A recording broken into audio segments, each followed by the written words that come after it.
Good early morning to everybody here on the East Coast, and good night to everybody on the West, and hello across the world, Shinya Pro Wrestling fans, as we bring you into our live coverage before main bell time for Wrestle Kingdom. All right, I'm live now.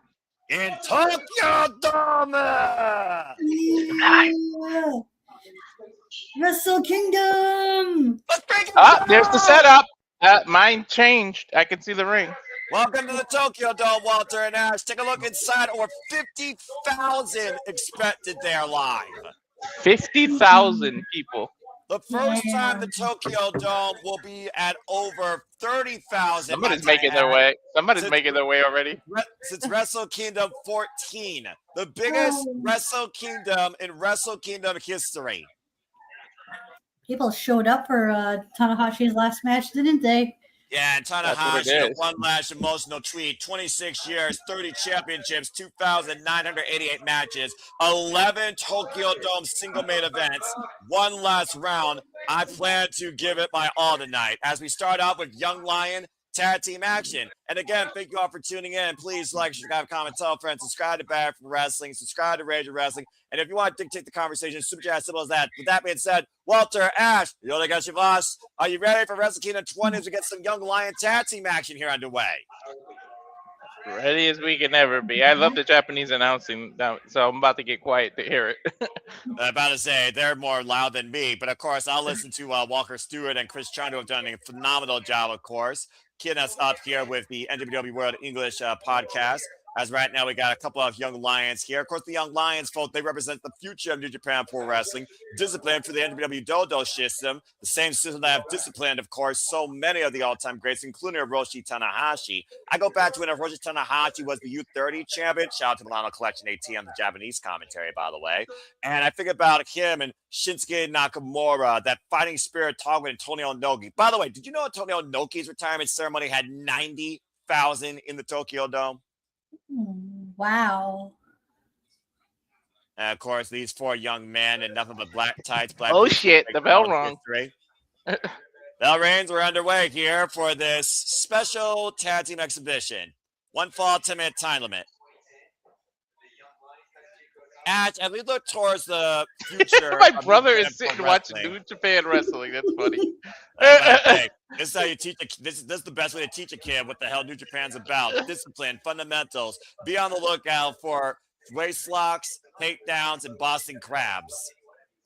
Getting to learn the basics. Would they be Tokyo crabs tonight? No. Both these men right now, they're feeling frost. Of course, the discipline you can see right there in their bodies, cup treatments. And of course, these young men will be busy all night long, as of course they will be ringside attendees, guiding and taking care of the talent in and out of matches. And you think about everybody, Ash, we've seen as a young lion in the black tracksuit or the red tracksuit that became a mainstay in New Japan. David Finlay, Juice Robinson, Jay White, Kazuchika Okada, Tetsuya Naito, etc. Mm-hmm. All came a long way, shaping themselves to eventually what they've become in the long run. Kazuchika Okada, who had his first match, of course, against Tetsuya Naito. Hiroshi Tanahashi, who had his first match against Togi Makabe in their illustrious careers, will meet on the Tokyo Dome stage in the main event for the fourth time in their illustrious history, and the first time in a decade on this stage. Right now, the side headlock applied here. Headlock takeover, head scissors takeover. Good stuff so far here by, I believe, that is Katsuya Murashima. Whoa! Deep arm drag and a shoulder block.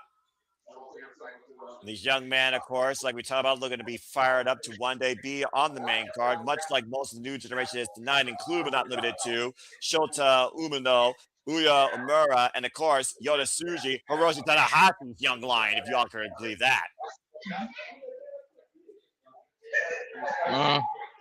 Suplex takeover. Masatora Yasuda right now in control. Suplex one more time in the cover, hook on the far leg. It's a 2 count. That's a Shomakato, by the way, and Masatora Yasuda that you're seeing in the ring right now. Yasuda will in control. Toda's the one on the mat. See that knife edge chop. And tag made now. Here comes Katsuya Marashima. And Katsuya Marashima, big power slam to Shota. There's a cover now. Look at the far leg. It's a 2 count. Of course, we talk about, again, the early days right now. These young men are in the NJPW dojo and their New Japan discipline. I mean, Zane Jade, of course, joined the NJPW dojo when he wanted to work in Japan versus America. Let's forget, former, of course, strong survivor. Irish whip, reversal. And again, we talk about the foundation of New Japan Pro Wrestling since 1972 has always been the Young Lions system, Ash. Mm-hmm. I mean, it's a system that works, so why change it, right? Yeah, right. But one of the Young Lions, Masatoya Yasuda, just learned that he has a twin brother, and that twin brother is a student of Tetsuya Naito, as we did on January 1st in Pro Wrestling Noah's event. So that was the young man that joined Los Tranquilos de Japón. Thank you for that, Sandy. And by the way, congratulations to Tetsuya Naito and Bushi, the new GHC Heavyweight Tag Team Champions. And right now, the Scoop Slam again. There's so much to talk about, folks. Wrestle Kingdom 20 starts at the top of the hour, 2 a.m. Eastern Standard Time. And we have 7 matches on tap. And there's still another match coming on the kickoff. You still have time to join us live on the watch along. Subscribe to MWorld.com for $9.99. Hook in the near leg, both legs, a 2 count. And you can watch the entirety of Wrestle Kingdom as well as we got it for Hiroshi Tanahashi's final matches of his career. And you can be part of the conversation using hashtag NJWK20 on the X. So share your fondest memories of Hiroshi Tanahashi. What are some of your greatest matches you remember in and out of the Wrestle Kingdom stage? What was the biggest impact he left on you when it came to his career? Surviving the dark days of pains and boos, and maybe enduring that pain because it was for the best, not only for him, but for New Japan as well.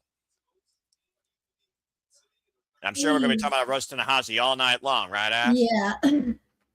I kind of feel bad because I don't really have as much of an emotional attachment to Tanahashi as other people from other New Japan fans do. Again, not God! What a It's the back body drop the cover, hook the far leg. Sorry about that. No, it was okay. It was like that was like lightning fast. I will say this: I loved Tanahashi's show performances in the tournaments, especially like the New Japan Cups and the G1s. Like especially the first G1 I watched, which was in 2018. Nice power slam there. Yeah, G1 Climax in 2018, I believe, was 6 years ago, and this would be 37, which means you watched G1 Climax 29. 1 year later, after Hiroshi Tanahashi beat Kota Ibushi in arguably my favorite G1 Climax match of all time, of course, Hiroshi Tanahashi is a 3-time G1 Climax winner, winning against Kota Ibushi and Shinsuke Nakamura, the most notorious G1 Climaxes that I can remember. And the full Boston Crab being applied here. And Kato now trying to break the hold, trying to save his partner. And here comes Yasuda. Now these 4 Young Lions. Drop kick. Good grief. That's a drop kick. This Boston Crab still applied center of the ring. It is in deep. Oh, wait a minute. Jump down. That is it. That is it. And they used what was he, sitting down on the Boston Crab, bouncing? The seated position, yeah. Yeah, seated position is full lower body on the back. You took my phone, dude. Applying for the pressure, literally stomping, preferably on the spine. My phone. Congrats to Katsuya Marashima and Masatoya Yasuda winning here in their little kickoff exhibition of the Young Lions. And the guy's name, Masatoya Yasuda's twin brother, is Ryuze. Oh, okay. Well, good to know. Ahead of you by like 2 seconds or something. Is he holding both their hands right now, raising them? And holding and waiting for it. Yep, you just raised it. There we go. All right, now I just unpaused. All right. Hey, we're all synced up now. Nice. Hey, that's what matters. We're all synced up by bell time, which is most important here. Fun little Young Lion exhibition. Always enjoy those, of course. And again, wrestling fans, we always got so much more to come. Still to come, of course. Elvin Tasmo will go one-on-one with Chris Brooks in the World TV Championship Canadian, eh? And, of course, we have a special Neverweight 6-man tag team championship Rambo that will be our opening contest at the top of the hour as Suri and Saya Kamitani fight for double gold ambitions. IWGP Under Strong Women's Championships around the line. Special 10-man tag between Unaffiliated War Dogs and United Empire. And we still don't know who X can be. Doki Games has a fatal four-way for the IWGP Junior Heavyweight Championship #1 contenders match, as well as Aaron Wolf makes his ring debut as a wrestler, not gold medalist Judokan, taking on Evil for the Neverweight Championship. Yota Tsuji, Evil! don't get me started on that. IWGP World Heavyweight and IWGP Global Heavyweight Championship. And of course, our main event, Hiroshi Tanahashi's final match, Hiroshi Tanahashi versus Kazuchika Okada, for, of course, the final time ever. And looks like we're not going to waste any time as we get ready right now for the World Television Championship match. And don't worry, Ash, on the 5th, you get to see Zack Sabre Jr., not tonight. I get to see him tonight, too, in the Rambo. He's in the Rambo, Walter. You didn't do your homework. He'll be on the 5th, too. Yeah, well, I mean, you know, there's never a day of rest when it comes to that guy.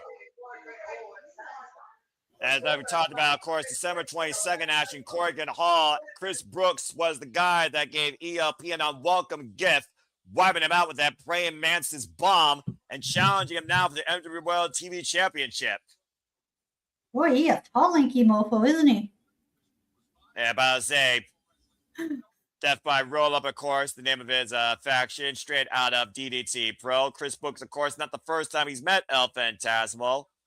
And, of course, his group, as you see on the Titantron, they disbanded and are no longer a thing in DDT Pro. He's a former KOD Openweight champion 2 times over and DDT Ironman heavy metal champion 5 times in his illustrious career, known as the Love-Making Demon. I'm sorry, the what? Love-Making Demon. You heard me right. Is that Chris Brooks' nickname? One of his nicknames, 34 years of age, 18 years involved in the game. He's known as nowadays as the Calamari Catch King. Oh, that I recognize from Progress. And very good. We saw ELP, for those that don't know, by the way, ELP invaded DDT Pro, and you see that little doll they have? He did a CR2. Yeah, he did a CR2 on Bun Bun, which infuriated Chris Brooks. I mean, yeah, you'll be doing that to his homie. Doing that to his homie, Ash, really? Anyway, last time these two met each other was a 4-way hardcore match at the NJPW Despe Invitational, and it went to a 20-minute time limit draw. This is their first one-on-one encounter since 2020 on the Chris Brooks Farewell Gauntlet match in, I'm not even going to try and say that word, Shandura Turin and Friends. It's and of course, he is the 9th NWA World Television Champion. And for those that don't know, these matches have a 15-minute time limit. He has been the NWA World TV Champion now for the 2nd time for 250 days, outlasting already Hiroshi Tanahashi to the time of the draw, Harley Jackson, Rizuki Taguchi, Tajimori, and the Avocados of the Cash got to a 15-minute draw. He's been champion since being Great Old Khan back in April. Of course, following a legacy of Hiroshi Tanahashi, and of course, the inaugural champion, Zack Sabre Jr.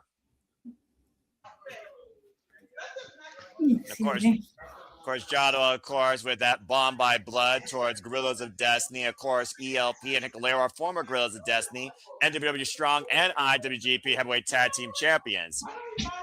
So who raided Kanye West's closet to take them glasses?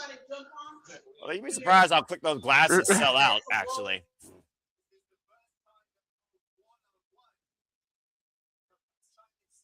And of course, first time they actually will go one-on-one as Chris Charlton echoes, of course, my settlements. First time in 6 years. And again, Chris Brooks already has 2 pinfall singles wins over El Phantasmo. ELP has yet to beat him in singles action. LB.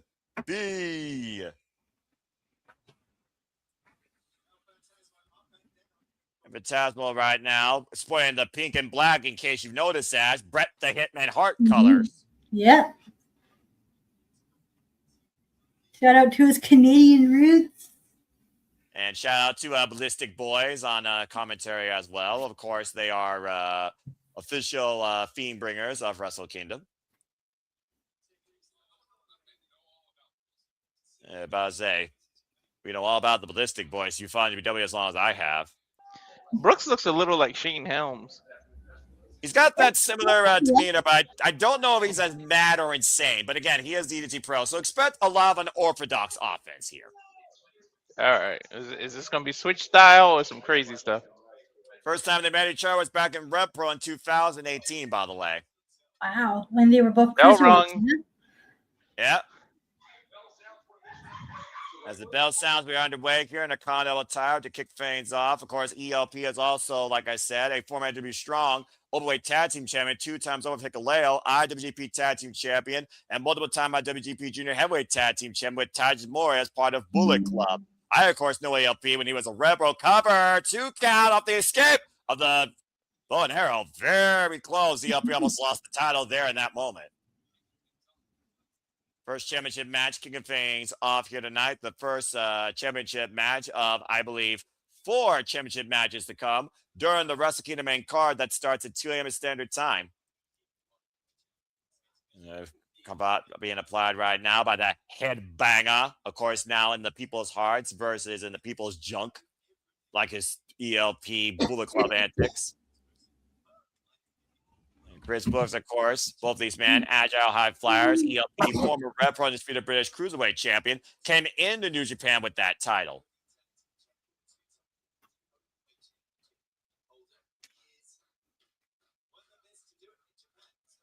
It's interesting, though. This is the first time we're seeing Chris Brooks in a New Japan ring.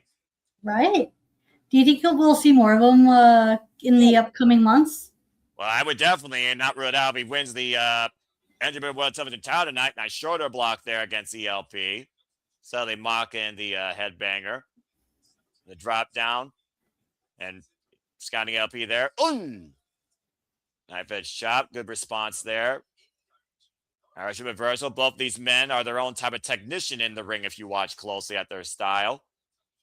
Up and around. ELP, of course, former Super J Cup champion as well. But never won the IWGP Junior Heavyweight Championship, despite his multiple efforts. As ELP looking to go. Outsmarting Chris Brooks for right now. It's one of those things, though, Walter. You're Hey! What the manager do, man? There goes John. That was payback for Bun Bun, clearly. As you see. Oh, gosh. As you see Chris Brooks taking advantage with the drop kick. Why would you do that running drop kick when your shoulder's already hurt? Look at the big kinesio tape on him. You don't give a damn. Well, that's like a brace. It's not even tape. Yeah, that is a brace. And right now, David up in. Dave! Twist off this apron with the net breaker. Somebody's getting something out of their pocket. What is that? Wait, are they tying him up? Oh, no. Are those the streams that, at the end of Japanese matches, they put streams? Well, I'm about to say, I did say we were going to enter DDT Pro's world here, right? Get ready for a very nasty antic. What the hell are they doing? Doing magic tricks here? No, you ever see what happens when you stretch it out and you let it go, and what happens when it's in front of your face? It pops you in the face. Yeah, I saw that happen to Jack Super Jr. That's worse than getting popped by a towel. And the whiplash effect across the forehead of ELP. Snap. Have the cover, tie on the line, ELP kicks out. It's just a gimmick that he used. Because I see all the... Yeah. Getting somebody on DDT Pro with the antics that Dream, of course, Dave Wrestling is all known for. Just ask Mal about that. Yeah. Just... Of course, we've seen Phantasmo, though, at a point of disbelief in his career. Let's not forget, last year at Wrestle Kingdom, after surviving cancer, he won in his return, inaugurated the NWA World Television Championship in a fatal 4-way match. It was an open challenge, of course, offered by Brendan. Thrust kick after taking out the hamstrings. Yeah, nice thrust kick. And a cover now by Chris Brooks gets a 2 count. Jado is back up on the apron. So, what's the history of the shoulder? Did he have a separated shoulder month ago or something? And wouldn't surprise me if that was the case. Oh, I thought you would know. I was asking for it. I don't have enough of a history of DDT Pro to tell you everything that goes on there. But both ELP and Chris Brooks have had their fair share of shoulder and neck injuries. And Chris Brooks is also coming back recently from an injury. You see Fantasmal right now trying to get better. Chris Brooks in the corner. And after chop miss. Ooh. Phantasmal Gear looks like he's attributing Bret Hart.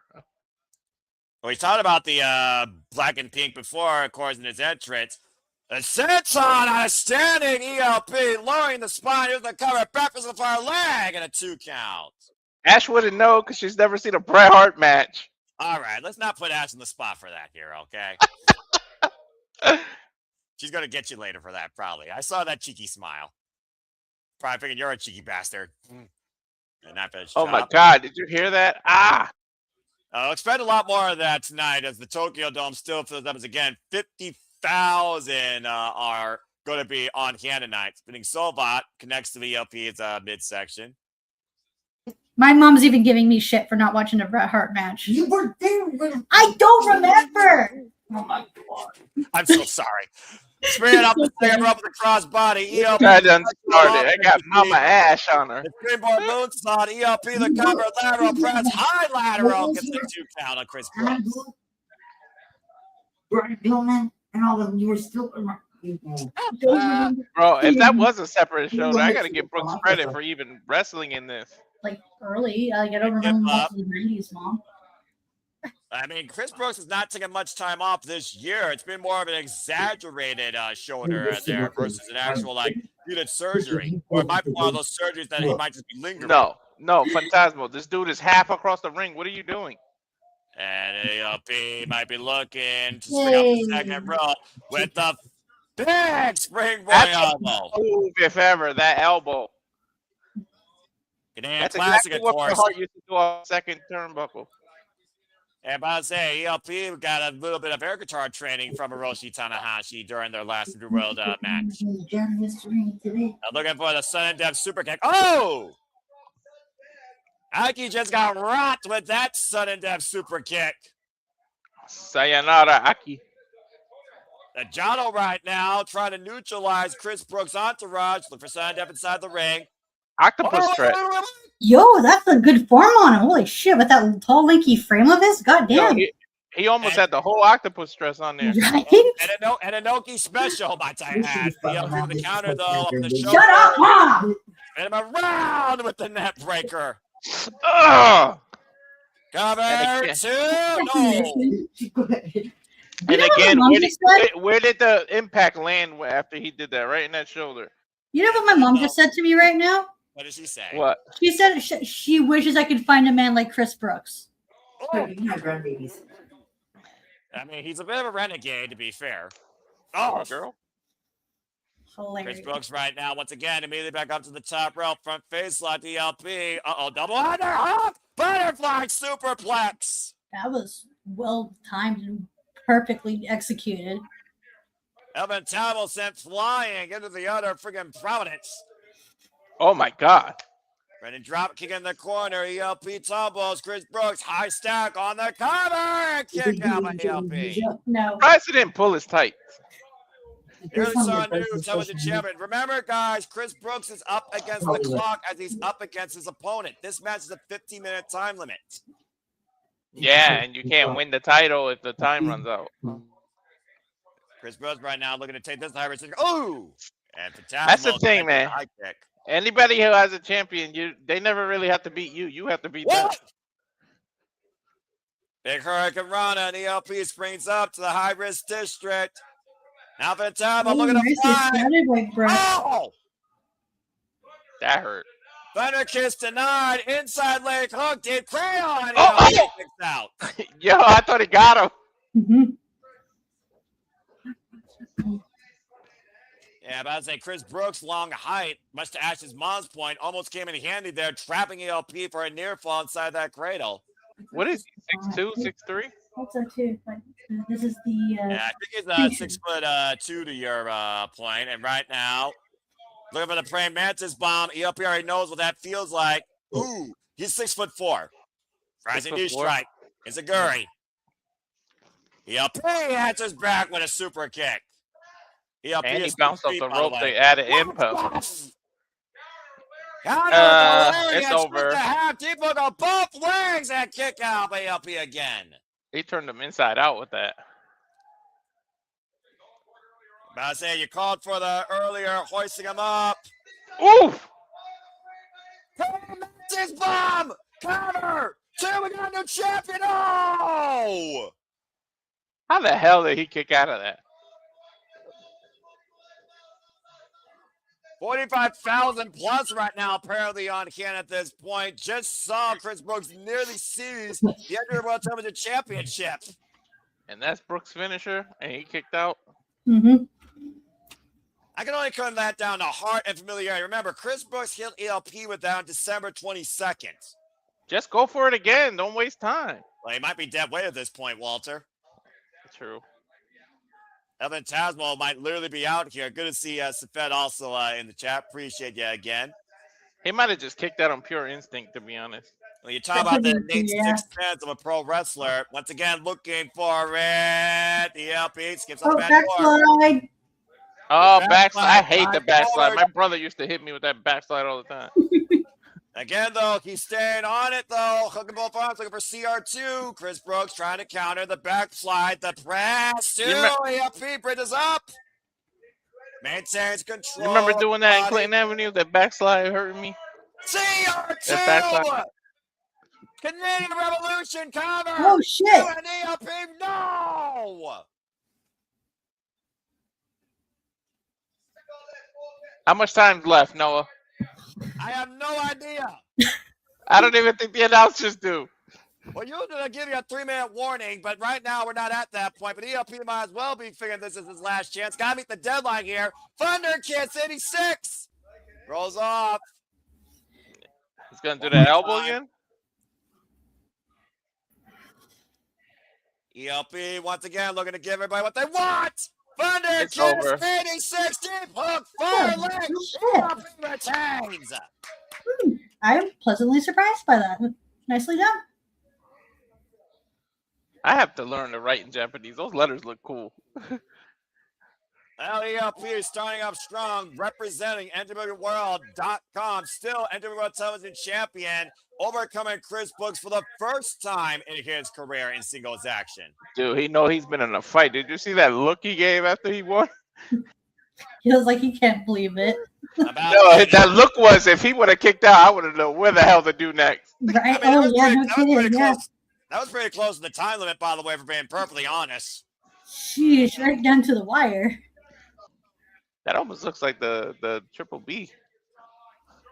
And again, folks, we still have so much more to come. Again, top of the hour, we will start off with a 24-man ramble, 8 teams for the never Openweight 6-man tag team championships. Oh, man. Good luck trying to keep track of that. Right? Thanks, Walter. I appreciate it. ELP with the handout. There's the, of course, the handshake out there. Hey, man, it's Japan. Show of respect right there for a very game effort by a very worthy challenger. ELP has been wanting to bring prestige and a level of competition and importance to this title. And I think tonight he definitely raised it even more after this bout with Chris Brooks. I like the open area. You don't know where people coming out. They haven't used the ramp at all. Is it not finished being built? No, they have used the ramp, dude. That's the stage, but that's the way that they go out usually. One of the two sides of the ring. But by the way, look at that stage, by the way. But the first entrances, they came out through the sides, where the carpet is. Yeah, they sometimes do that when it comes to team action and the Young Lions. I assure you, that stage up there with that white lion mark icon is where everybody will be coming out from. Maybe they were just saving it for the main card. Probably, and the championship matches. Again, congratulations to ELP. He is still World Television Champion, and we'll see day 251 as he accomplishes his 6th successful defense. El Fantasmo. And again, we'll be live at the top of the hour here. 15 minutes. Like I said, New Japan gives you an intermission to prepare, get ready, so buckle in as we are going to be going nonstop at the top of the hour, 2 a.m. Eastern Standard Time. It's going to be a hell of a show tonight. It looks like someone decided to join the festivities for a short moment. Let's go ahead and see what the Ranking Wrestling. I think he was in the wrong studio, so never mind. Botch. I'm a little jealous of the fan there. And again, you could get a good look at the overcapacity crowd, the Tokyo Dome. As we got a moment to breathe, why don't we go ahead and bring some forward thoughts towards what's on the card here tonight as we prepare. Again, folks, tonight, Wrestle Kingdom will give us 7 matches. Opening up will be a New Japan Ramble. A Ramble, there will be a team entering every minute. But once a teammate of a trio is pinned, submitted, or thrown over the top rope, that team is eliminated. The last team left will be the 6-man Never Openweight Tag Team Champions. Shuri and Saya Kamatani go one-on-one for IWGP Women's and Strong Women's Double Championship Gold. Saya, the nightmare of Stardom this last year, World of Stardom champion, still looks to achieve further dreams. Now they're becoming Triple Crown champion. We still don't know who X is. We have a special 10-man tag as unaffiliated War Dogs takes on the United Empire. Is it glory or is it death to the Empire tonight? Doki friggin' provided this number contendership match, and we got fatal 4-way action. El Desperado, Kosei, Fujita, Tajimori, and Sho will fight for the right to challenge Doki for the IWGP Junior Heavyweight Championship. Of course, Aaron Wolf, he is no longer a gold medalist Judokan. He is now a pro wrestler. Will challenge Evil in his first ever professional wrestling match for the Never Openweight Championship. In our semi-main event, Konosuke Takeshita, the Alpha, the hardest working man this last year of pro wrestling, looks to take the IWGP Global Heavyweight Championship while successfully holding on to the IWGP World Heavyweight Championship in a battle of ideologies where one wants to unify and honor the past history to move forward in the future. One wants to recreate a brand new future, unifying the entire wrestling industry. Konosuke Takeshita versus Yota Tsuji 3, and the record between them is 1-1. And of course, it all culminates in our main event, Hiroshi Tanahashi's final match, nearly 3,000 matches later, against a man that has defined his career and vice versa since Wrestle Kingdom 6. Hiroshi Tanahashi versus Kazuchika Okada. And that's our entire pissed off, man, after losing the Continental Championship. You know, he's going to be pissed. Well, yeah. What do you think that long ride to Japan, all that was on his mind is the fact that he just had that loss. Yeah, and to that point, Ash, you wonder what the mindset is tonight, honestly. Well, you're muted. Botch.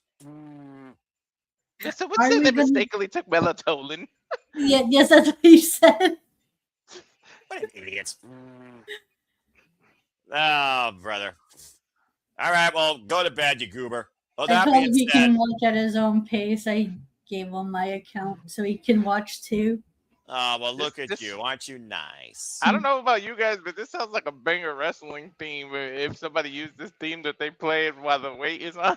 Oh, yeah. But I'm about to say, right now, this is what I said. This is what New Japan does. We have a 15-minute intermission. Well, technically now 12 minutes. So, again, folks, tell your friends if they're a fan of Shinyan Pro Wrestling or you want to teach them a thing or two about New Japan Pro Wrestling. It's the biggest event of New Japan's calendar year. It's the first professional wrestling marquee event of the calendar year for New Japan Pro Wrestling. It is a magnum opus, a standard for professional wrestling across all fronts. This is Wrestle Kingdom 20, and it is the highest attendance in Wrestle Kingdom history, over 50,000 on hand, as we honor Hiroshi Tanahashi's final match. So again, hope you all enjoy the conversation, reactions, coverage, outlook, analysis, humor, puns that Walter and Ash are going to try and use to break me and take me out of my focus as we get ready for Wrestle Kingdom at the top of the hour. So again, Walter, is there any last thoughts you have regarding any matches or anybody here tonight? Is there anyone you're looking forward to seeing for the first time tonight that you didn't know about? What's your outlook towards Wrestle Kingdom, man? It's finally here.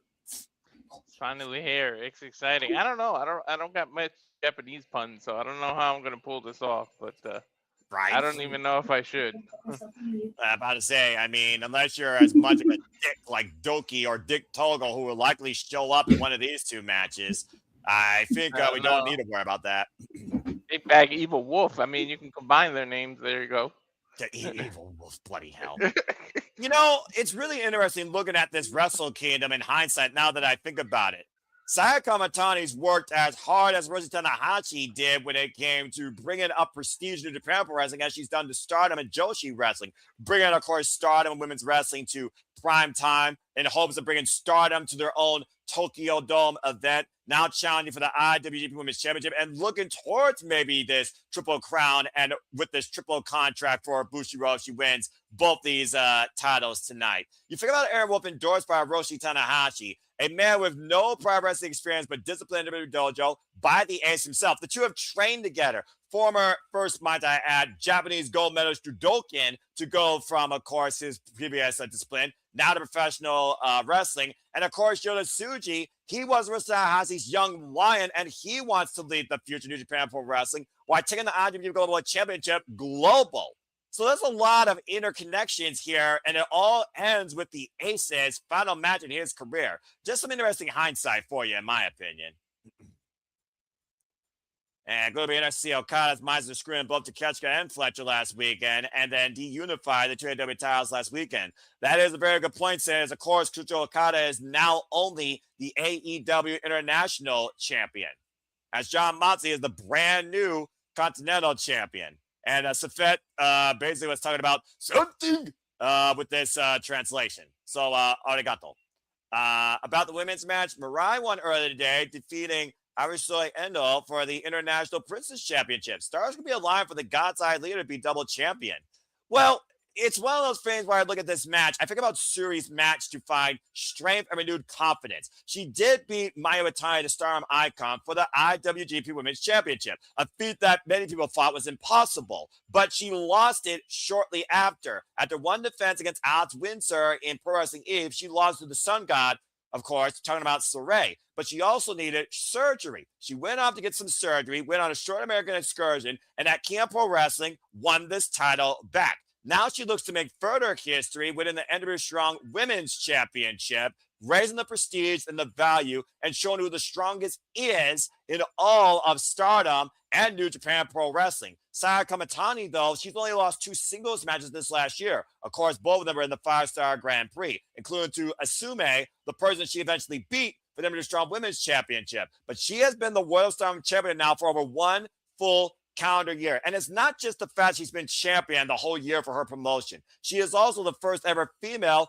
Tokyo Pro Sports MVP of the year. Sarah's made incredible history this last year, unheard of. And remember, this is the same woman that used to be the Golden Phoenix that was first on NWW's Bushiroad TV, Hashtag TV Alliance radar. Remember, the first time we saw her was Wrestle Kingdom 16 in tag team action. So she's no stranger to this stage, but it's the first time ever one-on-one at the Tokyo Dome for both these women, despite the fact it's their third ever one-on-one encounter. These two have not faced each other one-on-one since 2021, to put it in perspective.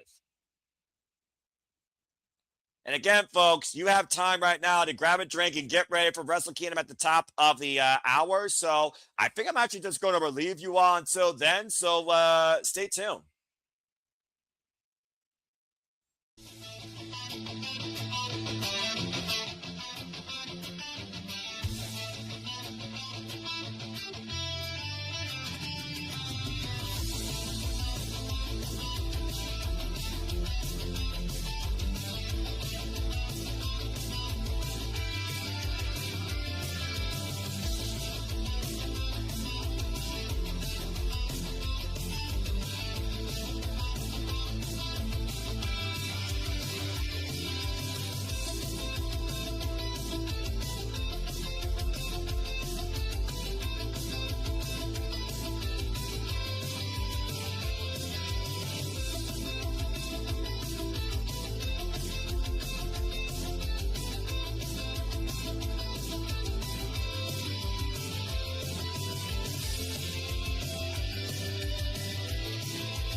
Here we go.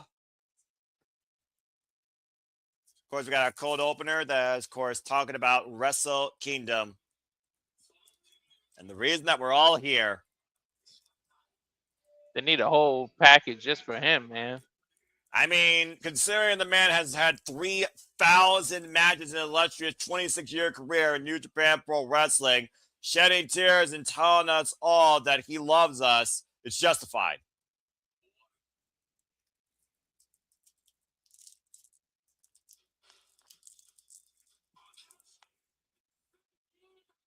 I love this Japanese announcer. So do I. I love the way He always says gets their me names. pumped up.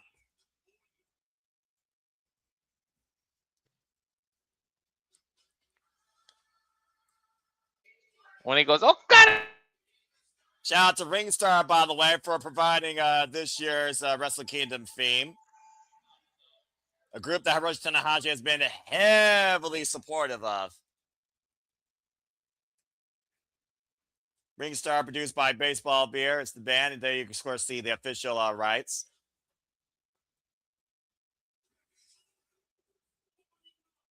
Opening match. This is going to be nuts. Second singles match. IWGP strong. Go ahead, Walter. I love that. Do it. Shorty!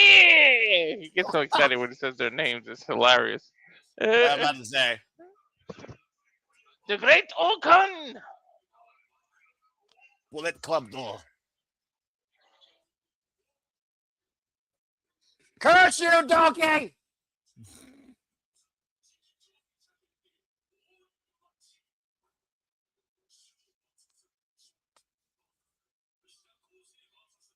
And they always say the last name first, which always gets me.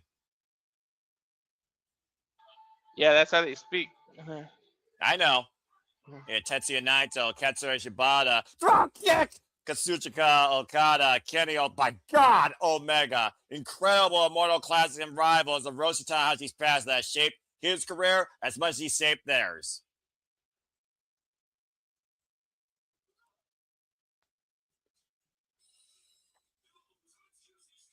Restoring the Neverweight Championship!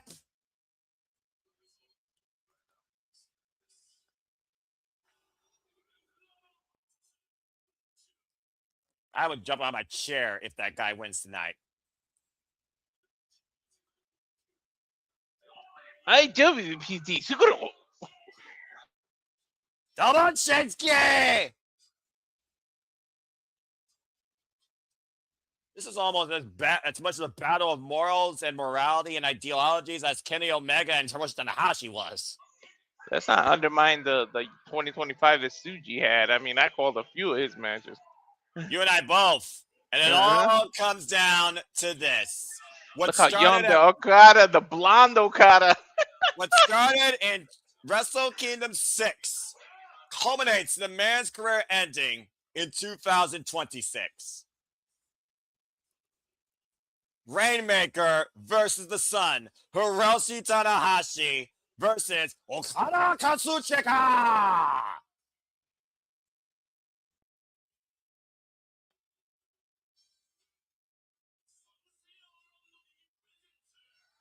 Sponsored by Son SARD. Switch on Sunseed. Is that a drink, Noah? I don't know.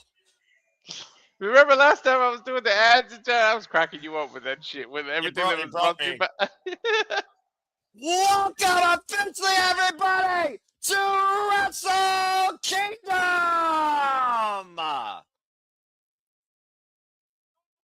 And sold out Tokyo Dome, the final dream of the Ace's career, brought to reality tonight with our main event to come. Oh, the party! K-pop! And the Rampage here, break it down. Rampage from Exile Tribal here. What are they, the Street Boys from the land of the rising sun?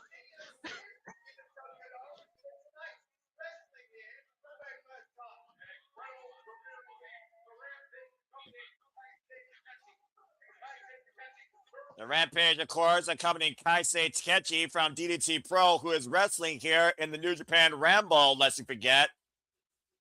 Of course, Kosei Takeshi came to Shota Umino Uemura's aid during a beatdown, and they formed this trio tonight for the Rambo. Hey, Man's at least got as he much gets style on the mic as he does in the ring. At least he gets a live performance.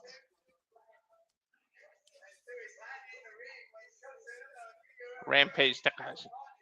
And of course, part of his faction there. I love the song, actually. Wrestle Kingdom themes have always been special standout music for me. Mm-hmm. As Wrestle Kingdom itself has always been a standout. And again, thank you all for tuning into our coverage. This is Wrestle Kingdom 20. Hello, Shinyan Pro Wrestling and professional wrestling fans across the world and across the internet. Thank you all for tuning into our live wrestling coverage of Wrestle Kingdom 20. Hope you all enjoy. Please subscribe, comment, tell a friend. You want to dictate the conversation. Pay by the Persian Super Chat. As simple as that. Walter Cruz, our Canadian friend Ash, and I am the simple man of the simple brand, the voice of SRS. Forever grateful for all things professional wrestling. Damn it, as we say, thank you, Ace. Damn it. My name is Noel Foster. And again, we hope you all enjoy. So again, Ash is here in Apple. Walter, you really get your boss. Wake up, bro, because you got to be in it for the long haul. Are you ready to call your first ever Wrestle Kingdom? I'm ready. This dude is wasting all his energy on an entrance. Save some for the ring, man.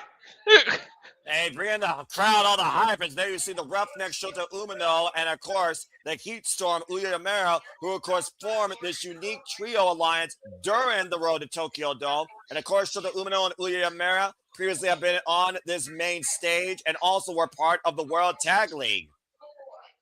Well, you heard of K-pop. I guess this is J-pop. About to say, the parade has arrived here. Moments like this on a stage like this, it doesn't get bigger than this for DDT Pro and this young, bright up-and-comer, and honestly, two leaders of this generation, Walter, if you look at Shota Umino and Uemura's runs since they returned from excursion.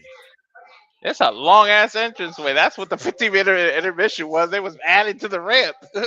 No, dude, that was the entire ramp the whole time. You just didn't get a full glimpse of it. And Walter, when it comes to IWGP Japan, these guys and girls practice multiple times to make sure the performance is near perfect. I know. I can tell. A lot of choreography.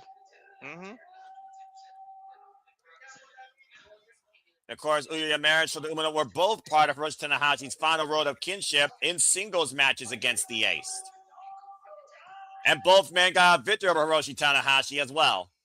And Shota Umino, who main evented the Tokyo Dome last year, realizes now, I don't need to be Hiroshi Tanahashi. I need to live now in the moment for me on this second chapter. As representing the Rampage DDT Pro, Kosei, of course, who has joined this three as a trio. Oh, fuck me! That entrance makes Roman Reigns entrance look like nothing. I acknowledge that comment. And also, fuck! House of Torture! Oh God! Wait, where's Ash? Doesn't she love? She gets excited with House of Torture. Don't get me started with that bullshit, Walter. I'm glad she's not here right now personally because I feel like she would trigger me. She's sick and sadistic. Well, buzzkill. It's going to be a very dark day if these guys get any more gold in their ranks. So it tortures you when you have to see arrived. This? It tortures you when you have to see this? This dude's a walking billboard here. What the fuck is Sonata wearing tonight? He's a walking billboard. Like an LED billboard. Again, he's not human, I don't think. He calls humans strange creatures. What the fuck does that make you? Bloody hell. Sonata has arrived in his Timu Tron outfit, escorted by Yoshinobu Kanemaru and sold out Ren Narita with that damned iron enforced push-up bar. JJ will get this. You don't watch movies, but he looked like the guy from Running Man, that Arnold Schwarzenegger movie, the guy that held all the lights on and shit. Yeah, well, someone needs to take a chainsaw and cut his head off. And I do get that. When I was once to leave that, I watched that movie. That being said, though, this is still a very dangerous trio to deal with, of course, because they are the former Never Openweight six-man tag team champions in their own way. Let's see, what is that on his head? A camera? Tried to record his own freaking glory. I'm so thrown off by Sonata's gear. I'm sorry, folks. Sonata, of course, former IWGP Heavyweight Tag Team Champion. That damn cold-blooded snake. Yoshinobu Kawamura, one of the best ever in the junior heavyweight division. 21-year veteran plus of the game, the heel master. And, of course, the former son of Strong Style, Ren Narita, who took Zack Sabre Jr. to limit for the IWGP World Heavyweight Championship earlier this year. Again, folks, this is a ramble. 2 teams start off for a minute. Another team will enter every minute. When one team member is eliminated via pinfall, submission, or thrown over the top rope, an entire team is eliminated. And the last team left will leave the 6-man, never openweight tag team champions. He's gonna take more time to take that equipment off than he did walking to the ring. Yeah, he's the 1950s, 60s version of a robot. Well, this robot's got far more of a malfunction, in my opinion, freaking Sandy, than anything made by Mattel, your local toy company. I'm telling you, it's the movie Running Man. The first boss Arnold had to fight. It had a weird light thing like that. I wonder what the strategy is going to be here, though, because I imagine. Oh, no! You Let's got hit to the tag. Yeah, in a Rambo, everyone just goes at once at this point. All the refs there to do is call for a decision or someone thrown over the top rope. That's it. Oh, that's why he doesn't need to even be in the ring? Exactly. Oh, no, he's there. I see him in the ring. I thought he was on the outside. The referee has to be there, of course, to see what happens here. And smart strategy right now by the House of Torture trying to isolate one member of the opposition. Uya and Shota coming to the aid, though, of Kosei. Up, and he went under the rope. He's safe. It's the midsection, double thumb to the eyes by Ren Vita. This freaking ass clown posse trying to bastardize. Oh, 6-way, 6 feet. Professional wrestling, damn it. Again, though, went underneath the bottom rope. Well, actually, he's still inside the ring.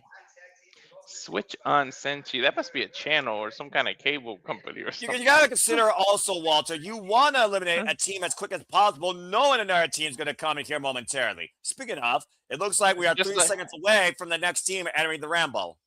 It's just like a gauntlet. You want to get rid of them ASAP so you can rest between the entrances. Oh, shit. Uh-oh. Oh, boy. What team is this? I got 3 words for you, Walter. Let's get hot. Oh, God. Bullet Club War Dogs. Of course, the Knockout Brothers are IWGP Heavyweight Tag Team Champions. Yuto Ice. Uh-oh. And What? Oscar. Now she comes. Improved Clark Connors. What I miss? You missed a hell of a you missed. hat. And we got the Bullet Club War Dogs entering the fray now. Okay. Damn, Oscar is huge. This team that came back from excursion from Germany, by the way, as thick as brothers, who are Tokyo Pro Sports MVP Tag Team of the Year. Oh, shit, and Feklat's here. Oh, yeah. Tekla and Connors are dating. Sex and Violence, they like to call themselves. Yeah. That might be accurate with these two, honestly. You're right. True indeed. First time we saw Clark Connors and Fekla involved together was, of course, when Clark Connors freaking speared somebody in Stardom, and of course we saw That's the the Contender point. action last year. Yep, not to play. Thank you. Of course, at Stardom All-American Queendom, and of course, folks, we'll be covering that during WrestleMania week this year. Again, stay tuned for more on that. We hope to bring you more coverage of Stardom this year as well. Yuto Ice and Oscar, who came back from excursion, beating Tomoyoshi and Taiji for those heavyweight tag team championships, and have been unstoppable. So they won the heavyweight, and now they're going for the neverweight. Yes. Yeah. They're going to be double champions, and it's not too far-fetched. And they also have a tag team win over Uya and Shota when those titles are being defended. Oh, boy. What's going to be the strategy to get rid of Oscar? That's a huge man. I'm about to say, this is the heaviest hitting team in New Japan Pro Wrestling, Ash. Yeah. Look at these kicks. But, again, folks, the Sky Day Bad for Wrestling. Ash, you're the Get You Vibes. Welcome back to the call officially. Welcome to your first ever Wrestle Kingdom call. Hope you enjoy. And, of course, and Yuto Ice with the Bomba Glotney, excuse me.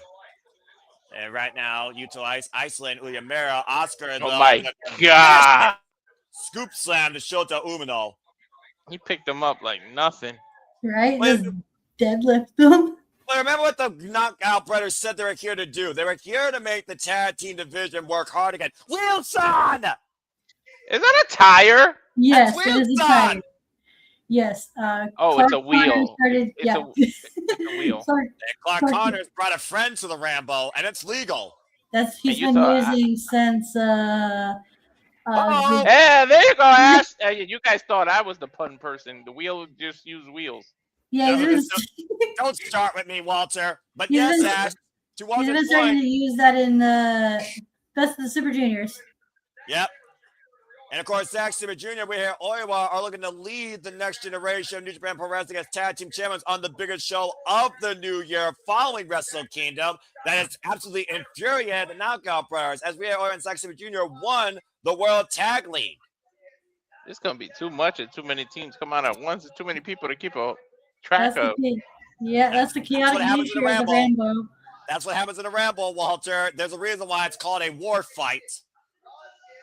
And of course, Zack Sabre Jr. made history last year, Ash, defending the IWGP Heavyweight Championship successfully across both days in the Tokyo Dome, January 4th and January 5th.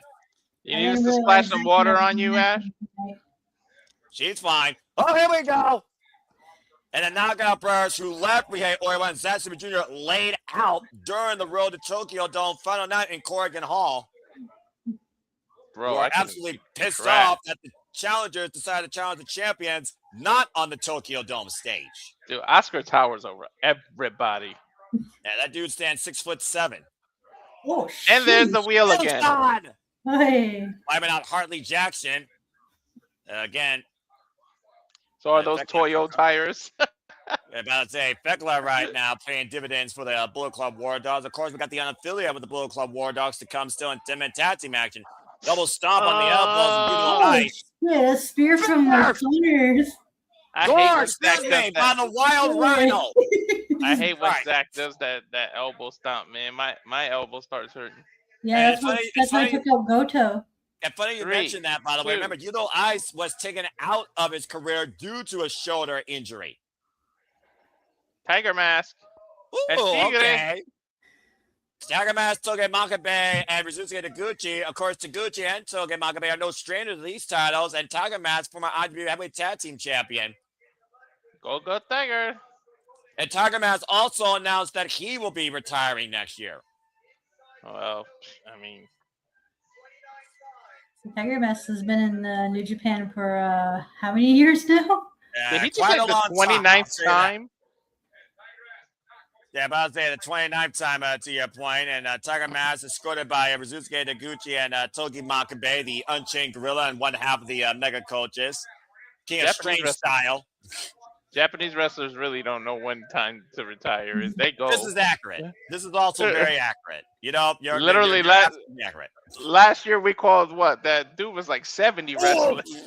God. Remember that? Tiger Mask's last Tokyo Dome match, I believe, in case people are wondering. And again, there are no eliminations, by the way. Not yet. Who was that guy we called last year that was like 70 years old wrestling in the damn? Yamaka, the super rookie, and Marigold. She's had a phenomenal first year. I would call her rookie of the year, honestly. No, I was talking about retiring. Last year we called the guy. He was literally he was like 70 years old. I don't remember, but I just heard the bell. The Bullet Club War Dogs have been eliminated at their Oscar went over the top rope by Rihei Oiwa. Little payback for TMDK. Bullet Club War Dogs are gone. Goodbye. First Couldn't team happen to here. Couldn't happen to nicer people. Damn. Well, it's Taguchi using his funky weapon against Zack Sabre Jr. I'm sorry, Ash. It's okay. Go bite the bullets, bitches. They'll be buying something else probably. They're in Tokyo. I'm just saying. And I'm sure it's not the last time we're going to see Clark Connors and Fekla either around the cerulean blue. As we get ready for our next team here, this is ridiculous. 4, 3, 2, 1, go. All right, well, what we got next? I have no idea. Oh, Bitchamon.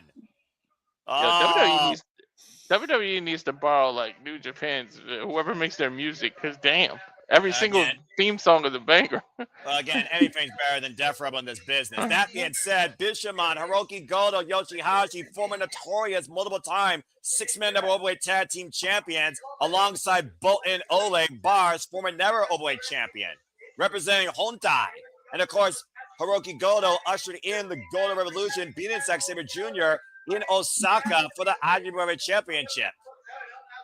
Here we go, Samurai Yoshihashi. Yeah, the headhunter, of course, where we've seen him as strongest as a tag specialist and a trios specialist. Well, no, they're pound for pound one of the strongest men from Pakistan and one of the strongest men we've seen in New Japan, Ash, this last calendar year especially, taking their weight championship from Konosuke to Takeshita. Oh yeah, those are like some good matches. And of course, Goto last year was involved in a Rambo that retired the KLPW title and led him to his opportunity to challenge Zack Sabre Jr. for the IWGP Championship. An 18-year journey accomplished by this journeyman. Yo, I would try to eliminate somebody before they make it to the ring. But there's too many bodies right now. All it takes is one. Throw one over the top rope and get rid of it. They keep going underneath the bottom rope here, and they're fighting amongst each other on the outside, Walter. It's going to be hard to pick up Tiger, man. Oh, look at this face-off. Togi Makabe and Hartley Jackson right now squaring off here in the ring. Two meaty men slapping meat. That's Kobe meat for you, by the way, folks. So we're in Japan. By the way, Suzuki Taguchi, he was one six-man heavyweight champion with Mr. Japan, and of course, Hiroshi Tanahashi. Oh, there he goes using his weapon again. Oh, there. God. The funky weapon. Whoopee cushion. The funky weapon. Oh, that fat chair landing hard on both of legs. I think he gave him an atomic drop on that. Well, that's one way to stop it. That's one way to neutralize that weapon. Just keep your pants up, Taguchi, please. Nah, now I don't want him to, just for Noah's sake. Shut the fuck up, Walter. Hit him with the Rikishi. Oh, God. And Togi Makabe right now, mounting and pulling Oleg in the corner. I'm just going to focus on the monitor. Ah! You should have slipped under him and flipped him over the top rope and eliminated the team. Well, I'm about to say, here comes our next team, by the way, and I believe there's only one team left outside the champions. Bro, there's about to be 12 people in the ring. This is going to get ridiculous. Oh, baby. Here comes my boy. Is that Ishii? That's Ishii, also known as Team 150, as Ishii, Satoshi Kojima, and Taiji's ages add up to 150 years old. We saw the unification of course, Taiji and Tomoyoshi Ishii, and we also saw the unique unification act during the World Tag League of Kojima-gun before Taiji, of course, went on to be part of Suzuki-gun with Minoru Suzuki. And Tomoyoshi Ishii, of course, former six-man heavyweight tag team champion, alongside Hiroshi Tanahashi and Kazuchika Okada, the most badass man in never overweight history. Okada upon Oleg! Oh, and Tiger Mask and crew eliminated. As our second elimination, Tomoyoshi Ishii, of course, as I said, multiple-time notorious neverweight champion, Taiji, former IWGP heavyweight tag team champion, and never overweight champion. And of course, Satoshi Kojima, well, there's not enough things you can say about Satoshi Kojima, the man that loves bread. Former Wrestle Kingdom main eventer, IWGP heavyweight champion. They should call them seagulls. They just love bread. Or pigeons. I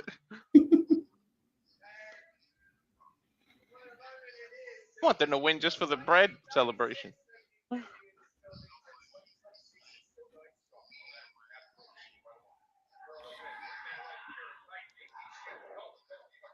So only two teams have been eliminated, right? Yeah, the Knockout Brothers and Connors and Tiger Mask's team. Oh my God. You try to go for Ishii's neck, he doesn't have one. You hit him right in the chin.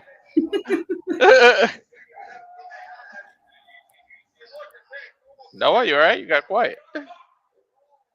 Oh, I just got a message. Unfortunately, Noah's power went out. Oh, hell no. Yeah.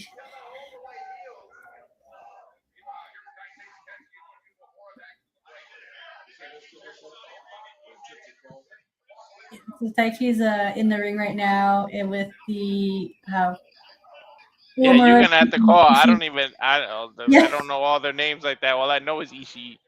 Oh, there's Shota just came in, and same with Kojima, and looks like we got. Oh wait, we have another team. The last.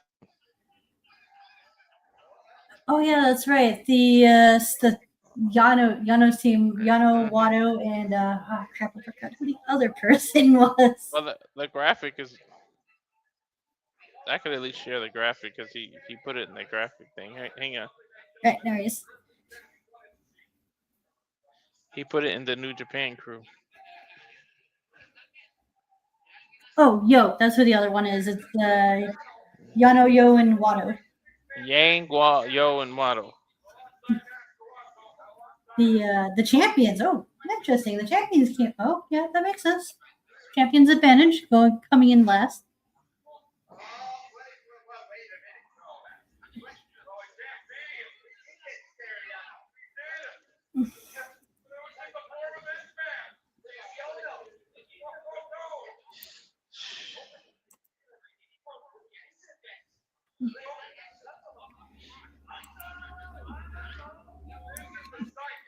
Alright, hold on. I'm trying to share screen, New Japan. Bam, there we go. Is that the right graphic? Yes, it is. You got Uemura and Taiji just chopping each other. Chop fest. And then just Uemura answered back with a drop kick of his own. What's the water picking him up? They haven't even made it to the ring, yo. Yeah, they're just battling on the outside right now. Wedgie. Looks like Taiji should go for a suplex of sorts. I don't know, he's trying to grab him by the tights and give him a wedge there.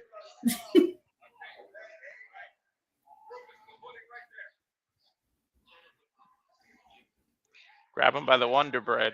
Get him. Oh, standing Hurricanrana. Oh, wait, he got caught in the middle of it. Yeah, it looks like he's about to powerbomb him. Oh, no, that's smart. Taiji's trying to toss him over the rope, get another elimination.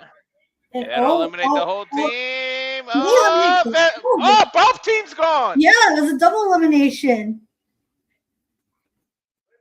So there's only 2 teams left. Yeah, TMDK and House of Torture. Oh, great for you, House of Torture. Hey, maybe it's a good thing Noah's power went out. he's gonna miss. Oh no, there's the other teams. There's the Bishamon team. So there's 3. Oh yeah. Bloody hell. Yeah, Yo's just cleaning house right now.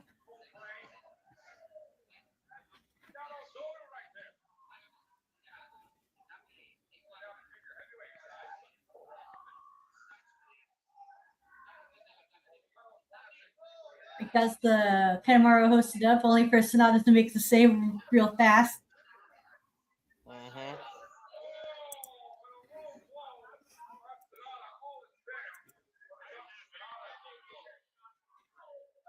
Yoga, stop showboating. Might end up cost them. Oh no! There it is. The House of Torture shenanigans. As he got the ref distracted. And he spit on him and threw him over the rope. Well, no, he's still hanging on. There's the boat. Oh wait, no, they caught him. As they just drag out the other 2 now.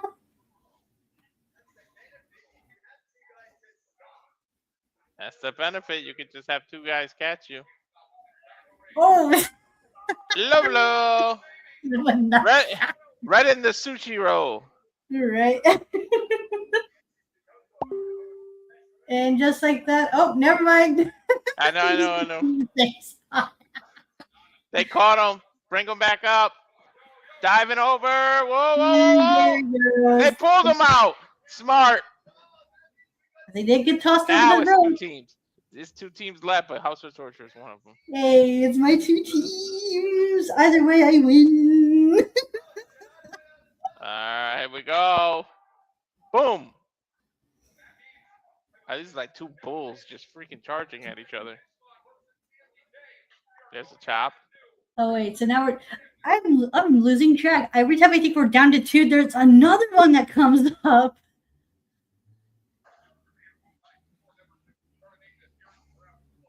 Elbow. There's Zack Sabre. Where the hell is Zack Sabre Jr.? Oh, I love that neck twist that he does, by the way.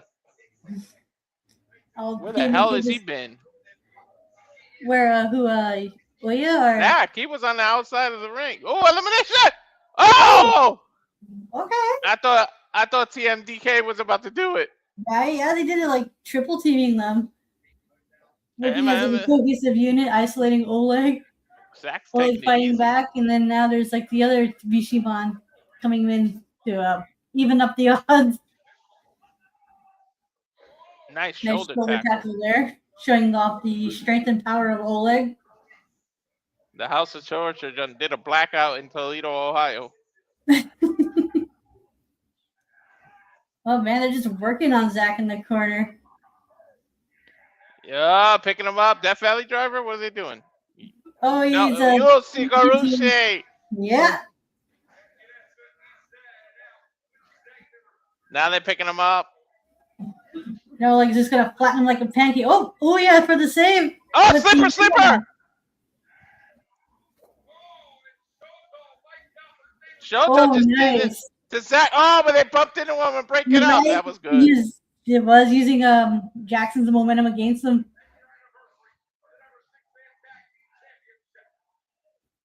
Here comes the double team move. Everyone's down. No one's there to make the save. Or so it seems. Taking out Uya now.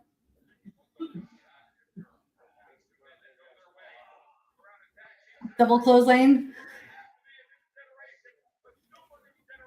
Oh, nice. What was that? A suplex throw? What was Yeah. Whatever it was effective and very powerful.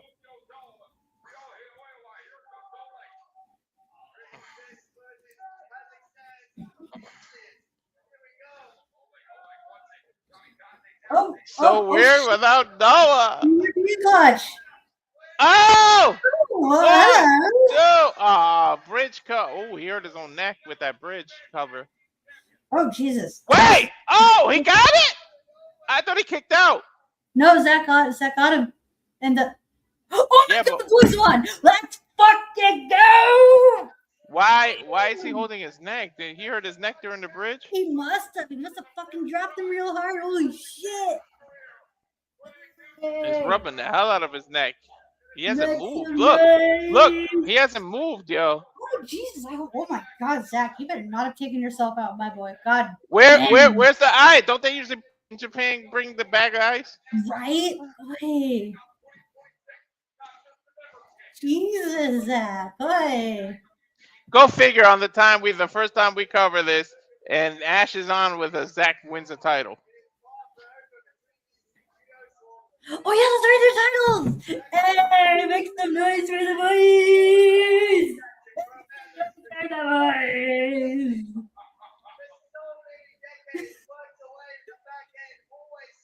boys! Ooh, it's been a while since we've seen Zach get 2 belts. Hope they win tomorrow at New Year's Dash. Hey.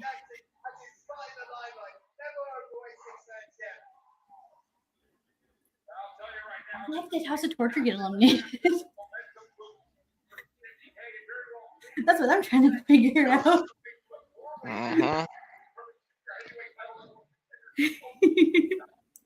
Zach and Iowa could walk out double champs tomorrow. That'd be super dope. Because the last time Zach was had 2 titles, I think was in 2018 when not only was he the Rev Pro British Heavyweight Champion, he was also the Tag Champion with Minoru Suzuki. Yep. I'm just glad he's okay, man. He was holding on to his neck like a mofo. That was freaking deadly. Hey. Yeah, man. Fucking hell. Yeah, blame it on. But hey, it's the House of Torture's fault. Right? They got you, Noah. Fucking drunk ass moron probably didn't know what side of the road to drive on, or some damn piss poor pissant freaking hit a transformer that knocked out power. I don't give a fuck if they're alive or not. That was bullshit. Anyway, congrats to Tyson Ramirez. I see him leaving the ring. TMDK apparently won the Ramble, so at least that's the only thing I missed. And congrats to you, of course. Ash's first fall, and Zack Sabre Jr. wins the title. But I say it might be a sign of things to come. As again, Rhea Horman and Zack Sabre Jr. have a chance to become double champions if they beat the Knockout Brothers tomorrow. We were just talking about that because the last time Zack was double champion was in 2018 over in Rev Pro. That's correct. Yeah, that's known her history. That was I mean, ridiculous. Zack Sabre Jr. history. Of course, I'm going to know about that. Walker Stewart and Chris Carlton. That's the history I expect Ash to know. As we now get ready for our first of 2 double championship matches. Ooh, I'm looking forward to this one because I've heard many good things about Kamatani. The NWA Strong Women's Champion, the Phoenix Queen, the World of Stardom Champion, the nightmare that has made her dreams a reality the last 370 plus days. Once the Golden Phoenix, reborn as a Dark Phoenix. Time to visit the sky as we represent Stardom. Saya Kamatani, for the first time ever as the Phoenix Queen, graces the Tokyo Dome stage. Women's wrestling. Okay. Joshi Pro, the supreme factoid of women's professional wrestling. Damn it. Well, you came back right on time. Yes, I did. I was very happy about that. Again, to Which the person that good, calls that, may they be dead. Right? We would have been had like super dead air because I'd be like, we have no idea who these women are. Well, I know who Suri is. Anyway, as I get us back on track here, and again, it's good to be back on screen. Again, don't know who did that. If they did that, whatever, may they be alive or dead, don't give a fuck. Saya Kamatani, who won the Strong Women's Championship, of course, in Corrigan Hall against Asume, where it was title for title with 8 successful defenses of the World of Stardom Championship, including retiring the actress friend that brought her into this business earlier last year in April. Tam Nakano is looking to do something that has not been done since Tom become a Triple Crown champion. As you see her sporting the red belt, that is the World of Stardom Championship. She won it at Stardom Dream Kingdom in 2024 against Tam Nakano and has literally been consumed by madness, consuming herself, proving that she is the strongest foundation of Stardom and the women's professional wrestling business. Taking World Professional Wrestling worldwide, bringing a whole new outlook to Stardom, bringing Stardom to prime time. She has also been a main focal stay on primetime television, media outlets, everywhere that Saya Kamatani has gone. She's represented Stardom, saying she was born, raised, and lives in the Stardom ring. And she wants to bring that Stardom ring to the Tokyo Dome.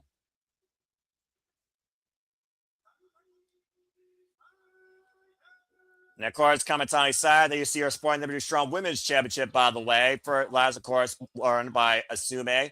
Previously, last year, of course, the Tokyo Dome, we saw the IWGP Women's Championship on the line as Mayu Iwatani entered in as champion, Asume the challenger. I love the design of the New Japan Women's Strong title. I love the shade of it. It's so beautiful. I love lilac. That's what that shade of purple is. Fair enough. And here comes our IWGP Women's Champion, one of the most lethal strikers you will see, transitioning from MMA with a background, of course, in Ultimate Fighting Federation matches.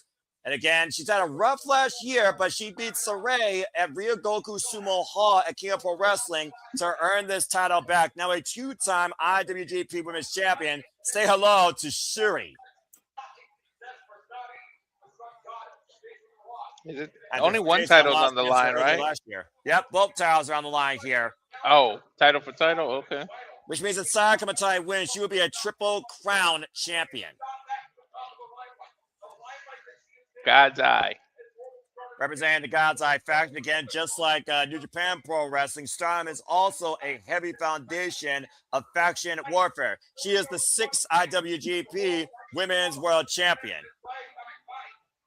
And again, the last time these two faced each other was 2021. That was their last singles match. But Saya Kamatani has only lost 2 singles matches over the last calendar year. Wow, this match is 5 years in the making, isn't it? Well, you could say that, but at the end of the day, last time Suri faced Saya was as the Golden Phoenix. This is the Phoenix Queen, and the Phoenix Queen has virtually been unstoppable this last year, while Suri has come back from losses and a surgery. Look at Kamatani's focus, though, dude. She's laser focused. But both these women are laser focused because at the end of the day, this is history. To think last year was the first time we had a female prime minister in Japan. And the first time that we've seen somebody in a long time in Stardom hold the World of Stardom Championship for over a calendar year. Usually Stardom Dream Kingdom has been an undoing for a Stardom World Champion. Saya Kamatani has surpassed all expectations of herself and the World of Stardom Championship and looks to do the same with IWGP Women's Championship. Of course, Siri is the leader of God's Eye. Saya Kamatani is the queen of hate. That's why you see Momo Watanabe in Saya's corner and most of Siri's faction in her corner. Of course, Saya Kamatani coming off an incredible defense against Anosori at Dream Queendom, literally just the 29th last year. Let's go down to introductions here. Stardom ring announcer and Stardom official for this match. Former World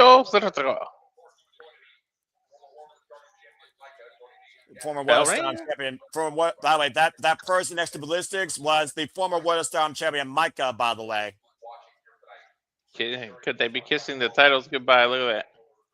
Well, I'm about to say, I'm not sure who the pressure is on more here at this point. Considering how much Saya Kamatani has carried Stardom, I would almost wonder if Saya can carry the burden, the bearing weight of NJPW and IWGP also on her shoulders. Go, respect, turn. You think about this, by the way. This is Suri's first showcase in the Tokyo Dome on air. The first time Saya Kamatani was on the Tokyo Dome stage, it wasn't even aired. Ring the bell, man. Now here we are on this grand stage of the main card, and both these women are making history tonight for Stardom and the International Wrestling Grand Prix. Stop teasing and ring the damn bell. Make sure that everyone's all set. Bell rings. We are officially underway. This match, again, folks, has a 60-minute time limit. Whew, I hope they don't use that at all. You talk about how much both of these women have transformed in their careers. Of course, Siri used to be part of Julia's faction, Donna Del Mundo, until she went off on her own. And many people, of course, talk about Siri getting a chance that Julia wasn't able to have due to an injury that Julia suffered. Of course, led to Siri being a part of her first 5-star Grand Prix and winning it to go on to win the World of Stardom Championship. Saya Kamatani, of course, the Phoenix Queen, was born in 2024, betraying Micah and joining Hate, formerly called Oedo Tai, formerly led by the likes of Kogetsu. And the hammerlock applied here. Is that why Micah's on commentary? Yeah, Micah's on commentary because of the long-term history with both these incredible athletes, especially Saya Kamatani. Leapfrog. Good combination here. Matrix Bridge escape. Nice. The schoolgirl rolled through. Went for that kick. Woo! She would have hit that head kick. About to say, a student of Tajiri, of course, is Suri. So don't be surprised to see a buzzsaw kick in this match, Walter. You think about, again, what IWGP was always meant to be. The strongest in sports. The strongest in combat and sports. What Antonio Inoki wanted to do with the IWGP brand. Double underhook, float over, lateral press, the cover, and a 2 count. Looking for the Jujikatami cross-arm breaker. And right now, Saya Kamatani locking the wrist here. Now going for the single arm. That's the thing to do. That's how you revert. You don't let the pressure by locking your own arm. Ooh, immediately grab that rope. Yeah, sense of urgency by the Phoenix Queen, saving her arm. Saya Kamatani, by the way, folks, is 29 years of age, has been involved 6 years in this game. She got long legs. She made it to that rope quick. Well, Saya Kamatani has always relied on her range and her striking. Her idol is Kota Ibushi. Thinking about representing women's wrestling on a grander stage, it doesn't become bigger than the Tokyo Dome. Again, folks, I apologize for the power outage. Something happened in my neighborhood, but please subscribe, comment, tell friends to be back here and continue the coverage. Cover now off the PK. Gets a 2 count as we are covering Wrestle Kingdom in their entirety. Ash is locked in and focused, studying these women for the first time ever. Dude, she kicked her right in the shoulder blades. Yeah, you heard that scream. It was loud. And then, whoa. Oh, nice way to use the ref. Shenanigans. Don't forget, Sneakiness. Saya Kamatani is part of the faction Hate. Spinning Sova. These women are meant to play heelish games. And there's look at this. Watanabe and Ruka coming into play. Drop kick from behind. It's the numbers game that Hate relies on so much during their matches. Not as often, though, in Saya Kamatani matches, though. I can't stand Watanabe. And right now, Saya Kamatani off the top rope. Look at the sword, the crossbody. Oh my God, the balance. Right? The Phoenix Queen perched Oh, on her here's your throne. replay. Looking Well, at that Phoenix- more gold to her That neck. Phoenix sure did fly. Shit. Yeah, absolutely, yeah. She's soaring, flying. She wants to put a whole dark light on the IWGP brand and the NW Strong Women's Championship. We have to see if by the end of this match will the Phoenix rise. But again, the reason that Saya Kamatani is in this spot of promise is because, again, she literally put this pressure on herself to prove that she could be the strongest in pro wrestling. Literally sacrificing her old identity and turning into this dark nightmare that has ruled Stardom this last calendar year in its entirety. Both these women right now trading the elbows here. This is exchange in the middle of the ring, all for the name IWGP. Who is the strongest? Who deserves to be the face of Stardom and New Japan Pro Wrestling? It's Sad getting the better of Suri right now, it seems. Just You bring it. wailing away. Bring it, I bring it, you bring it. Oh my God, she's hitting her like 16 times in a row. Ooh. There's that final blow to the cranium. And finally turned her sideways, and Saya Kamatani looking to pick up speed, but Suri in close combat, keeping up with the Phoenix Queen. That big elbow strike, mostly connected. Now Saya off the ropes again, a rolling kick. I'm exhausted watching this. Can't imagine being in this match. This is why Stardom is the prominent Joshi Pro promotion on the planet. Big elbow right now. The last time these two faced each other, by the way, it was a double count out. Ooh! Oh! Rising knee. Just clocks her. The ref just checked to see if she was knocked out. You saw that? Suri is 36 years of age, stands 5'4", 114 pounds, with a background in karate, Lachikak, and tennis. 17 years involved in this game. And Saya Kamatani back up to her feet. The madness of that Phoenix Queen on full display here tonight in the Tokyo Dome at Wrestle Kingdom. That's a hell of a mix. Tennis, karate. She was a busy child. Right? Think of all that endurance she got from it. Took a similar road in approach to wrestling like Filthy Tom Lawler. Hurricane Rana off the top by Saya Kamatani. Now hoisting up. Overnight Suba's high bridge, hooking a single leg, and a kick out by Suri at 2.5. Set a new president for women's professional wrestling. Both these women are looking to lead. Oh, that reversal. Sorry. Again. No, you're fine, Walter. Again, you're all about transitional wrestling, and that's what we're all about, professional wrestling, damn it. And it doesn't get a higher pedigree than this. She literally turned that into a tornado kick. That was crazy. Their own version of a tornado kick. Elbow, though, stopping Saya on the ascent, and Suri in fast pursuit. Oh, they're out in no man's land on the top rope now. I sense disaster. Notice the hammerlock. Take over! And she held on. She held on. The modified Kimura applied by Suri right now with a double wrist. Oh, my God. And she got her leg right over. now, the IWGP Women's Champion. And she transitioned to an arm wrench. Oh, my God. Ow. And what would it mean for Suri to beat Saya Kamatani at the Tokyo Dome this year after all the work Saya did to get to this stage? And now she just extended the legs. Look, and grapevine it. Oh, my God. You're not supposed to bend that way. Yeah, that's wicked. Holy fuck. She needs to reverse the pressure and find a way to move right now. She needs to use her straight up vertical. She needs to use her long leg and actually kick her. You can reach her head. Look, the way her leg is bending, kick her. Oh my gosh! Yeah, oh my God, the way she's like maintaining the wrist and arm control is fucking wicked. Like, holy shit! Yo, damn. Your arm is not supposed to bend that way. Right? Looks like most of the hate factions here in Saya Kamatani's corner, as you saw Momo Watanabe. Konami! Draping DDT from the top rope in the cover. Hook on the far lane. The back press, and Saya gets the shore of it too. Dude, how the hell did she not tap out? Right. There's How a was she able reason. to make it to the ropes? I would have tapped out before the grapevine even happened. Right? Like how, The wear and tear. Oh, rolling back heel kick.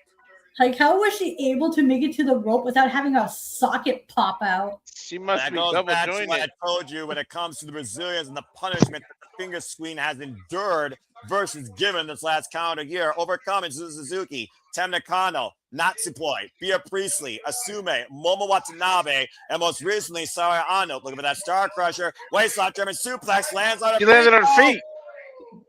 The sidestep still alive, the rebound, the schoolgirl, the roll through, and Saya hoisting up Suri. Blue Thunder Bomb. Right, stack two, and kick out.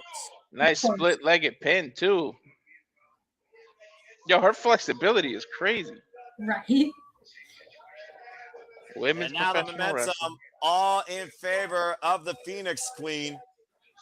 Yeah, I wouldn't have known that after with the freaking submission she was just in. And looking for the Star Crusher! 1, 2, Saya, no! Whoa! I can only count on one hand how many people have kicked out of that finisher. This last calendar year alone, might I add. Tam Nakano was one of them. Does it start and end there? Takamatani holding Oh, she's going to hit it again. I'm going to spin it out. Nope. Siri able to get out of the way. Once again, going back down the arm. The Fujiwara applied now. Hey, Noah. What's up, Walter? Look down. JJ. Go to bed. Again, get out of the way. Oh, my God. Got it with the comment. I'm ready. Knee strike. Oh. I was actually hoping it would get the win just so you could throw it, but why? Right now. Imp out. Got it. What was that? The cover, Dominator 2, no! She's saying it's over. And not quite yet, but she's looking for the kill shot here. We saw what it took to beat Saray, well, at least I did, at King of Pro Wrestling. Oh, she's picking her up in the, Tower of Doom spot. Oh! Poison Rana. High stack 2 by Saya. Kick out by Suri again. That was a hell of a reversal. Oh! Kamatani running in with that pump kick. Her long legs help her so much. And that might be the kill shot right there. That high kick catching Saya on the run in. Now Siri off the ropes. Saya though, Rana takeover. Hook of a single leg. Cover 2. Oh! Saya is literally all legs. And Kodabushi, much similar. Waistlock German suplex released by Suri. This is what it means to compete in the Tokyo Dome. High kick, drop Saya into her knees. That was that buzzsaw kick. Bam!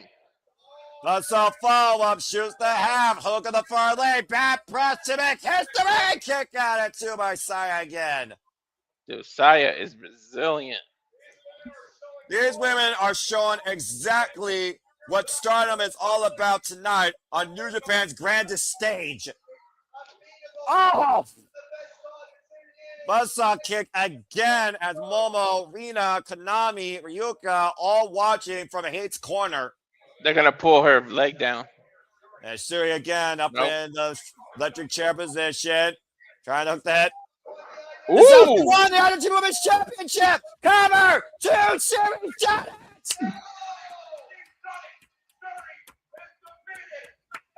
Suri has defeated Saya Kamatani. Wow. You just made history? Good for her. This is a really solid match. Suri is now literally the undisputed face of New Japan Pro Wrestling. Now both NW Strong and IWGP Women's Champion. What a freaking match! What Nick is so far has gotten all 3 of his predictions right so far. He's gotten all his predictions right. Yeah, this is the first I've ever seen them. This is impressive. Right? You talk about again. Saya Kamatani's nearly unblemished 2025. Siri going through pain, heartache, defeat, surgery, injury. Now coming back to be the strongest in New Japan Pro Wrestling. But what both these women did is a precipice for what Stardom can be on the cerulean blue in the Tokyo Dome. Did she just try to headbutt her? I'm sure Saya Kamatani's madness respects the effort that Siri brought forward. At the end of the day, Saya and Siri made history, but Siri stands victorious. I gotta give it to yeah, they're both as good as everyone says they are. I'm very impressed. I want to see more of them. Stardom. That's professional wrestling, damn it. Congratulations to the leader of God's Eye, the new NW Strong Women's Champion, and still IWGP Women's Champion, Shuri. Damn, she's emotional as hell. Well, can you blame her? Of course not. You think about, again, like I said, the last year she has and what this meant. You think about how long she was chasing Mayu Iwatani to just beat her for the championship for the first time, and how quick she lost it to Saray. Ever since Camp Pro Wrestling, Siri has officially found herself once again. She threw the ice pack at her. Kamatani's got to be a little bit furious considering how much work she put in to get to this point, hoping to see Stardom have their own show overall in the Tokyo Dome. And based on your reactions, Walter and Ash, it sounds like you very much would be fond for that. Yep. Absolutely. You can't hate that. And mad respect to the Phoenix Queen, though. Commendable effort. Might I add, she is still the World of Stardom champion, has been called up by Starlight Kid for a challenge for it at Stardom's next big show. Oh, that's another name I've been hearing about that I've been wanting to see, like Starlight Kid. Gotta be careful, because in Japan, you find out your next challenger very quickly. I thought somebody might have popped out. Well, I guess we'll have to see what's next soon enough for the Phoenix Queen. If someone wants to bring JJ in while we wait for these 10-minute enter, go ahead. What does he have to say real quick? Go ahead. I can't do any predictions. Anyhow, bring him into the room right now. It's JJ Williams, and he better not piss me off. And he's gone. I don't think he wants to be in. I think he's doing some backstage stuff. That's all right then. Respect to JJ Williams. The emphasis on the blue Thunder Bomb not winning matches, but nonetheless. Nearly 15 minutes, everyone. That was awesome. As Sandy led her thoughts, and also won a match. And again, as I said earlier, regardless of the results, Saya Kamatani is still World Star champion. Time to take that fear of an L on her next challenger, Starlight Kid. I think you very well might be right, Sandy. All right. 2018, 2020, Time Bomb, Takahashi. As we move forward, this crazy anomaly of explosive character and color, former junior heavyweight champion, might I add, who just lost that title to Amakusa at Noah the New Year, Hiromu Takahashi, the ticking time bomb, leading the way right now for the unaffiliated. This crazy son of a bitch. I only called 3 of his matches, and I know how crazy he is. I love Hiromu. Hiromu's adorable. He's the gem. I gotta check out that match because I heard that was really, really good. It was incredible. I just got done watching Noah the New Year and the initial Stardom show with Windsor making her debut ahead of calling Wrestle Kingdom with you two. As we get ready for a point for Caliber, Drew Maloney, who of course has graced this stage 2 years previously as an IWGP Heavyweight Tag Team Junior Heavyweight Tag Team Champion. Excuse me. Of course, breaking out this last year as a heavyweight, entering his first G1, teaming up with Shigo Takagi in the World Tag League. Yeah, those two worked really well together, didn't they? Call themselves the War Dragons, might I add. A very formidable duo. In the office. Yeah, about to say, you want to talk about a guy, though, that really took opportunity by storm wherever he could, but he's his own worst enemy. Here comes this war-ready madman, who, again, Walter, you called arguably what you thought was already match of the year on January 5th against Kenny Omega. Here comes war-ready gay kid. Here we go with the freaking Bullet Club music again. This ain't Bullet Club music, dude. This is War Rated Games Kids music exclusively. Oh, War Rated, yeah. About to say again, we talk about Gabe Kidd. The only thing that really is Gabe Kidd's worst enemy is Gabe Kidd, but he loves. Yo, what if he also loves to fight? What if a certain someone followed into Japan? I mean, it's incredibly possible. I mean, again, your hindsight's as good as mine. And here comes, of course, last year entering in as the never Openweight champion, one of the most notorious New Japan Pro Wrestling heavyweights, Rampage Dragon Shingo Takagi. Yeah, I like the matches I called for him last year. I mean, Shingo Takagi has been everyone's wrestler's wrestler when it comes to delivering the hardest hitting bout. And he and Drew Maloney defined each other last year, much to Ash's point, before they were a tag team. Remember, Ash, Drew Maloney's first baptism by fire was against Shingo Takagi when he became a heavyweight.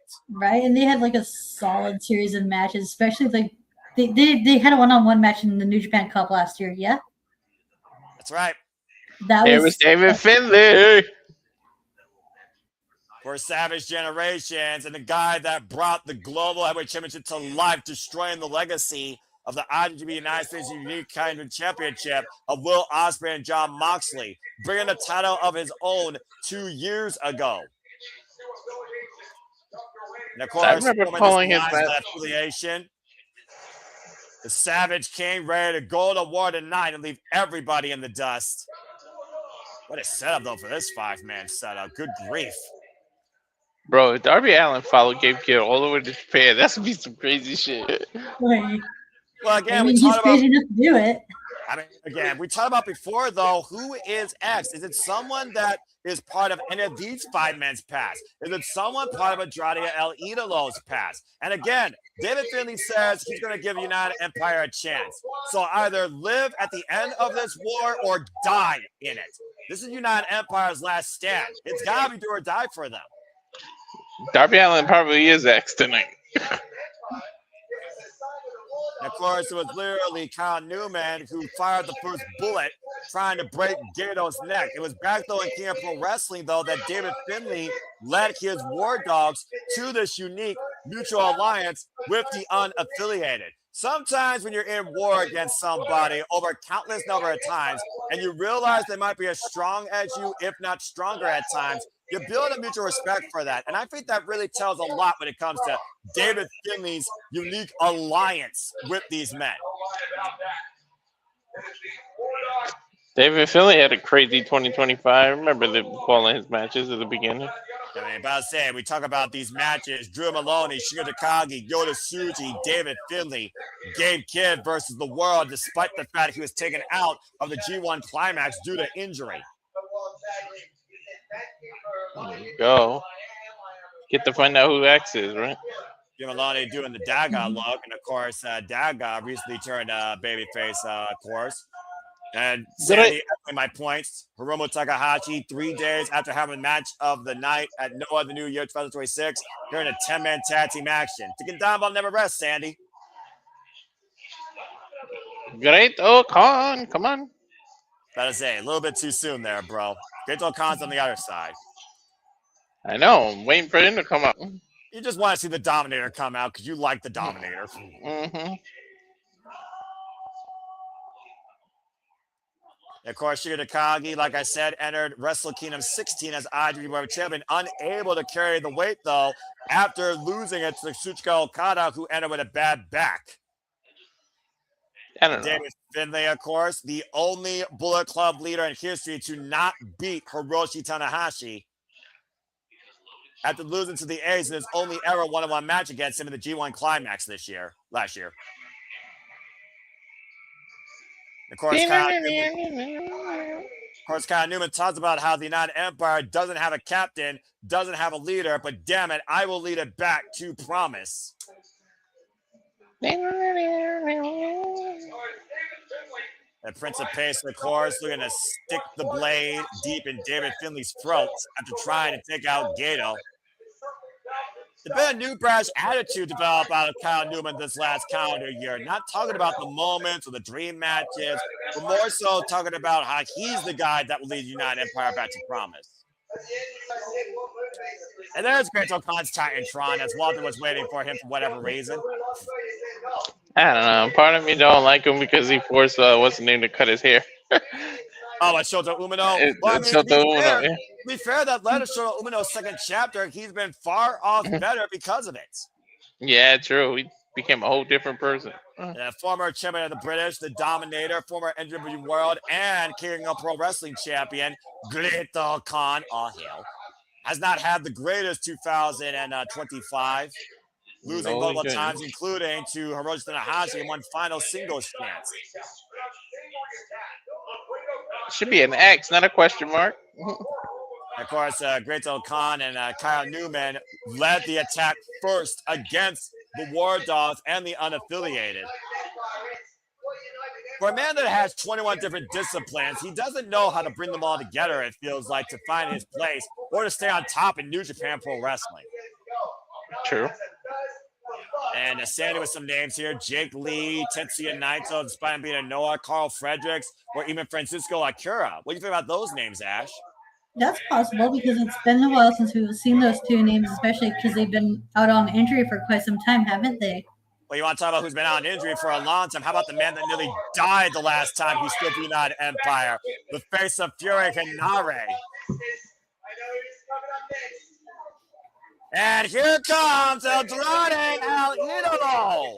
El Idolo! Financial backing. The first time we have seen La Sombra back in a New Japan ring in years. Coming out, by the way, in case you noticed, Walter, to his AEW theme. Yep. Of course, now the new financial backer of the United Empire, since Gideon Gray apparently must have found them bankrupt. Probably like 10 or 11 years since I think we last seen La Sombra, of course, involved here in New Japan Pro Wrestling, Ash. Oh, wow. It's been that long? Sheesh. All right, let's find out who X is. Most notoriously recognized for being IWGP Intercontinental Champion, NWA World Historic Middleweight Champion, not to mention NWA World Historic Welterweight Champion, and CML World Tag and Trios Champion. All right, now, step by step follow down. To take your ground. Can you just take your ground? Leave me Give alone. me alone. Give me my throw. Who the hell? Who the hell is this? I don't know. Oh my God, it's Jake Lee! Yeah! The smart bastard! What the fuck? I thought about his name. I didn't think it was actually going to be. You thought of his name, though? A former War Dog, Jake Lee. Someone's speed, by the way, is very loud, by the way. I'm hearing it through, by the way. Probably mine with the That's all good, though. Just be careful that you don't get copyright strike. I turned it down. Jake Lee, of course, who was formerly part of the War Dogs, brought in as the Smart Bastard, was last a tag team partner alongside Gabe Kidd as the Mad Bastards. We have not seen Jake Lee in action since September 2024, guys. Jeez. Yeah, he got injured during, what was it, the G1 climax, or was it the Tag League? The Road to Destruction 2024. And of course, you forget about Jake Lee's entrance into New Japan Pro Wrestling as formerly the leader of Good Looking Guys in Pro Wrestling Noah, former GHC heavyweight champion. Well, Gabe Kidd's not happy about the betrayal. Well, you know, I almost wondered, did the War Dogs care that Jake Lee was out indefinitely? How long has Jake Lee been thinking about everything that's been happening in New Japan Pro Wrestling? I bet they wasn't thinking about him. And I'm about to say, again, you figure about everyone's business being old business. Fucking Jake Lee.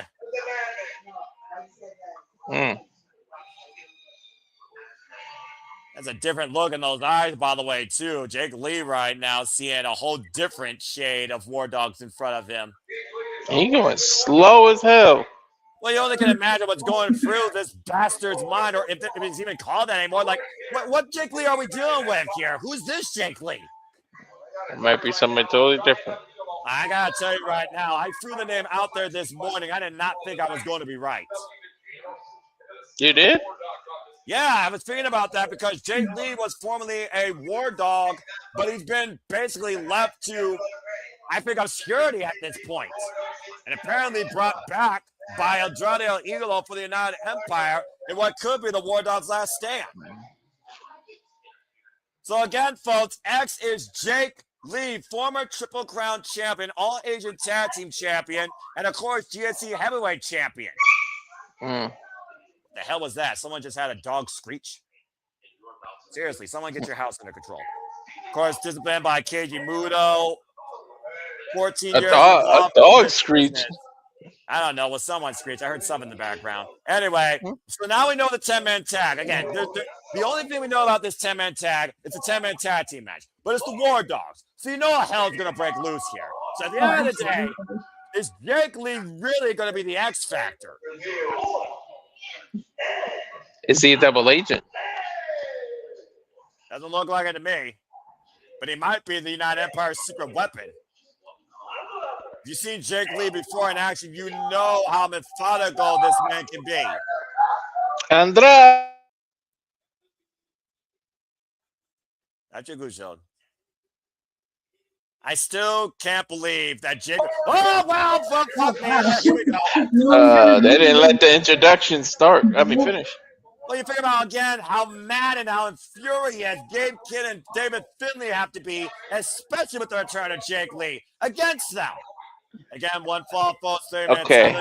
Andrade El Idolo and Gabe Kidd right now starting things off. Andrade is loco. He's actually asking Gabe Kidd, "Are you crazy?"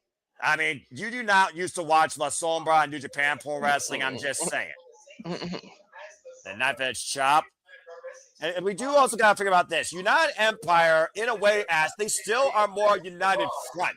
In the War Dogs affiliate, you got two different mindsets working together. Can they coexist? Well, as the match progresses, we'll find out. Especially like we have like two bad moves, because especially since we have like two boys that running on emotion in Gabe Kidd and David Finlay. Corkscrew tornado out of the corner triangle, tornado out of the corner, Andrade El Idolo. Sending Gabe Kidd back inside the ring. Now Andrade going up to the top rope. And you make a good point about the United Empire. Maybe they are united. It's just that because of how directionless they are, it just doesn't come across that they're united when they actually are. I mean, again, what is an empire without someone on the throne? And again, big right hand. Kyle Newman wants to be on that throne, made of David Finlay's freaking remains. Empire or not, you still need financial backing, so that explains Andrade. Yeah, Gabe Kidd now up to the second rope. He's a madman. What is he gonna do? Oh! A moonsault. There's your answer, Walter. Matching Andrade's own style. Well, the thing about Gabe Kidd, we've also noticed he's basically taken on anybody's style and trying to make it his own. But he's disciplined the foundations of New Japan Pro Wrestling. Where's that lion mark for a reason? But much to Svet's point, he's also been a Death Rider. So what mindset is Gabe Kidd in right now, seeing Jake Lee back that used to be his tag team partner? Oh, big elbow. Yeah, Andrade's back in United Kingdom, but the last time we saw him in AEW, he was part of the Don Cal family, so... And Andrade right now, that back elbow is lethal, knocking Gabe Kidd out. Dude, he put all his weight when he did the spin into it, too. I also need to point out again, this is just a traditional, special 10-man tag. So tags had to be made for other people to participate. Oh, shit. And there comes the Yeah, you remember this rivalry defined with the Neverweight Championship? Oh, yeah, this is oh my god. And now Ishimori. Oh my god, I love losses. I know you're all into this shit, Ash. Again, this is BMF to the highest degree. Hey, anybody willing to take a tattoo to the face like that is a crazy something bitch. Right. Over a number of hours, of course, representing, of course, his culture, talking about the mana. Again, we talked about before, though, the last time we saw Hanare representing an empire in multi-person warfare, he nearly lost his life. DDT by Shigo Takagi. And of course, Hanare, the last time we saw him was also back in 2024 when he was injured during the World Tag League. He's been back in action for the first time since December 2024. The cover now by Shigeru Takagi holding their leg. It's a 2 count. Is that a brainbuster or a suplex? Brainbuster. Thought so. So you put a little oomph on it. Yeah, Hanare, by the way, who was also brought in as an ex, ironically enough, to the United Empire. And Great Khan denying Shigeru Takagi his time. Just face planted him. I'm about to say, you can't be surprised with that there. Great Khan and Shigeru Takagi have also had their fair share of fall over the KOPW championship, let's forget. Remember that freaking Shingo Takagi triple triage match. Set out powerbomb by Hanare, great double team by Great Khan, and 2 counts on the Rampage. Yo, Great Khan literally lawn darted him into the powerbomb. Well, again, and right now, Hanare again. You figure about Hanare's been gone for a whole year. The full Nelson applied to Shingo Takagi. Shingo finding back though. It feels like just tonight alone with the returns of Hanare and Jake Lee, United Empire already has a new sense of rejuvenation. Which is back up. Oh, on a headbutt. Ooh, the right of the knee strike in the corner. Snap Mayor forward. Hanare on the run. PK follow through to Chicago over. What? No, what the hilarious. The Roar of Thunder by the Rampage Dragon. Decking Hanare here. Oh, we got another heavy hitter in Drilla coming out. And of course, the other half of War Dragons it became known as. Yo, just picked him up like nothing. Again, Maloney was pound for pound the strongest junior heavyweight. Drop kick by Drew Maloney. Oof. And Drew Maloney right now with the running baseball slide drop kick. And it's all breaking down again. That was a drop kick that could rival Okada's. About to say, Drilla, though, sending Hanare back in the ring. And right now, unaffiliated War Dogs trying to regain control here. The surprise factor, though, clearly in favor of the United Empire, completely throwing this team off their game. Back elbow strike connects to Hanare. Now Drew Maloney up to the top rope. And it is another diving elbow to Hanare's heart. It's a cover, hook on the far leg. Is it enough? No. And it might be both the War Dragons' time. Uh-oh. And about to say, Drew Maloney, Shigeru Takagi, firing up the Tokyo Dome crowd, 50,000 strong, squaring up Hanare in the corner, double clothesline. Might be looking for that made in UK Japan. Hanare fighting back, though, against former heavyweight champion, former junior heavyweight tag team champion. Back elbow, double jab. Hanare stands strong, eats a right. Taking the hell of the lariat again. Still trying to get back up to his feet. Now Drew Maloney picking up speed. Spear! And a cover, hooked the far leg. A kick out of it, too, by Hanare. Hanare taking a lot of the punishment here right now, Ash. Needs to make attacks seriously. Right. And Shingo and Drill looking to set up for that finisher. Meaning the minds though by Hanare. Back elbow, the jab. Oh, and just eat it. They're trading headbutts both Hanare and Shingo. Hammerhead shot by Hanare. Dropped Shingo. Izaguri. Oh! Berserker bomb finally takes Drilla down. That should give him enough separation so he can tag in Newman. Because it looks like he's up on the apron. And notice Jacob Austin Young, by the way, willing Hanare to the United Empire's corner, who was invaluable during Kyle Newman Great Khan's run in the World Tag League. Shit. We got the two leaders going at it now.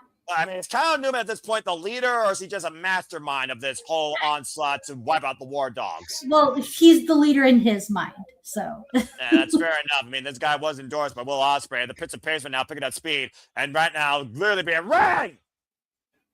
And did not lost a step there, driving his boot through David Finlay. Oh, it's Kurt's backbreaker. By the inaugural global heavyweight champion who's been waiting to get his hands on Kyle Newman here. Unprotected shots to the head, just ground and pound by the Savage King. You think about, again, the blood run down David Finlay's face by Kyle Newman at one point. Seeing red right now. David Finlay once said, the price of your betrayal is your own death. I can only imagine what the price is when you literally make the War Dog Savage King bleed. Mm-hmm. And right now, David Finlay hoists up Kyle Newman, possibly looking for that overdrive. Oh, body shot. I don't know what else it could be. There's no fate worse than death. They say there are fates worse than death, possibly. And Kyle Newman might be looking for something greater than death here when it comes to David Finlay. Rolling elbow connects. And right now, Kyle Newman runs in with the... Got reversed, by the way. Excuse me. He ran in with that kick. Caught David Finlay on the run in, and both proverbial leaders are down. I'm not even sure there's a strategy at this point for either side. Just go in and hit hard at this point. Right? They're just ready for a fight. Well, is Jake Lee ready for a fight? Who again was literally brought in from crossing Noah by Gato and David Finlay, now on the opposite side of his former leader. Wow. I wonder if this ring rust almost over 2 years not in the ring. Irish whip. Yeah, exactly. And now hoisting up David Finlay. And a scoop slam to the Savage King. Lackadaisical cover by Jake Lee. The thing about Jake Lee, though, he's also very methodical. I think he wants Gabe Kidd. He keeps staring down at him. I'm about to say Hiromu's the only one now on the apron. He's staring down Jake Lee as David Finlay looking to choke slam that man. Again, got him goozled, looking to hoist him up. Oh! And countered into a stunner. But he didn't go down. And Hiromu tag made, and Hiromu and David Finlay, who used each other as weapons during the World Tag League. And you love that. Well, the thing is, Gato made this tag team possible, and for a while, David Finlay was just using Hiromu as the weapon. Now Hiromu using David Finlay as the weapon, and I still don't think these two understand how to use each other. They don't. The bomb blew up. The madness of this pairing. And Finlay right now, kick to the midsection. Uh-oh, what the hell? I mean, it's Power bombing his own partner. Oh, no. The Dominator on his partner. And Hiromu with the cover on Jake Lee with that double team gets a 2 count. He literally kicked him in the stomach before he did it, though. I don't remember. I don't understand this, but I guess it's fun for Hiromu if nothing else. I don't think they understand it. That's probably accurate. Again, Gato, for some reason, he made this team work, and it did work. They just didn't win the league. And a super kick by Hiromu and Jake Lee, catching Hiromu in the midsection, taking him down. Dude, how big is Jake Lee? Is Hiromu the first wrestler to compete in both tag leagues in the same year? I would say so, actually. To your point, junior heavyweight also, of course, part of the heavyweight tag league. Not to mention last year's World Tag League winner and Gabe Kidd found in the ring, now spitting down on Jake Lee. I think Gabe Kidd he reintroduced himself to Jake Lee. And that's putting it politely. Yeah. Andrade now in the ring, and Andrade and Kyle Newman double booting Gabe Kidd out of existence. Now Joe Maloney right now, double 290. Oh! That was Arn Anderson-esque. Beautiful spine buster. Ooh, he caught with a high kick. Damn, I heard that kick. For that cutter again, and Joe's like, nope, not happening. Looking for the Oz Cutter 2.0 to your point now. Joe Maloney, though, was looking for the Dominator, able to escape, went for the PK. Ooh. The boots connects to Drill's head. Drop kick! And Kyle Newman. Oh! Nice bounce back in there. Oh, and that's there. Up by Drilla. Oh. Whoa, that was a beautiful sequence right there. He dropped him on his neck for real. The most devastating pile driver. Great Okada looking for the eliminator, hoisting Drilla Maloney up. Fallaway slam. The claw. Hoisting up The Shingo. claw. Don't start with me. Come on, Great Okada. You're better than this. He biting him. Shingo. And Shingo right now picking up speed, and Great Okada ducks to their knee. Big boot. Shingo rebound off the ropes. Wipes Great Okada out with a lariat. Yeah, but turn around. Debilitating body start, spinning back heel kick by Kanare, the face of Fury. Now Shingo tried to take advantage of Inare. Sends Inare up over the outside. And himself. This is breaking down all too quickly. I don't even know who's legal anymore. I don't think the ref does either. I thought it was Okan. And Hiromu bombed on everybody by David Finlay like a nuke. What the fuck? I thought it was Great O'Con that was legal, but I don't know. Well, David Finlay just destroyed everybody with Hiromu Takahashi's body. That's one way to use your partner, I guess. Well, I guess Hiromu just tagged himself. Now look at David. What the hell are these two over here out of the corner? He's gonna use Finlay as a weapon now. Oh no. He's gonna superplex his own partner into the rest of the crowd. Yeah, that's exactly Ridiculous! Oh, God! What the hell? Strike! That's the body on the floor. And Hiromu's standing tall. Running a victory lap. I have to rewatch World. I have to watch Tag League just for Hiromu and Finley's matches alone. I was about to say, Hiromu extremely fired up here. Oh! Just realized Hiromu's face with that boot. The jokes are over after that legal people. Yeah, it was Jake Lee. And Jake Lee might be looking for that face break shot, lining up Hiromu Takahashi in the corner and connects. Damn.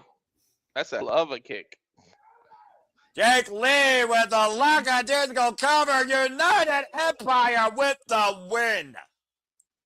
Dude, how big is Jake Lee? 6'7"? 6'8"? Jake Lee is 6'4", and he just planted his boot with the face break shot. 6'4"? He looks bigger than that. For United Empire. And smart bastard he once was turned United Empire's secret weapon. I don't think again, so. that face break shot, you followed his career in Noah. That boot to the face can knock any person out. I don't think the two teams are done with each other quite yet. Empire rises anew tonight thanks to Jake Lee and Andrade El Idolo overcoming the unaffiliated War Dogs Rage, Speed, and Fury. It's going to be Lee versus Gabe Gibbs one-on-one soon. Ooh, you're probably right there, bro. I wouldn't be surprised in the slightest. 4. Oh, wait a minute. Wait, who's that? Hold on. I don't know who that is. Who the hell is that? I don't know. Oh! Wait, just super kick to Hiromu Takahashi. Wait a minute. Oh, it's Akira. Francesco Akira! Francesco Akira is back! Well, I would say definitely not Empire stands strong and tall and complete tonight once again, Ash. Mm-hmm. The whole game is back together, united under a new, I don't even know what the hell you call it. A new empire? Your new empire. Right. That's definitely one hell of a new empire. Take a look at that picture, guys. Jake Lee, Francesco Akira, Andrade El Idolo, Jacob Austin Young, Great O'Con, Kyle Newman, and Kanare. Dude, United they stand tonight at the Tokyo Dome. Wow. That dude been hitting the gym all his time off. Well, I'm about to say, when you got literally a year and some odd days to think about what your career has been and what your previous affiliates thought of you, you come back a whole new person.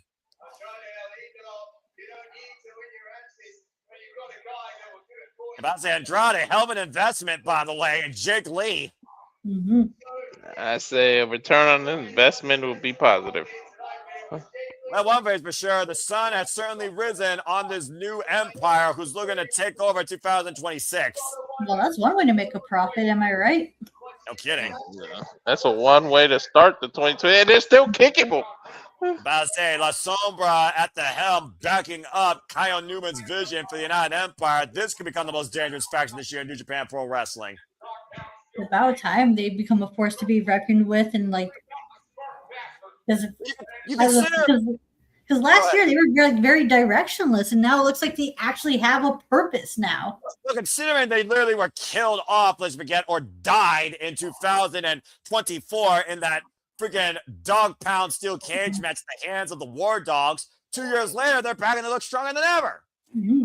Jake looks like all his screws aren't there. That might be accurate.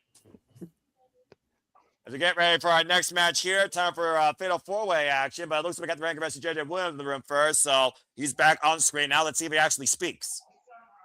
Hey, I was having some issues earlier, okay? All right, fine. Shit happens, tech happens, but look above you. What?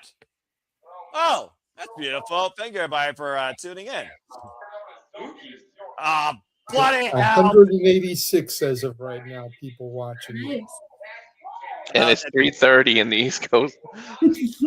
About to say, I mean, again, it goes to show the outreach of Shinya Pro Wrestling. And thank you all for tuning in. Again, if you haven't already, subscribe to Bad Red, subscribe to Rated Wrestling.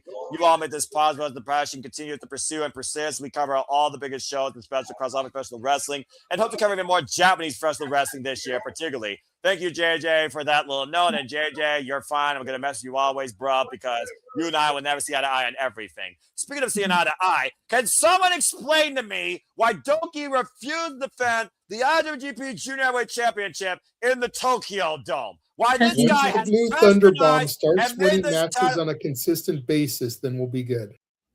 Because As I was- Doki's a dickhead, that's why.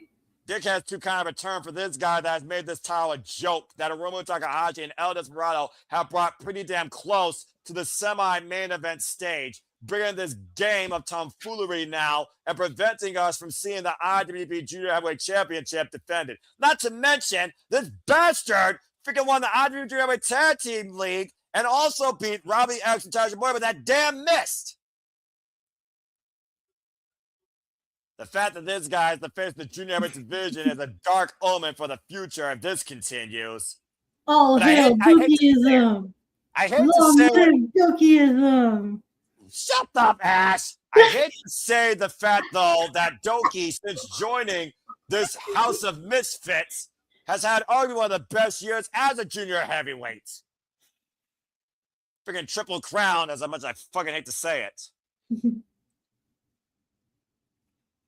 I was in such a good mood. Then JJ popped up with the Blue Thunder Bomb shit. Then you had to bring up a Doki thing.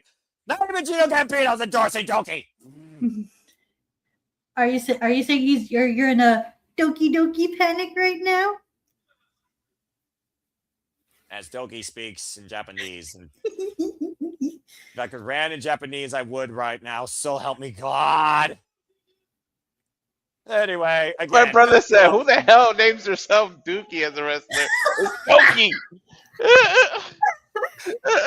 It's okay. One of my friends called him that too. They called him Maybe- Doki. Maybe he's confident and he thinks he's the shit.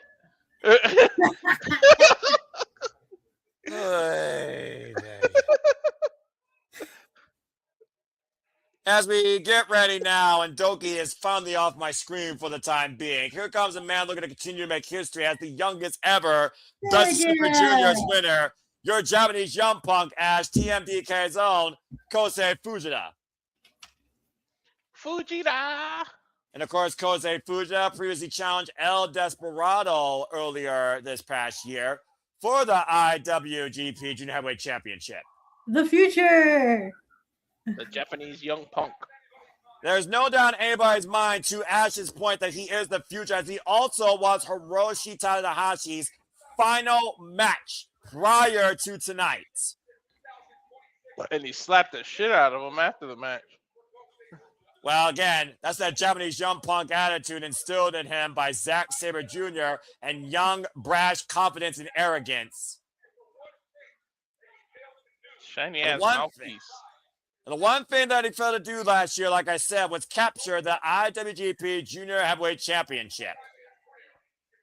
Does this dude have a bedazzled mouthpiece? I say, walks his own swagger, his own style, as much as you know, one of the two young punks, of course, in TMDK that Zack Sabre Jr. wanted first and foremost in his faction. The new champions, too. The six Yeah, champions. Zach and Robbie did really good work with that boy. And about to say, Robbie Eagles and Kosei Fujita, of course, who came into the Tokyo Dome last year, winning that ladder match, Ichiban Sweet Boys, becoming IWGP Junior Heavyweight Tag Team Champions. I've seen some highlights of Fujita, and I'm like, oh, hey, that looks familiar. I wonder where you learned that from. Honestly, he's got more than enough of a discipline tree inside TMDK to learn a thing or two. And of course, he also has evolved in his own, adding that frill ride move that led him to win the Best of Super Juniors. That's another thing I have to catch up on is Fujita's Best of the Super Juniors matches from last year.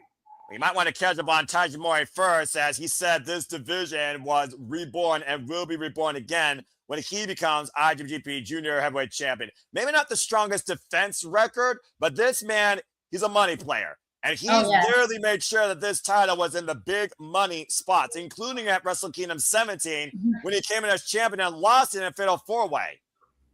Yeah, you call Shingo a gatekeeper for the heavyweight division. You can make that same point about Taiji Ishimori when it comes to the junior heavyweight division. And of course, we talk about Taiji, his superhuman feats last year, and his crazy antics on his own pay-per-view shows, outlasting insane Rambos and wrestling multiple times in a single night. Pound for pound, one of the strongest former GHC Junior Heavyweight Champions, three-time former IWGP Junior Heavyweight Champion. Ain't no rest for the wicked when it comes to Ishimori, that's for sure. And the last time he held that title was for 248 days. Ooh, and was that post or pre-pandemic? Post-pandemic, 2022 for 2023. Wow. That's and of quite course, sweet.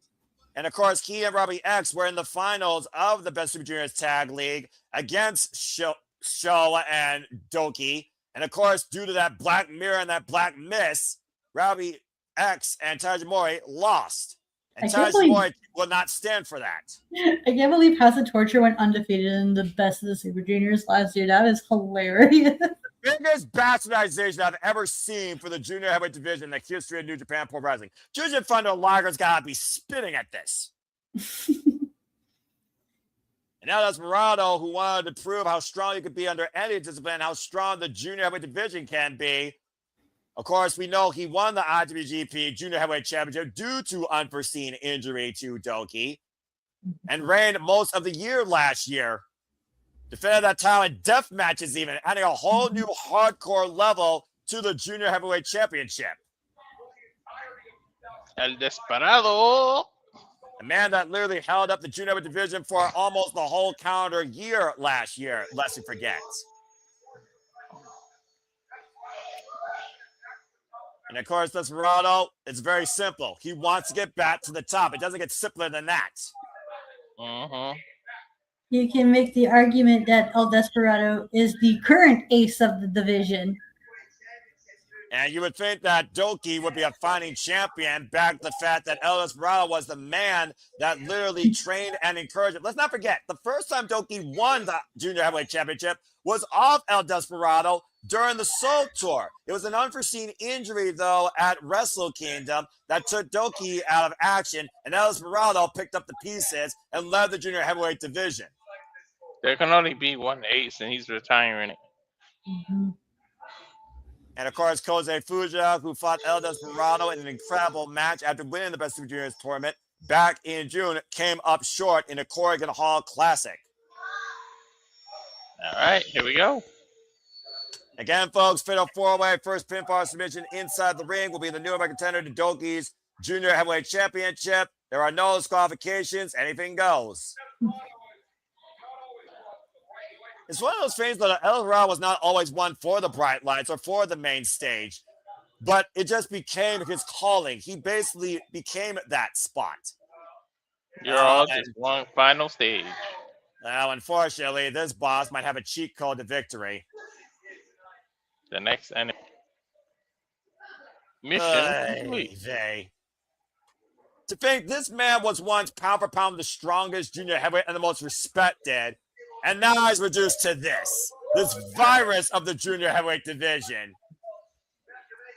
And of course, he is one half of the IWGP Junior Heavyweight Tag Team Champions, the Murder Machine Show, who beat El Desperado thanks to freaking Yoshinobu Kawamaru via count out when he last held his only run as IWGP Junior Heavyweight Champion.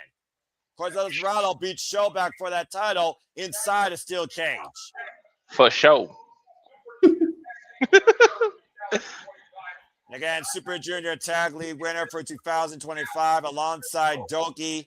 Gotta be prime target number one for these three men to make sure that he doesn't win to turn it to a House of Torture match. That'll make Ash happy. That will piss me the fuck off. Yeah, you tell the drunk driver to come back and knock the power out again. No, don't get me started. Don't get me started on that shit, all right? I'm just saying, I'm already pissed off enough as it is. I like how it's this match I decided to bring out the dolls. Show's entrance should be like TJ's entrance. He's the one that's all the video game and everything. Yeah, again, freaking Show would probably just do the freaking Polka Doom against Doki just to keep the title on Doki. Regardless, keep the title inside the House of Torture. That's all that matters here. I mean, they're crazy enough to do it. Like, shenanigans abound. I hope they pretty could much do that. That would be just. It's gonna be a tag match for a while. Shenanigans that bastardized the junior heavyweight division and made it a freaking joke. Of course, there's no Kawamaro in Show's corner. Again, there are no disqualifications here. There's a 20-minute time limit. Oh, wait a minute. Watch out, your boy! No time to wait here, and I don't blame him. Wipe out freaking Yoshinobu, get Show in the ring, and get the win. Right. Referee Kazuchika calling for the bell. This match is underway. One fall, 60-minute time limit. Ishimori directing traffic right now, all against Show. I don't blame them. Break his leg if you have to. Make sure he's not a factor. That double knee was crazy. Ishimori right now, jumping knee strike off the double Irish whip by El Desperado and Kosei Fujita. The double underhook, looking for play Sunday.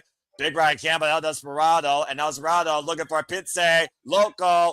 Kosei Fujita, though, with a big left hand. All these men just want to break Show's ass. From the eye by Ishimori. Let's communicate, though. They might distract them, though, from the main objective here, and that's to win this fatal four-way. And Show trying to run away like the coward he is. They're not letting him get far. I hope not, personally. They're trying to make sure he doesn't get out of the ring, so that way the guess he never has advantage. But fucking he is being scrappy and Did they really just fall for the point away? They did. Right now, El Desperado, Ishimori, and Kosei Fujita need to focus, and everyone else that can. Again, it might be a 3-on-1 proverbial when it comes to making sure House of Torture doesn't have a chance to keep this title in the house. But all three of these men want the IWGP Junior Heavyweight Championship. El Desperado was robbed. Ishimori has not been champion for quite a while, and Kosei Fujita came up short in his first chance for that title. Up and over, Ishimori lands on the apron. Izaguri connects to Taiji. Desperado swinging a miss. Kosei Fujita up and around, take over to Harris. To El Desperado. All three of them are looking to right the wrongs that was done to them by the House of Torture. Well, what they need to do, this entire division needs to right the wrongs of the House of Torture done in this division the last calendar year. There is no righting that wrong. It's too much. And I pray you're wrong. So swinging and miss the back elbow, knife edge chop by Kosei Fujita. Oh my God, that knee. Ooh. Jumping knee strike, follow-up kick. Rock Show, though. Kosei Fujita in the driver's seat here. Japanese Yampa, Kazuchika pro in the line of battle. Drop toe by Kosei Fujita. You know what this is? Mm-hmm. The Modified Romero Special. Oh, here comes Despy. Into the chin hold. El Desperado and Taiji. What the hell is this? They're not letting him tap. Smart. Yeah, they grabbed his arm so he can't tap. And you're covering his mouth. And they covered his mouth so he can't verbally quit. Oh my God, you see that Doki cut off? That's so funny. Well, I'm about to say, Doki knows his days are numbered if Show doesn't win the match here, all right? He's on borrowed time less than Show, in my opinion. Be a footnote in the junior heavyweight division history books of the championship if Show doesn't win this match. Because I guarantee whoever wins this is going to restore the value of that title back. That was a nice tilt-a-world backbreaker. And Ishimori and El Desperado have defined each other quite well during the rivalry over the best Super Juniors in previous calendar years in the IWGP Heavyweight Championship. Bone Soldier and El Desperado squaring off here. Of course, El Desperado surviving hella death matches in Freedoms Wrestling against Crazy Monkey Jun Kasai at one point, defending the IWGP Junior Heavyweight Championship. The back elbow strike. Ishimori, though, catches Desperado with a pump kick. Right now down to a 1-on-1 match here. Irish whip reversal. And spring. Oh! Corkscrew Hey! kick. Bro, I think the ring shifted the way he bounced off that rope. Right on the button with the corkscrew kick. There goes Taiji Ishimori, who, of course, first won this title at Wrestle Kingdom 13 against Takeshita. Desperado right now. If the ring Japanese. get moved to a 3. Get a title them under the counter turn. Kick out. It's almost a modified Blue Thunderbomb almost. Basically. Of course, looking for Pince Loco. Ishimori, though, up and around, looking for La Mystica, the takedown. Unable to trap the bone lock, though. Ishimori. Oh, Revolution knees. She's a Kodabushi with that moonsault knee press or speedball might That might be a mistake. That might be a mistake that he didn't keep the cover. He just got up and finished it. Front face lock applied. Looking for Bloody Sunday. Bloody Cross, excuse me. Cover 2 and show. God bless it. No disqualification. And scoop slam to the back of Oh no! It was the torture shenanigans because the ref is down. Torture. Yogi wanted to make sure that he was in full control of these games that he made up, knowing he gets a chance of his German championship would be on the line. And that damn bent bar to the front of Taiji Ishimori. Well, that's going to take out Ishimori. Now they got to take out Fujita and Desperado. 50,000 strong booing these men, telling them to go home. I tell them go to hell. And right now, Show with a wrench in hand. This is bull dokey. And I'm about to say, well, wait a minute. What's Robbie? Who is that? That's Robbie Eagles, the sniper of the sky. And Robbie X. And the other Robbie. Both Robbies. Okay. Is that a double stunner? Again, like I said, it is everyone against House of Torture. No one wants to see these men in New Japan, let alone as champions. Luca in the building, former tap punter of Desperado. Everyone's out here tonight. Damn. And Robbie Eagles with a fly! Jumping on Kilo between the top and middle rows to the outside. That was almost too much momentum. And watch wow, you see the rotation on that? That was nice. Beautiful corkscrew tope. Right through the middle row. Yeah, beautiful Tonito. Robbie X, though, likes to take things to the extreme. Well, that's going to even things out from how the House of Torture numbers game advantage. It's tearing everybody out, though. We got nobody in the ring. We got no referee. Oh, no. Oh, God damn it. That Black Mirror by Show. The damn tool that cost freaking Ichiban Sweet Boys the IWGP Junior Heavyweight Tag Team Championships. No, Show's going to take advantage. He threw the referee back in. Referee Kensei Sato back in the ring. You got to be fucking kidding me. And Show right now looking to put Kosei Fujita away. Looking for the shock arrow. Got it. Oh, God. You have to be fucking kidding me. Oh, here comes Destiny for the save. Thank Christ. That's where I with a stiff right hand only knocking Show out. Never has a punch in the face. Felt so good for me to see on screen. Oh, Pince Loco version 2. Pince Driver. Pince Loco. Count it. 1, 2. Oh, Desperado got it. And Desperado one step closer to restoring the honor to the IWGP Junior Heavyweight Championship. Thank Christ. As we get the rematch literally 1 year in the making. Your days are numbered, you fucker. And you see Dogi absolutely at wit's end at ringside, as he should be. As his senpai might be his undoing. Thankfully. Oh, Desperado lucky he was there. That was going to be a 3 for sure. Right? Thank Christ. And it will be happening this time. We'll see if Doki's arm actually holds up and if he will be the strongest as Doki goes one-on-one against El Desperado once again for the IWGP Is that Monday? Junior Heavyweight Championship. Is that Monday morning? I don't know exactly. New Year's. If I'm El Desperado, I would do the match at New Year's Dash and get this division back on track as soon as possible. That's what I'm saying. New Year's Dash is Monday morning, right? Yes, it is. It is. It is. It absolutely is.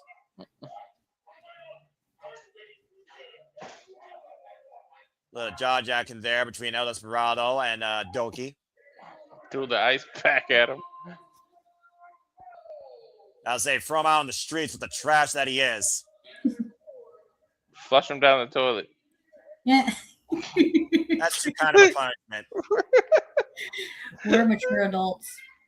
Sure we are, Ash. Sure we are. And I'm just a vocal, simple man that gives a fuck about professional wrestling, damn it. And that the House of Georgia is the biggest joke in the wrestling business since I can remember. Go Ace.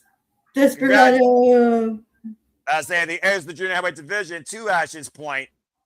Congratulations to El Desperado, now the new double contender, thankfully, for the IWGP Junior Heavyweight Championship. Oh, man. Sorry, I got a little bit hot there. You got hot like in house. I'm kidding when I'm going to make that. About to get serious. Are we down? How many matches are we down to? Let's see now. 3 matches left. 3 left. 3, right? Yeah. Good. After this, then it's Konosuke. Kudos, by the way, to Kukai coming to the aid of his partner, El Desperado, by the way. El Desperado can barely walk.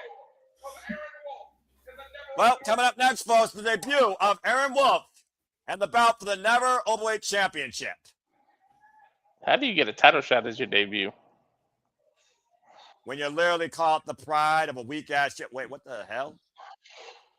Death Pain Invitational 2026.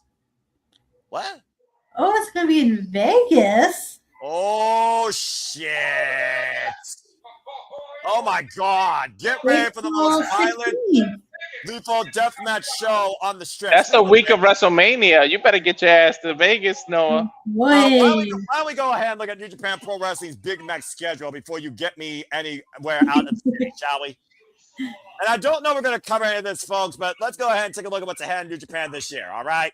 Cover it? We need to get our asses over there. Look, I don't got the yen or the money, and I will cover more New Japan this year than I will other companies. I'll guarantee you that. And I would like to go, but I unfortunately am having issues with renewing my passport because, Canada Post being on strike does not help at all. It is? So, looks like we got the new beginning. It was at the time when I tried to renew it, and it's just like going through like so much hoop and barrels for that. It's just like, oh my God. I'm not even sure I'm going to get it in time. That's the sad part. Well, we just got to play it by ear, Ash. One day at a time. So let's see. New beginning Osaka. New Japan Cup. And stay tuned, folks, as Ash will do a bracketology preview for the New Japan Cup. And if she doesn't, I will. It might be a duo. Episode 1. Be on the lookout for episode 1, a bracket breakdown as we cover the New Japan Cup like we did last year. And the next big show, Ash. And the next big show, Ash and Walter, of the New Japan calendar year will be Sakura Genesis. Oh, Hiroshima. Wrestling Red Zone, of course, having a lot of great unique tag team showcases. Ooh, okay. And that leads to Dantaku. Who, of course, will be May 3rd and May 4th. This is the 31st anniversary of Dantaku, if I remember correctly. Super Juniors! Best of Super Junior 33. Oh, June 7th. Interesting. They usually have it in May. Yeah, a little bit later this time. Right? Osaka Joe Hall, you know what that means. Yeah. The other big show of the calendar year is always June 14th in Osaka Joe Hall, which of course leads to G1 Climax. Ah, yes, the most. It's G1 Climax. In USA. Oy. USA, where? Where in USA? Probably Texas. Yeah, the American Airlines Center. Dallas?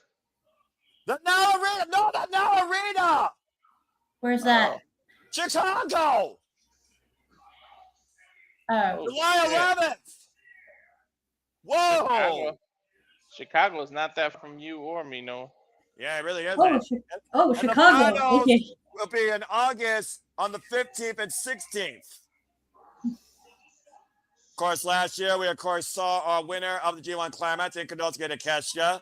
That was fun calling with you, by the way. I look forward to it again. Wow, hell of a big match schedule. And as we just learned, the next Desperado Invitational is here in the States, in Las Vegas. Hey. July 11th, no, we might have to go to Chicago. It makes sense to have it in Vegas. Vegas is the one place where saints become sinners, after all. You know what, Ash? That has never been more poetic, honestly. That was an incredible analogy you just did there. Thank you. She tries. And it looks like right now we have a small intermission here for I believe, a game or a trading card game here as we get ready for our Never Openweight Championship match. Is that a gold medal? Yes, Yes, it is. he is a Japanese gold medalist, the first Japanese gold medalist to become a professional wrestler and sign Shinya Pro Wrestling for New Japan Pro Wrestling. Aaron Wolf. I can't wait for how many Japanese shows I'm covering in WrestleMania weekend. I care more about the Japanese shows than WrestleMania itself. But anyway, that's just me. I'm trying to go to different shows. We can't afford to go to the WrestleMania, but if we're gonna be in Vegas, might as well go to Japanese shows. Well, you know you got Stardom there, and Evil currently holding the Neverweight Championship again, bastardizing this title, Holding it hostage, if you will. calling that his gold medal now, spray painting his own dark shade of gold. Is this gonna be Evil's first defense with that title since he won it from Oleg? Yes, and I pray to God that history holds up when it comes to most champions failing on 0D. Another freaking House of Torture. And of course, House of Torture tried to end the Ace career last year and thankfully failed as Aaron Wolf Judokan tossed the entire House of Torture at King of Pro Wrestling, infuriating Evil in the process. It's Evil. Evil says at a defense at the Tokyo Dome, it would cement the status that this is Evil's gold medal. And Wolf will continue to remain unfazed, though, during that conference, as he would not back down, accepting Evil's challenge. Evil was the one that challenged Aaron Wolf, by the way. I want to put that out there. He put the title on the line. Wolf just asked to freaking challenge Evil at the Tokyo Dome's debut. How long has Wolf been training? A little bit, probably over half a year, I imagine now. Of course, disciplined in the NWW dojo alongside Hiroshi and Tanahashi. Evil may have bit off more than he could chew. I pray to God you're right. Hey, man, Wolf might have. You don't know. I mean, your rookie match, and you want to go against Evil? We talked about, though, before, guys, we've seen people that have literally been channeled, trained, disciplined, encouraged by the Ace, pull it off on the big stage. This could be another one of those moments. Oh, he getting a special treatment with the entrance, too. Well, it is his in-ring wrestling debut as Kaiji Suzuki banging on the Japanese drum as we prepare for our Never Openweight Championship match. Again, figure that everybody that's tuning in across all social medias, please subscribe today to Bad for Wrestling, Rage of Wrestling. And know we do this for all the biggest shows across all things wrestling. Hope you're enjoying the coverage and the reactions. No matter what time it is in the world, New Japan Pro Wrestling is always at the forefront. Oh, this is going to be good. And Wolf coming off. Wow.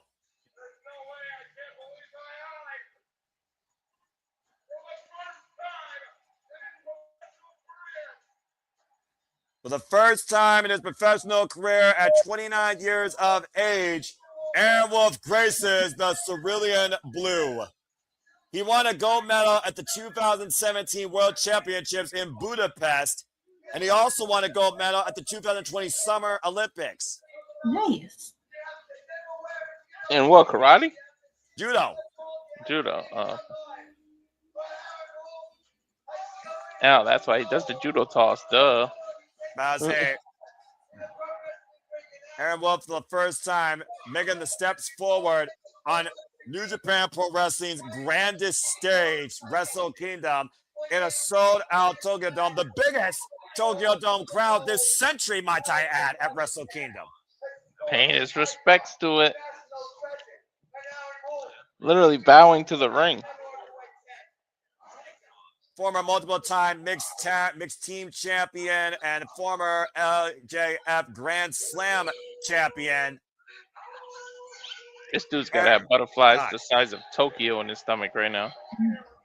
For the first time in his career, at 29 years old, 5'11", 100 kilograms. The black trunks and knee pads channeling literally the gems of his career as a young lion. Let's just hope the pressure does not get to him, just like the numbers game don't get to him as well. Because as we know with Evil, you're not facing just Evil; you're facing everyone in the House of Torture. Unfortunately, well, they just kind of got their ass whipped. This is a match before this.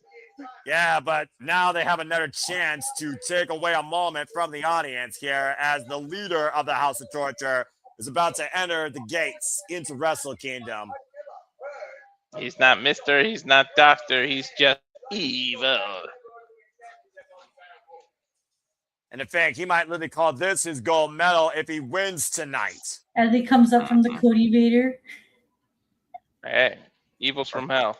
From the Lord's depths of hell comes this dark anomaly. Mm-hmm.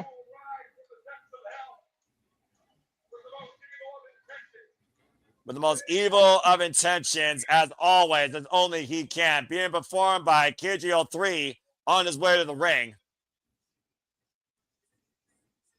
Oh, look, it's Bad Luck Fale. Don Fale. Oh, God. Yeah, change. And to your point, Ash, the entire House of Torture that's left escorting Evil to the ring. Hit them in the head with those guitars. Yujiro, Sonata, Narita. And the last time this man held the Network Championship, he bastardized it in 2016, beating Tomohiro Ishii in one of the worst Network Championship matches in history.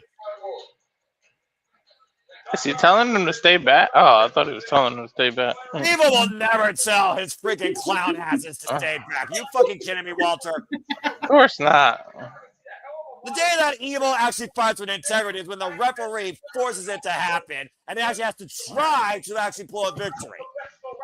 Yeah, the only time that's going to happen is if the Blue Thunderbomb wins a match when it's not done by Sami Zayn or Takeshita. Damn. And of course, Evil, as I talked about, previous finalists in last year's G1 Climax, losing to Konosuke and Takeshita. That was a wild match. Of course, beating Oleg for that Network Championship by dubious means, as you could only expect, at King of Pro Wrestling. In Evil's eyes, this is what he believes professional wrestling is supposed to be. I hope Aaron isn't in over his head, man. So wrapped up and consumed by his own stupid, bastardized ideologies, making a joke out of the lion mark that would make Antonio Inoki roll over in his grave. Yeesh. He was a cult leader. Really All he is a cult leader. And people drink the poison willingly to this shit. Yeah, notice which people drink the poison. The outcasts, the rejects, the substitutes, the failures in New Japan Pro Wrestling. Hey, are you guys just describing me right now? Mm-hmm. You're not a wrestler, Ash. You're a fan that likes darkness. That's a difference.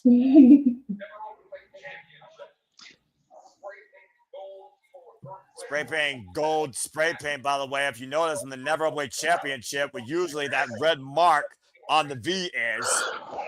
As a Hiro Shono and Toriyano on the commentary booth alongside Milano Collection AT. Referee for this contest, of course. Silver Shoes himself. I knew he was going to do that. Fucking hell, Marty Asami and Look at Aaron Wolf, though, not backing down. Of course, Evil took a cheap shot against Aaron Wolf during the press conference that took place earlier today ahead of Tokyo Dome, where both men signed on the dotted line. Evil trying to take advantage. Yeah, I'm about to say, look at the size difference here. Not much size difference right now. The regular guys, though, always changes things. Side headlock applied. Body shots, though, by Aaron Wolf. Again, folks, this is Aaron Wolf's first ever professional wrestling match. You got to give Wolf credit. He ain't backing up. Nope. And right now, meeting Evil in center with these shoulder blocks. Again, Evil was the one that called out Aaron Wolf after Aaron Wolf called him out to challenge in the Tokyo Dome in a pure one-on-one exhibition. Nothing pure about Evil, though, in any sense. The Irish whip. That's an oxymoron. About to talk about again the pressure on this stage for the veterans alone. Mm-hmm. Snap German. Right again with the elbow drop, lateral press, and the cover by Aaron. Gets a 2 count so far this early. Evil rolled out trying to frustrate the rookie. Playing the 20. Aim for the 20 count. Yeah, now he was gone to the outside. We send the momentum here of the challenger. And you know just as well as anyone, Walter, all that matters in the challenger is pinfall or submission inside the ring. Count disqualification means nothing. Nope. And you think about it again, Ash, Aaron Wolf is already fired up. You're considering the implications of this match.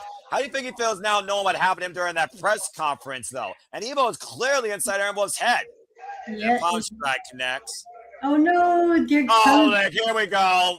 Fucking 4-on-1 attack. Typical Evo here, distracting Marty Asami. Turn around, Marty, you fucking idiots. It's easy to get inside a rookie's head. Yeah, Yo out there as well. I think I heard a pop noise. Is somebody pop? I don't know. I'm not looking at that. I'm focusing on the screen, praying to God that Evil loses here at Wrestle Kingdom 20. Regular guys here right now, and they're both on the edge. And he might be looking to swing Aaron Wolf back to sender. We are in the Tokyo Dome, home of course, baseball. No. Oh, God! Home run. It's long. It is far. It's unfortunately gone. He's going to look good to get that count out win. Yeah, it was 20 count in Japan. Namani Asami is not going to count that shit, especially this quick. There is no way. He ain't going to get to 20. And about to say, though, it might be to Aaron Wolf's own benefit, though, according to Namani Asami, to start the count out here. Evil might be looking for an easy payday tonight. The thing is, though, that really fucks up my head is Evil is so hard boo, but to Ash's point, he still is New Japan founded, so there's still that respect there, considering Evil in his bastardized ways has represented New Japan only. Evil may be a little too overconfident, though. Yeah, what the hell was that in the ring? And that usually tends to be his downfall. Oh, Exactly. wow, look at that. Turnbuckle pad conveniently removed. I haven't seen that before. Trying to reset his professional career now instead of a judokan as a professional wrestler, and that's a whole different mindset. It's like MMA to professional wrestling. It's not a seamless transition. The same rules don't apply. There's a whole different level of discipline. You could ask Siri, you could ask Tom Lawler, you could ask Shayna Baszler about that. Average whip again, and Aaron Wolf hard in the exposed steel. And then I'll press the cover, kick out, and kick out at 2. Aaron Evil again with the cover on Aaron, and kick out at 2 again by Aaron Wolf. Quick falls though, deep look at both legs by Evil, kick out again by Aaron. Again, you think about how much Aaron Wolf right now, the pressure that is on him just to keep kicking out, knowing he's got to continue to endure this punishment in these mind games. Again, 5 kickouts by Aaron Wolf here. He's showing heart. Well, he's not looking to be a footnote in Evil's freaking dark destiny. Nope. Again, Evil has been prepared for this. Aaron Wolf is not prepared for this. That might work to his advantage, though, because Evil doesn't know his finisher. He doesn't know what to look out for. He can get surprised. Yeah, but sparring only takes Three-man sparring only takes you so far when it comes to actually being in the ring on the grand stage, bell to bell. Exactly. That's a good point there, Walter. How do you prepare for the unknown? Can't. But then again, Wolf, you're not facing just one person, man. Your first match, you gotta fight what's left of the House of Torture. Again, I mean this the most polite way possible. Fuck the House of Torture. I've been chopped by Aaron Wolf right now, trying to light up Evil. And again, to test your will and mind as Evil goes right back out to the eyes, but Aaron Wolf blocking it. And whoa! Beautiful Judoka toss. Oh, look, it's Togo sent for the round with the slingshot. But that might be the biggest mistake Aaron Wolf made as you see the rest of the House of Torture trying to come in. Oh, wow. He's judo throwing all the House of Torture. I'm loving this. Day, take freaking snow as Pac-Man's shoes, why don't you? Oh, wait a minute. Wait, powder! oh, powder in the eyes. Come the fuck on already. Powder. And then a German release suplex. fisherman suplex. German suplex by Evil to a blinded Aaron Wolf. Now the step over. Sharpshooter. Pure torture right now. In that darkness scorpion, center of the ring on Aaron Wolf's lower back. Aaron Wolf has never felt this move before. This pressure in his life, both physically and mentally. Yo, he's pushing off though. He ain't tapping. And about to say though, he's got to push through the pain. He's got to find a way to force the break. Mayasami trying to will Aaron Wolf on, trying to guide him towards saving grace as he grabs the rope. Evil still holding on though up to the referee's 5 count. You start seeing that split crowd reaction though more here, Ash. A lot more boos now towards Evil after that Shayna's affair.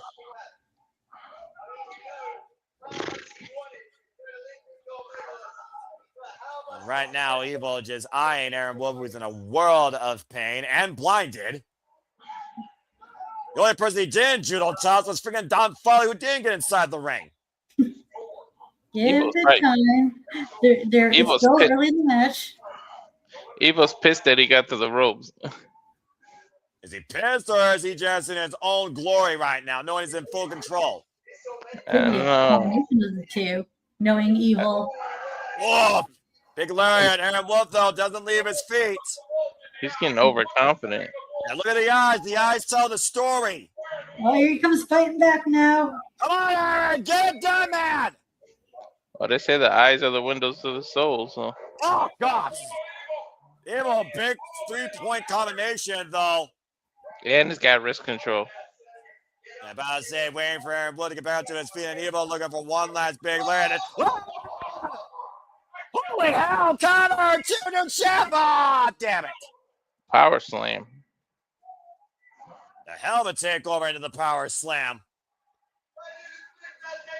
Just driving him down to the mat with all of his might. Aaron Wolf is showing his fighting spirit tonight in his in-ring debut on the grandest stage to show it in the Tokyo Olympic Dome. slam. Shout out to Kurt Angle, counter two! Olympic slam. What does every gold medalist have to do that? I mean, about to say, he was an Olympic gold medalist with a broken freaking neck that, of course, came into the Tokyo Dome, challenging for the IWGP Heavyweight Championship post-match, but nonetheless. Again, what do you got left, Aaron Wolf? Hoisting up Evil again with another power slam. That's 233 pounds, by the way. Oh, he's going to the top rope. What the hell? Wait a second. No. This could be a mistake, Aaron. I'm not sure this is wise, man. Big splash! Cover! Two! Surprise! Oh, no! Do medals fly? Oh no, it's Togo and Narita. That fucking Dick Togo with that Garrett and Ren Narita with that enforced push-up bar. This one might be over. Kick to the midsection, though, right below the belt. Aaron Wolf by Ren Narita. That Oh, cheap there comes the shot. boys to make the save. Oh! Temporarily. Again, though, yes. there's too many ads clowns here to deal with. Don Fale right now, wheeling on. Yo. Oh, God, big shoulder block. When you face the House of Torture, you still have to figure out how to do the numbers game. How many minutes? They just announced the time. Toriano now coming out, commentary being wiped out here. What did they give? A 3-minute warning? They said some kind of time. I didn't hear I it. think it was like 10 minutes past or 15 minutes past. And Dick Oh Togo no, the just table the table. is the same Ricky. Same way. Oh, God, just ruined his face. The same way they took the fucking title from Bolton Oleg. The hell is that? A tea table?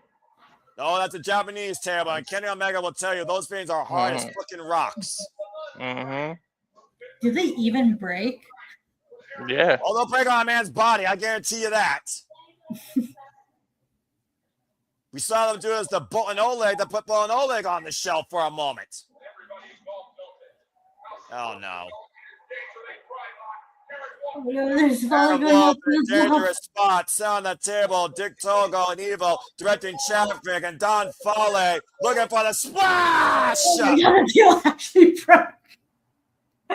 I mean, then again, you probably, given like how much weight freaking Fale has. Oh my God, Don yes. Fale dropping like a bomb on Nagasaki, crushing Aaron Wolf through that table. This is not the kind of match you want for a rookie. It's not the type of match that deserves to be on a Wrestle Kingdom stage. This Now look at this. Conveniently throwing Marisami back in the ring as Ren Narita. It's got to be academic at this fucking point. That was just, you took the words out of my mouth. This is academic at this point. Aaron Wolf's got to be on his feet. And Evil with a delivering, pumping bomber. The cover up the far leg got. No! Oh, shit. Even Evil surprised too. I thought it was dead to rights there.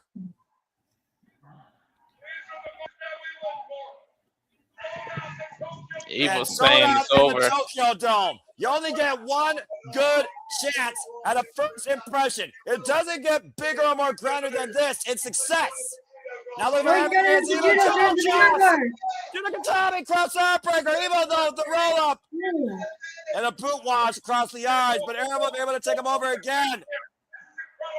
And look at this one, Walter. An inverted triangle. And the right arm trapped. Nowhere to Oh my go. God! Evil might be going out. Oh, he put him to sleep. There is no hope. Hey. What a debut for Aaron Wolf.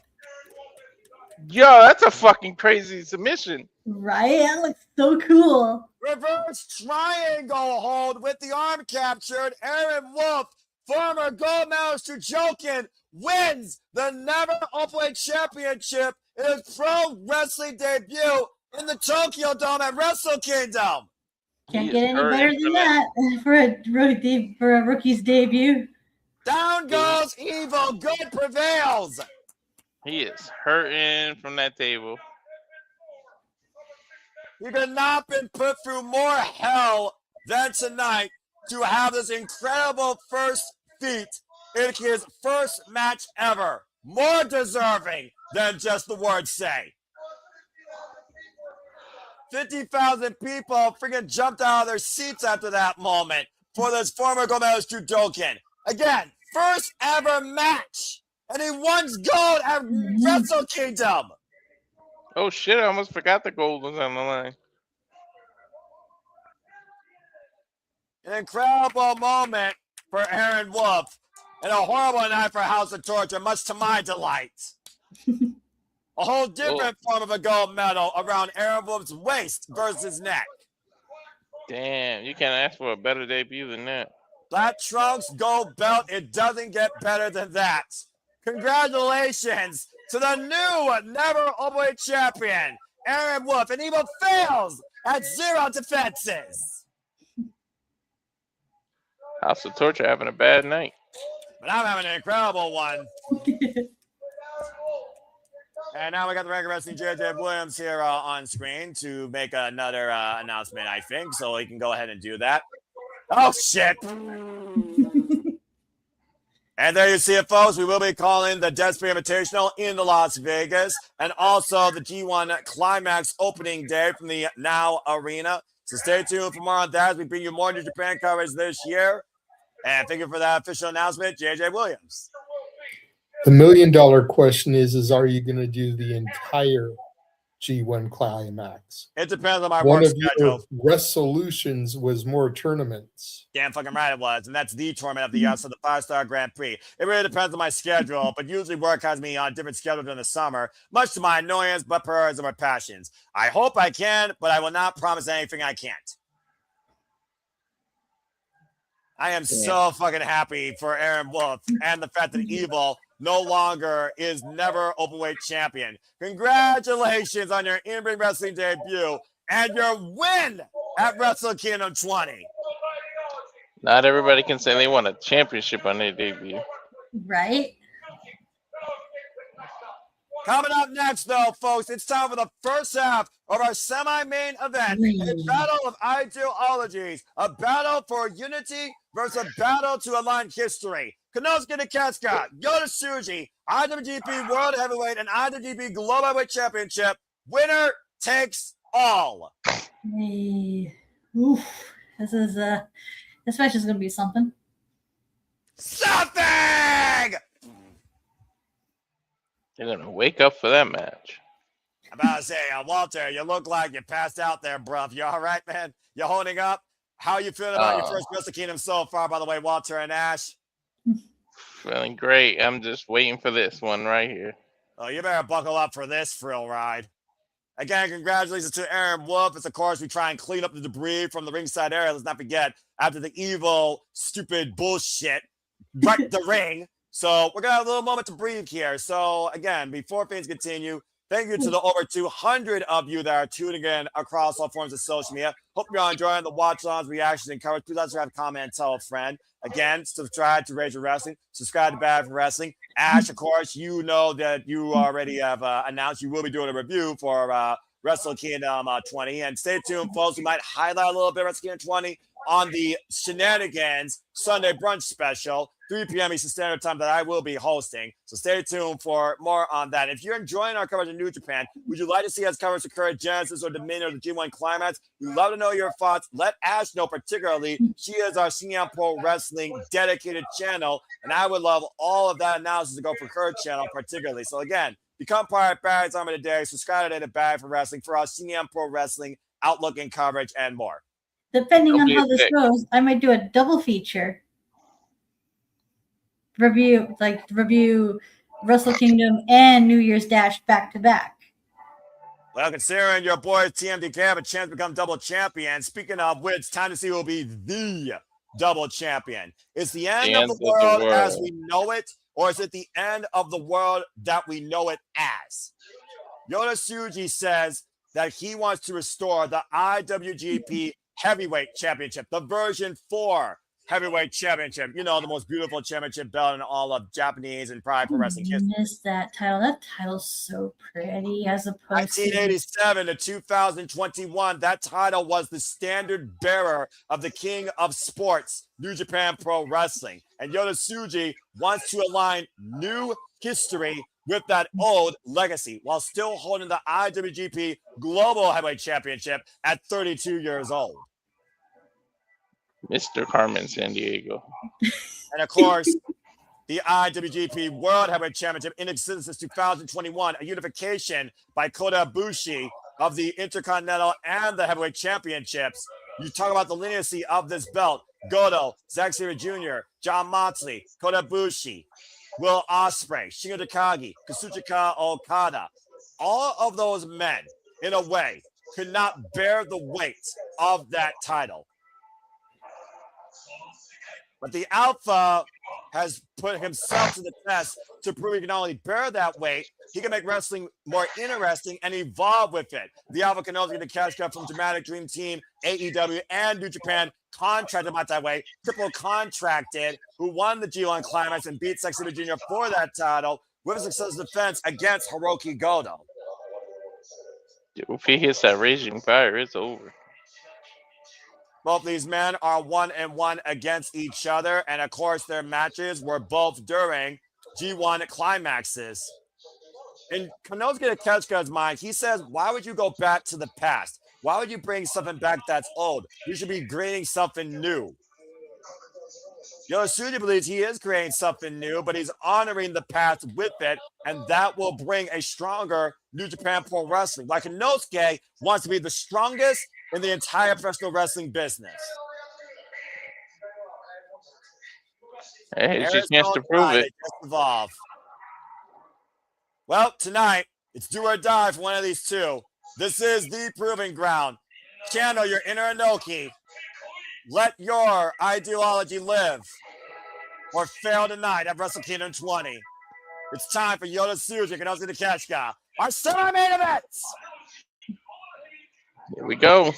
Buckle up, folks. Tsuji stares there and speaks to Takeshita's ego in general, claiming that a true champion doesn't merely demonstrate strength, but protects the company he's champion of. Takeshita! Oh, this is going to be good. This is the one I've been waiting for. And remember, Yota Tsuji wants to restore the IWGP Heavyweight Championship. So keep that in mind. Uh-huh. Of course, It's got big fight feel, man. Definition big fight feel. And the year just fucking started. We're about to see two kaijus duke it out at Wrestle Kingdom 20 for everything. All right, come on, Dick Tracy. Hurry up. You fucking idiot.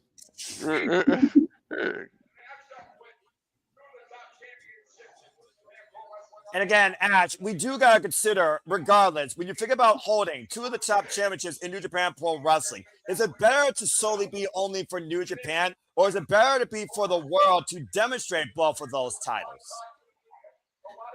That's a good question, because I'm of two minds on this, because I get what Tsuji wants, because he wants the heavyweight title just to be Japan localized, because let's be real here, how many times has that title been, rarely seen when it was held by, to use the term outsiders, as the local fans like to call them. Whereas with the global title, it's in the name, global, to be defended everywhere, like how the TV title once was. And again, Yota Tsuji, who won that Global Heavyweight Championship last year at Wrestle Kingdom against David Finlay, lost it to Gabe Kidd, got it back against Gabe Kidd, defended it against his senpai, Hiroshi Tanahashi, looks to bring the Global Heavyweight Championship to the global stage while representing New Japan Pro Wrestling. Again, Tsuji says he plans to abandon the cursed IWGP World Heavyweight Championship and revive the Heavyweight Championship. It's a key attempt for Yota Tsuji to restore what he believed New Japan Pro Wrestling at its best represented. Right, because the thing is, I want Takeshita to continue have a good reign with the IWGP Heavyweight title and have a couple more defenses. But the thing is, if he has the global title, it's New Japan's mid-card title, and I'm worried that if Takeshita wins it because he's like triple contracted, we won't see both titles as much, because it's already bad enough we rarely saw the IWGP Heavyweight title. Although I'll be fair, it was during the World Tag League, which is totally different. Which is we don't really see much of it anyway, but they kind of painted themselves in the corner here, because it's already bad enough you rarely see one title, but to rarely see two titles is a completely different story. And Walter, of course, we talk about, again, the rise of the Alpha, Konosuke Takeshita, and the 2025 he had from January 4th last year, entering as AEW National Champion, winning the Never Openweight Champion, going on to be the longest reigning Never Champion with the most defenses. And, of course, went in still AEW National Champion for a good duration of the year, for the Kenny Omega. Then, of course, we saw him win the G1 Climax, was this close to winning the Continental Classic, And now 1 year later on this stage, he can once again be a double champion, but strictly for New Japan Pro Wrestling. We saw him get screwed out of the C2 by the man that's in the main event. As the Alpha looks to be the strongest in the entire professional wrestling landscape. Oh my God. This match is globalization versus localization. Expansion or not? To expand or not to expand? That's the question. I almost look at this match without the titles in play as a battle of ideology. The likes that we saw with Kenny Omega and Hiroshi Tanahashi at Wrestle Kingdom 13, where one wanted to change the world, and some would argue that Tanahashi wanted to stay in the present or go back in time. In a way, you could almost make the same comparison to Yota Tsuji's mindset, where he doesn't necessarily want to go back in time, but he wants to honor when New Japan was at its strongest in the past, with that title held by the likes of the all-time greats. We talked about earlier, Hiroshi Tanahashi, Kazuchika Okada, Shinsuke Nakamura, Hitoshi Kojima, Keiji Muto, you name it. They defined a legacy with the IWGP Heavyweight Championship. And many a times we've seen that tie around someone's waist. They lost it shortly, or they had to vacate it due to injury. You said it yourself, Ash.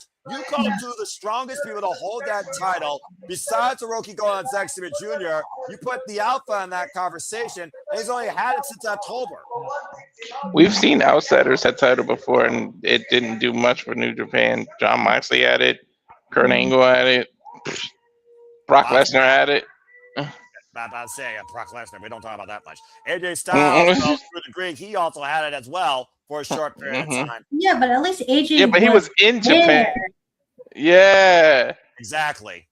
Well, Takeshita is Japanese and from this place. So but at the end of the day, he is still an outsider, and I do think the New Japan faithful look at him as such. Because he's not there enough for people to build a connection to him. Exactly. Whereas the DDT audience, they know him because he's been there enough for them to get that connection. And same with the AEW fans.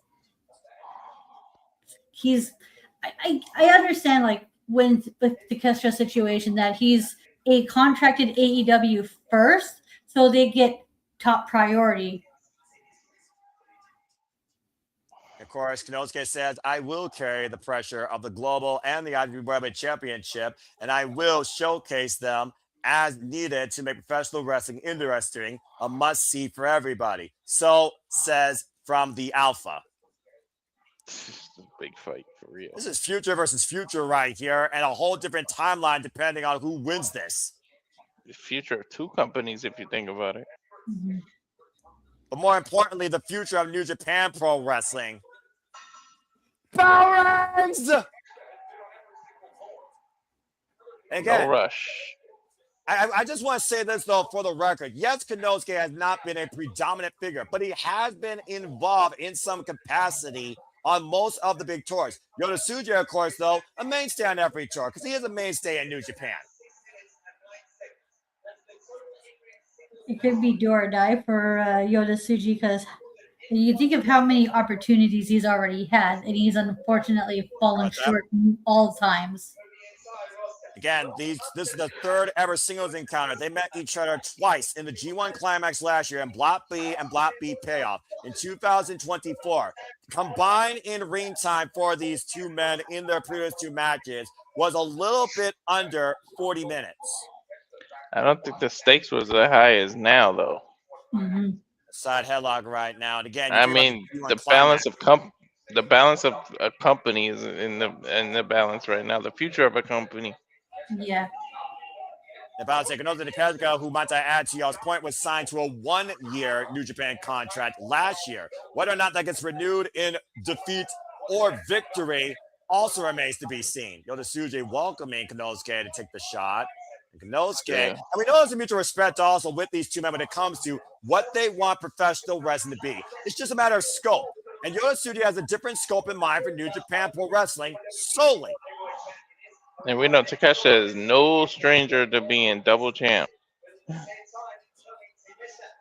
Okada will tie up right now. And of course, to Ash's point, Ash, of course, if Konosuke wins this, it will mean that New Japan will not see at every show, every freaking booking, every tour, and every freaking opportunity their top 2 championships in this company. Which the local fans are not going to take too kindly because a lot of them feel like this partnership is one-sided, to put it lightly. Yeah, but that means at least room for a Japanese star to come down to AEW and win that title back on an AEW stage. Yes, it's a possibility. The side headlock being Or applied. Forbidden Door. Like, imagine this title changing hands again back to someone from Japan and Forbidden Door. About to say it's that showcase, but it's also that level of accomplishment that separates both these men and their outlook on the wrestling business. They got 2 different ways of doing it, but I'm sure the goal is the same, to bring just more eyes of New Japan and make more prestige to the titles. That body block dropping Konosuke to his literal midsection on the cerulean blue on the lion mark. Irish reversal, Yota Tsuji sent off in the ropes. Take over to Harris. Of course, Yota Tsuji's excursion took place in UK and in Mexico. So expect a lot of that Yabe style to come out here as well. Former Guess you better move. The unaffiliated Yota Tsuji, when you're playing Konosuke, gets out of the way. Nope. Goes back to that familiarity. We'll go back to that familiarity we talk about with these 2 men. Again, we know Konosuke is a freaking man's wrestler. Yota Tsuji, I think, is more of a reactive wrestler, Ash, honestly. Mm-hmm. Act now, think later. Whereas Takeshita's like the complete opposite. Always on your toes. Always got to be one step ahead of your opponent at all times.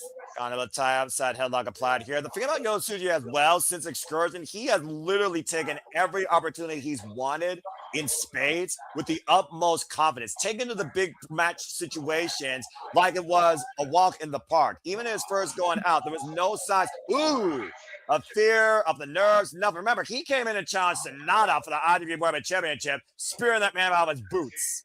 Oh my God. Of course, Walter Cruz is full impact with everything he throws. Hell yeah. Dude dove deep for that. Of course, Discipline out of DDT Pro, trained on the German suplex with a thesis on that move. Former 5-time KOD Openweight champion and multiple-time DDT Ironman Heavy Metal champion. I don't think that C2 loss is on his mind at all. He looks focused. Yeah, he's more worried about retaining and capturing gold. And again, there has to be a winner here because both men have put everything on the line. Whoever wins this will literally hold New Japan Pro Wrestling's future in their grasp, do whatever they want with it, whether within this company or outside of it. Like I said, Takeshita, no stranger to being the double champ. Yeah. There's got to be a difference in position, though, for both these men, regardless of who walks out as champion. Again,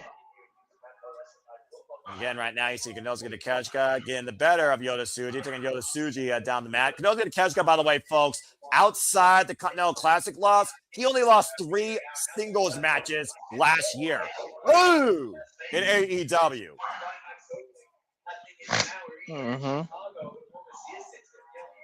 Now, last year, Takeshita went on quite the impressive feat, didn't he?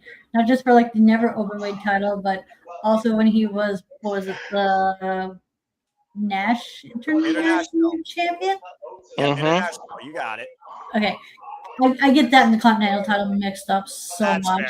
Fair. That's fair, honestly. I do wonder. Pretty much the same thing. Well, except one requires no seconds of ringside cover, 2 out only, and one was also minted sooner. And also, he had like really good showing in both tournaments, the D2 and the G1. He almost made history winning both tournaments in the same calendar year, an unprecedented feat that we could have saw from the Alpha. Yota Tsuji, however, he came very close to winning the G1 climax, has yet to do so. Of course, we saw last year he lost to Zack Sabre Jr. This year, of course, he was not even involved in the semifinals. No, because of a misfortunate injury. Yeah, exactly. Bad timing injury. Yeah. Gutbuster by Well, Yota there's no Tsuji. such thing as a good timing injury, but you know what I mean. Yeah. You With didn't that have to world correct class yourself. inverted elbow strike, Konosuke though. Brainbuster! Brainbuster. I thought he was going to turn that into the Raging Fire the way he was holding him. Now, that's still way too soon in this match for either of these men to pull out the kill shot here. But to Ash's point, you see the way Konosuke is, Yota Tsuji, it might have a stinger effect, but is clutching his head and neck. Of course, the style in New Japan founded on strong style, fighting spirit, Inokiism. DDT was, and Noah, of course, founded on King's Road.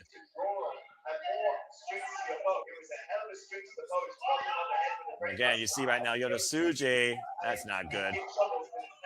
He can't feel his arms. Uh-oh. Well, again, we can talk about, again, he's been having problems with his neck, to Ash's point, since coming back from that injury. And just go, the DDT on the apron. Takeshita not letting him breathe. But at the end of the day, Takeshita is here to do one thing, and that is succeed. Takeshita is out here to prove why he is the strongest, to unify the professional wrestling landscape. That's it. Takesha's smelling blood, and now Tsuji has like a big red target on him that Takesha's going to take full-on advantage of.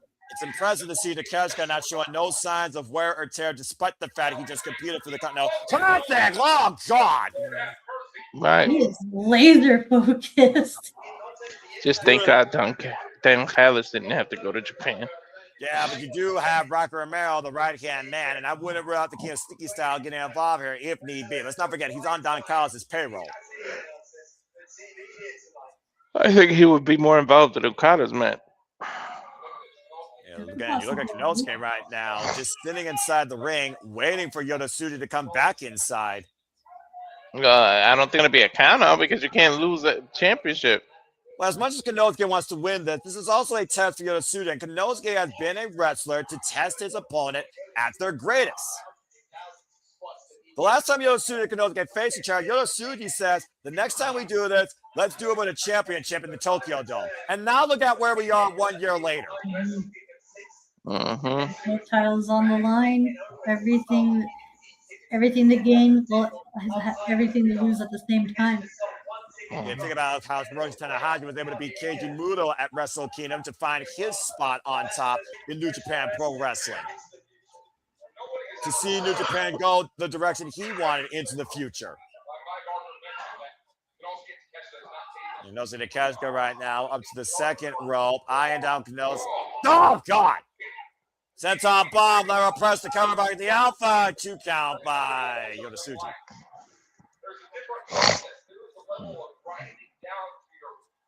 Dude's taking his time. Well, the level of grinding down right now that Takeshita is doing, he's literally wearing down his opponent. Yeah, he's focusing on that neck. There's no rush. He's taking his sweet time. Yeah, Yota Tsuji, by the way, folks, 32 years of age, background in basketball, football, and taekwondo. 6 foot, 227 pounds, 7 years involved in this game, trained by Tetsuya Naito, Hiroshi Tanahashi, Ultimo Guerrero. There's no time limit, right? Because there must be a winner. 60-minute time limit. And right now, the S-curve applied high across the jawline, Ash, of Yota Tsuji. Yeah, all the pressure being applied to that neck and shoulder. Yeah, just really working on it. And again, right now, the double wrist lock as Yota Tsuji finds breaking the ropes. Great ring awareness because he wasn't even looking at the rope. Takeshita, of course, 6'2", 231 pounds, disciplined out of DDT Pro, trained by Tiger's Mask and Yasu Arano, disciplined by Yama, of course, in the art form that is the German suplex and the Northern Lights bomb. Hey, Ben, you talk about triply contracted, Ring of Honor, AEW, CMLL, New Japan, DDT Pro, all that this last year. Konosuke Takeshita, whoa! Ooh, that might have twisted his knee there. And that's the same knee that was heavily exaggerated to your point as during the 2-1 climax. Yota Tsuji right now. Oh, boy! Coming around us. Well, this team is really loud, by the way. And Yota Tsuji right now trying to get advantage. And Konosuke Takeshita looking to fly over the top. Whoa! Jumping on Hilo. Man, that side should not be that agile, Ash. Right? No sign of slowing down, not letting Tsuji any time to breathe. Right now, the referee's count starting. He's not holding anything back. You can't hold anything back here. And again, 20 count on the outside of the ring.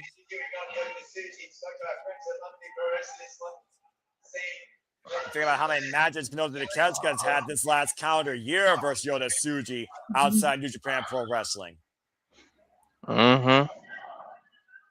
Now Konosuke bringing Yota Tsuji back inside. Again, trying to regroup and regain plan here. Both of these men looking for something big here. Driving the knee forward, the snap mare, and Konosuke Takeshita in firm control. Konosuke Takeshita had 92 matches last year. He's looking for that knee. He's looking for that knee. And to your point, Yota Tsuji with a sidestep and swinging a miss. Yota Tsuji, that breaker, takedown, curb stomp. Nice combo. But again, look, his neck is bothering him. Yeah, but again, with Yota Tsuji, there's a key thing we need to consider here. Yota Tsuji, all he needs is distance. That Gene Blast can come out of anywhere. Oh, sure, especially at the speed Yota Tsuji goes too. Big boot Irish whip up and around on the shoulder. Take over arm drag, drives Konosuke to the outside. Giving him a little space, time to breathe. Tsuji's own addition, of course. You've seen a lot of similar offense here. Yota Tsuji, though, dedicated strictly to New Japan, CML, and one time AEW, had 119 matches last year. Wow, they're busy. Both of them are busy. And Yota Tsuji gone flop! Taken to the skies as well. It's almost in a game of anything you can do, I can do better. To the outside, but again, still clutching that neck. Yeah, boy. You see the form on that. Picture perfect form. Walter, you okay now?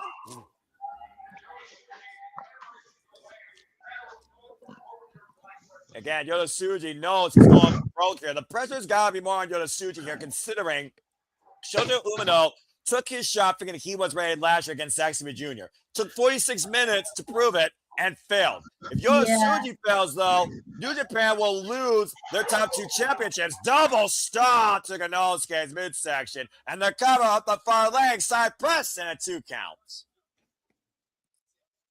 Yeah, I've heard a rumor saying like the match only went as long as it did because of how short the Doki and Desperado match was, and they needed something to fill time. I can believe that. And again, to Sandy's point, also playing observer here, Tsuji has not been the same since that stinger came into play. No, not at all. But he's holding in there. He's hanging on. When you literally want the future in your hands strictly for New Japan, you got to hold on to your last breath and your last defying act. That's what Yota Tsuji will be defined by tonight. While Hiroshi Tanahashi will retire, Yota Tsuji will be around and looks to be the ace for the future. Marlo! No. Konosuke able to get out of the way, though. Boatman slides. Boatman has the same idea. Doing it again. But again, though, I do wonder the whiplash effect against Yota Tsuji's neck. Yeah, I think it's going to wear more on Tsuji than it is Takeshita because of that minor injury. Drop down to his knees and Yota Tsuji. Oh, man, caught with that jumping knee. Bang, power drive knee follow-up. And Konosuke. He's going for the power driver. Tsuji's in trouble here. I don't think he's looking for a pile driver. Oh. And Tsuji with the counter. The reversal of his own. Yeah, about to say the strength of Yota Tsuji hoisting up the alpha, but again, the leg being kicked. Oh, wait a minute, Tsuji catching the legs. It's a Ganashi bastard driver. Into a suplex. Wheelbarrow suplex. Oh, he was trying to scare him. Konosuke, holy shit! It's just like doing each other's own signature moves against each other. And look at the way Konosuke was trying to drape the arm over, but Yota Tsuji rolled away from the cover. That's very smart on Tsuji. Both men pulling out all the stops and then some out of their opponent tonight. Wait. Sometimes, Ash, if you want to win, you got to do things your opponent doesn't expect. I don't think Yota Tsuji was expecting to take his own gene blaster from Konosuke tonight. Damn. Just like how Takeshita was not expecting his own German suplex to be used against him. It goes to show how well these two know each other and how far they're willing to go to create history and their ideologies to come to fruition, to restore the past and honor it in the present to forge the future, or continue forging your own new future as the most interesting and strongest competitor of this business. What's the opposite of traditionalism? I'm not even sure if there is a word for it. Unorthodox, maybe? Off the grid? Yes. Oscillating? You tell me. One thing for sure, neither of these men walked the same medium. And right now, Konosuke squaring up against Yota Tsuji with a big elbow. Yeah, both of these are like trying to look to the future, but with their own ways of doing so. Again, it's going to come down to the last blast I think these men can take. Konosuke and Yota Tsuji standing towards center, and Tsuji going down low. Remember that midsection was compromised earlier with that double stomp. Mm-hmm. And of course, compromised midsection sets up Yota Tsuji for more impact on that gene blast. Yeah. Again, both of these men attacking high and low. Konosuke going high, Yota going low. Mm-hmm. Attacking that Trading midsection just to weaken him from when he does hit that gene blast. And you figure about it, again, if you don't have enough wind behind your strike, you can't have enough forward velocity to get the full impact. Rolling elbow. Oh, Yota takes Konosuke down with that elbow. Brings a whole new meaning to the phrase gut punch, am I right? That might have been a little low. Right in the bread basket. Welcome back, Walter. These people know each other's playbook so well they can steal each other's plays. That's all. The third time ever one-on-one encounter. The record stands 1-1. And again, notice Konosuke slow to the attack. Back elbow strike. Yota fast to the attack. Excuse me. Oh no! The neck, and wow! Clash! Straight murder with that elbow. By the way, I guess the opposite of a traditionalist would be a progressive. That's fair. Oh, destroyer! Japanese destroyer. I think it took more out of Tsuji than it did Takeshita there. Dude, his poor neck. Everything is just making it worse. But also notice Tsuji is creating distance. Oh, he's ready for the blast. Oh, and Takeshita got that scouted. German suplex by Konosuke. Let's shoot it back up. Deep blaster in the corner. Oh no, and they're down. They're both down. He hurt his neck. That was a last-ditch explosive effort, though, by Yota Tsuji. But that was his last shot in the barrel. That could have been the last bullet left in the chamber. Like I said, Ash and Walter, all you gotta give Yota Tsuji is distance, and that gene blast can hit you out of nowhere. But it almost felt more desperate than offensive there. And there, of course, you see the two cornerstones of this generation on the line: the IWGP Global Heavyweight Championship and the IWGP World Heavyweight Championship. It was almost like he had to buy himself time rather than end the match. Yota Tsuji once again. There's distance again. Takeshita. The three-point stance in the corner. Are we one gene blast away from seeing it? Oh! Saw it from a mile away to Takeshita. Oh, here comes the Thunder bomb. Thunder bomb! Didn't go for the cover. He knows that's not enough. Raging fire? Possibly hoisting him up. Yota Tsuji, though, fighting back, kicking forward. Raging fire! He's close to the ropes, though. Yeah, that's been clear awareness on Tsuji's end. I knew it. He positioned him way too close to the ropes. Yeah, I'm about to say, ring awareness, the defining factor all night long, to your point, Walter. pouring awareness by Konosuke, hooked in the inside leg, and the outside leg forced the rope break. As soon as he hit it, I saw the position. I was like, yep, way too close to the rope. And that goes to show how much Konosuke has had taken out of him, not hooking both legs. Dude, but that's pretty much his ace in the hole, too. If not that, it would be that power drive knee.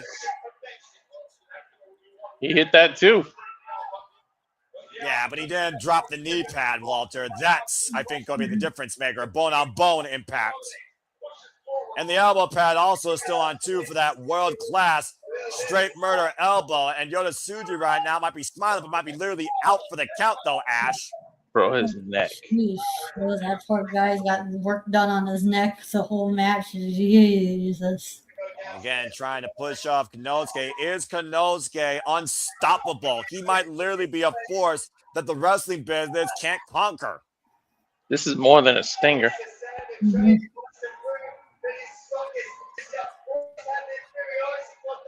Yeah, but Tsuji's not giving up, though. And it's a test to prove to Konosuke he's the strongest. It's a test to prove to Yota Tsuji that he's the guy to lead New Japan. Ooh, that open bomb strike. There comes the elbow. Oh, boy. This is going to suck. Oh, Josh! I've seen him do that before. Fake the chop to the elbow. Straight murder. Exposed elbow connects. Yeah, but look at Tsuji's face. And grit in the teeth again, knowing everything's on the line. Looking for the power drive. He's able to cut it. And hoist him up. What the hell? Oh, power bomb. Rolls him through. And now falling again. Oh! A falling power. With that suplex. He's trying to create distance now. Here it comes. Don't telegraph it. Don't do the 3-point stand. Just running at him. Right, I think I was looking for a different move here, guys. What the hell is he doing? He's gonna poison Rana him off the. Nope. High risk here could lead to high reward or devastation for either of these men. Konosuke flying back though, hammering out the elbows though by Yota Tsuji, trying to stop the heart of the Alpha. Alpha might turn this into a raging fire off the top rope. Oh, that's a possibility. Yeah. The front face lock applied. Yota Tsuji, Jesus! Whoa, what the hell? Oh, special! 1, 2, Yota, no! Yo, he landed on his nose. I'm surprised he's not. Don't have a busted nose. Holy hell! Usually the Guerrero Special sets up for another Gene Blast. He doesn't go usually straight for the cover. And this time, though, it looks like he is going to go for the Gene Blast. His 3rd time the charm here. He's in position for it. With everything on the line, with New Japan's future on the line. Takeshita saw Side that. step, rebound, waist lock, standing switch exchange, Yota Tsuji, Konosuke, jogging position, and Konosuke, poison Rana! Right on his what again, Noah? The neck. Oh, there's the Tsuji. Oh! Rounds him with the rising knee strike. These two know each other way too damn much. Yeah, that's what happens when you wrestle each other so often. Why are you even turning your back on one another? This is also what it means to be the one to lead New Japan Pro Wrestling or professional wrestling in general. And Yota Tsuji again, it might be looking for the Low. Konosuke though, purchase him. Watch a super raging fire. Again though, Konosuke grabbing that midsection though, Walter. Does he have the cardio still? Does he have the oxygen to do it? He's either gonna do that or poison Ron off the rope. It's all or nothing until the final kill shot connects and Konosuke hoisting up Yota Tsuji. What the fuck? A blue thunder bomb. A blue thunder bomb off the turnbuckle. Have a last thunder bomb! Oh, shit. No! And Wow, it still that's doesn't get a 3. You're right. Even a top rope one. Like, what the hell? Super blue thunder bomb. Desperation's gotta be sinking in. Konosuke. Power drive knee. It's over. It's over. It's over. No! Don't catch your chickens yet, Noah. Tsuji's showing that fighting spirit. What the hell is it The going to take? embodiment of New Japan Pro Wrestling. This Yeah, and is professional wrestling, damn it! This is New this is- Japan! This is Tsuji at not 100% either. Oy. Unsurmountable odds Tsuji might be against, as the Alpha looks to rule the world as the strongest in this business. Oh, he's Think he's taking taking off off that the knee turnbuckle. pad now. Uh-huh. He's going in It's for that gotta be. kill shot. Gotta be a battle of survival at this point. He's gonna miss. This might be enough, though, if it connects, Walter. You don't know as well as I do what's about to happen here. I'm thinking he's gonna block it. And Kano's gonna catch, squaring up Tsuji. And Kano, the headbutt to the heart. A reverse. See, I knew he wasn't gonna hit it. Skull to skull impact, though. That's bone on bone too. Shit. That's a heart stopper, is what that is. They're going forehead to forehead. These two are ridiculous. If you are willing to live your ideology, you will fight through hell to reach it. Somebody's gotta hit the kill switch. That freaking rotting smile on Tsuji. And Konosuke knows it. He wants it. He wants him to bring it. You want it? Fucking do it. It's on now. There's Both distance now. Both men have gone through hell. Both men have emptied out the barrel. This is going to be the final encounter. Whatever meets here is going to define New Japan and both those world titles. We're back to square one, basically. It's a shootout here in the Tokyo Dome. King Blaster!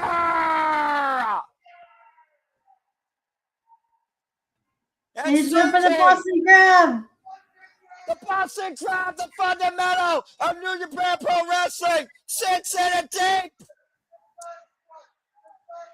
Yo, it might be over. Yo, I don't think I've seen. IWGP was founded on. I don't think I've seen Takeshita tap either.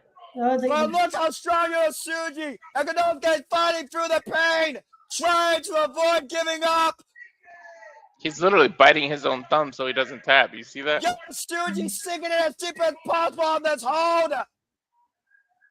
He chopped out Gabe Kidd to win the global heavyweight title with this very hold.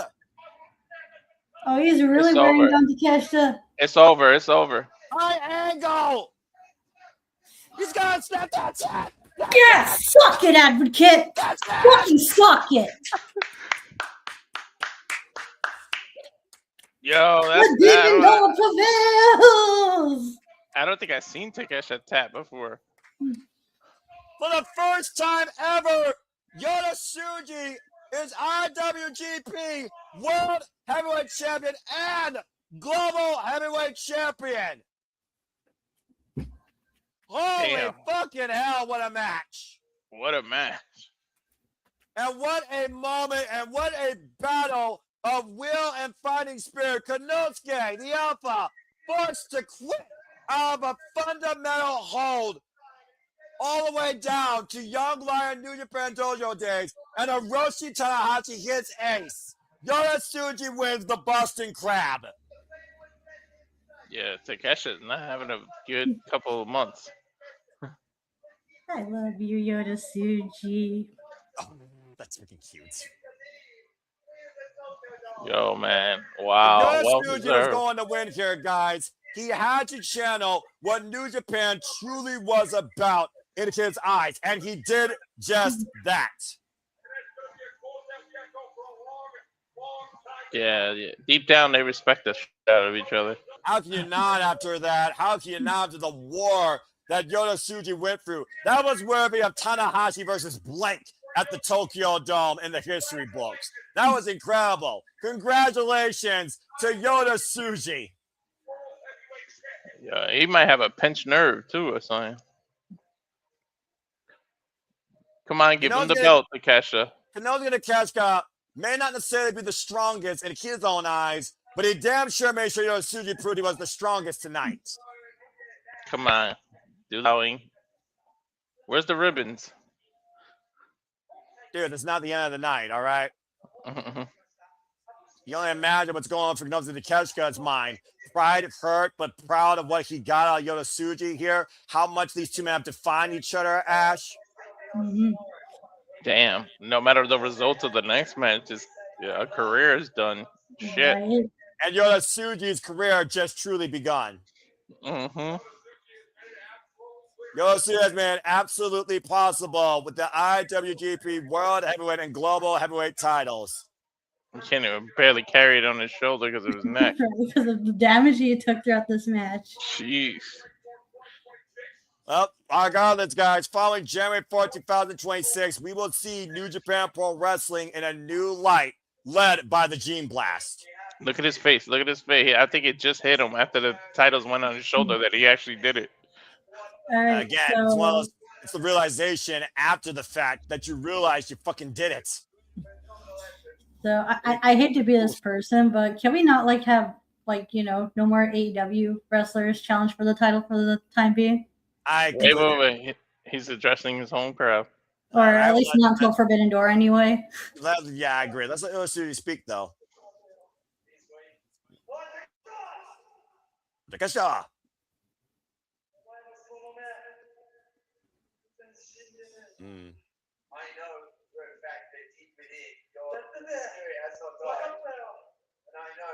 Your spirit has not died. Wow. Mm-hmm. Wrestled here today, and I found a rival I cannot possibly. Look at Takeshi's shoulders, yo. Mm-hmm. They're just as banged up as Tsuji's neck. I grew up in this ring, and you all supported me in this ring. It's because of all of the fans here in the Tokyo Dome, all of the staff. All the fans of the Tokyo Dome. I am the IWGP World Heavyweight Champion tonight. And the global champ. That's right. Come on, Takeshi, just show him some love.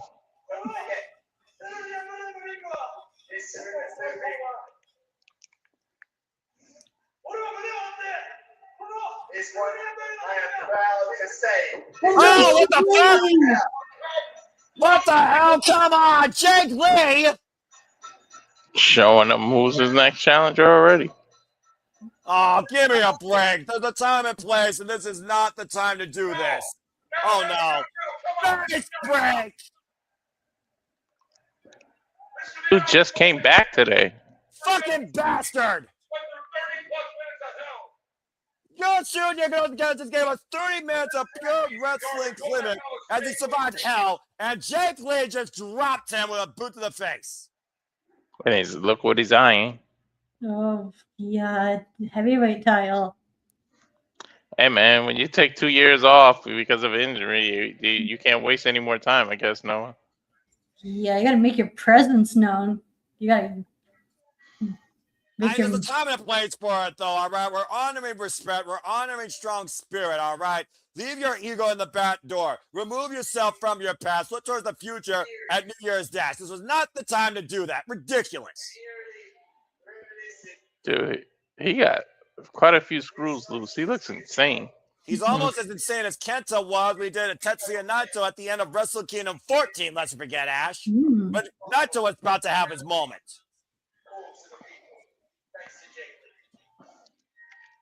Yota Tsuji was about to do his own call to the people, and Jake Lee stopped that down in its tracks. 6 years later, LIJ history haunts this unaffiliated in his greatest achievement. Jake Lee's going to be booed out of the Tokyo Dome. Security might want to make sure people don't rip him apart. But either way, Yota Tsuji, still, the history has made Yota Tsuji is the new IWGP World Heavyweight Champion and is still the Global Heavyweight Champion as the title has fully returned home. But unfortunately, Jake Lee has also. Yeah, I'm also happy that I don't have to hear on Twitter being like, "Oh my God, this partnership is one-sided. It's just the New Japan caters to Tony Khan type bullshit." You can't keep everybody in this fucking IWG happy anyways. Shut the fuck up and enjoy the product. Exactly. Well, I know one thing we're going to enjoy as we get ready now, guys, for the reason that we are all here. Yeah. After The final. incredible night, folks, where, again, thank all of you for tuning in. We saw on the Ramble TMDK become the new six-man number-weight champions. We saw that Chris Brooks was unable to capture the World Television Championship from ELP. We saw Shuri make history, now strong and WWP Women's Champion, beating Saya Kamatani. With Jake Lee's return, we saw the United Empire stand tall over unaffiliated War Dogs. El Desperado faintly outlasted in the final four will challenge Doki for the junior heavyweight title. Aaron Wolf brought the Network Championship back to a golden light, beating Evil. And we just saw Tsuji bringing the IWGP World Championship home. But this is why we truly have gathered here tonight, to honor the legacy of a man through darkest of times, through the dimmest of nights, bringing New Japan Pro Wrestling to promise in his own high-spirited ways. Keep the full throttle with this high energy, once in a century man of many talents. This IWGP heavyweight champion 8 times over, 3 times G1 Climax winner, multiple New Japan Cup winner, and now Shota, the president. It is finally time to witness Hiroshi Tanahashi's final match.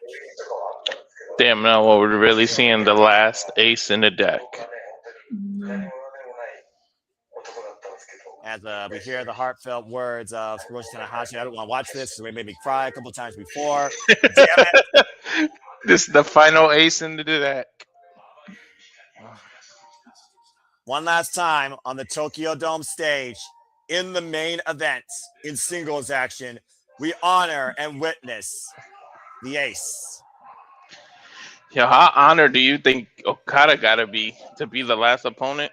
Considering he literally channeled the words he told that man at Wrestle Kingdom 6 in almost the exact same attire, there is no doubt in my mind how much this means to both Tanahashi and the Rainmaker. Again, if it wasn't for Tanahashi, there would be no Rainmaker. You go back to 2016, the last time they faced her in the Tokyo Dome, to 10 years later, to the last time they faced each other all together. How's that for a full circle?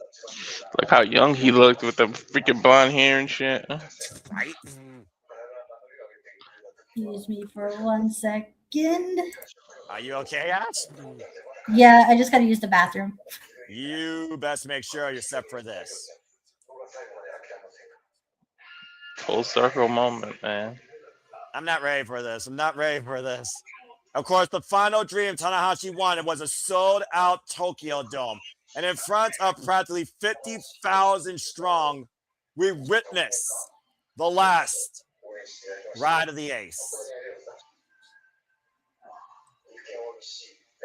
This young man brought from nothing to literally earn everything and give us anything.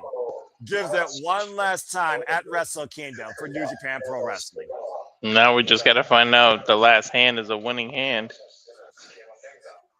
The last time they threw it one-on-one at the Tokyo Dome, Wrestle Kingdom 10, Okada won.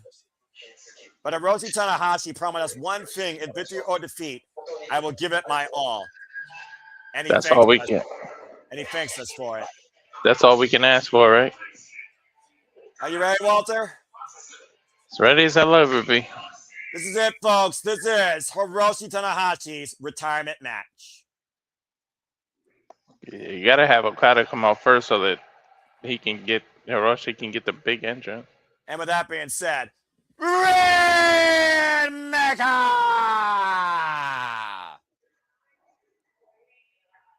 Oh my God, I can't believe this is happening. It is the match the world has been waiting for. It is the reason the Tokyo Dome is sold out for.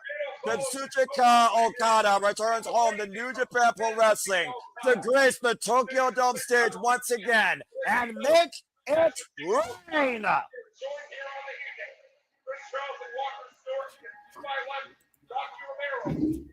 And again, I am honored to be here tonight with all of you, joined by Walter Cruz and Ash, as we witness Hiroshi Tanahashi's 2,989th match.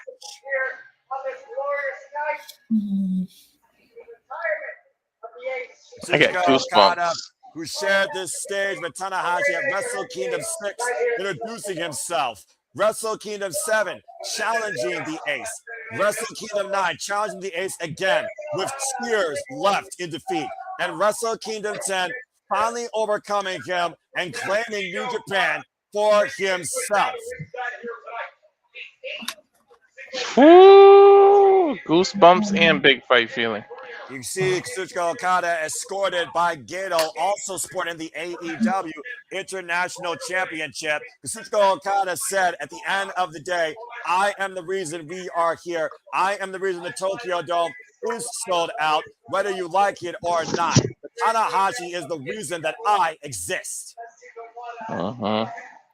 What's the time limit for this match? 60-minute time limit, my friend. 60-minute time limit. Buckle up. Yeah, I don't think this is going to end up in a draw. I highly doubt that. You've seen these men go to war close to over half an hour at times here in the Tokyo Dome. Here we go. Y'all ready? Where's the tribute video? Let's go. For the last time in his illustrious history, the Ace of New Japan takes the greatest stage and walks down the entranceway at Wrestle Kingdom 20. Oh my gosh, I'm so freaking emotional. Go. Go, Ace, go. The man of talents, once in a century, Hiroshi Tanahashi. And he get the man. I like when he does his hair like that. A man of many hairstyles, by the way. You don't mess with Tanahashi's hair. That just goes without saying. There are not enough things we could say when it comes to Hiroshi Tanahashi and what he's meant to this business and to this company. Oh, damn. Even Okada's showing emotion. That's not very likable.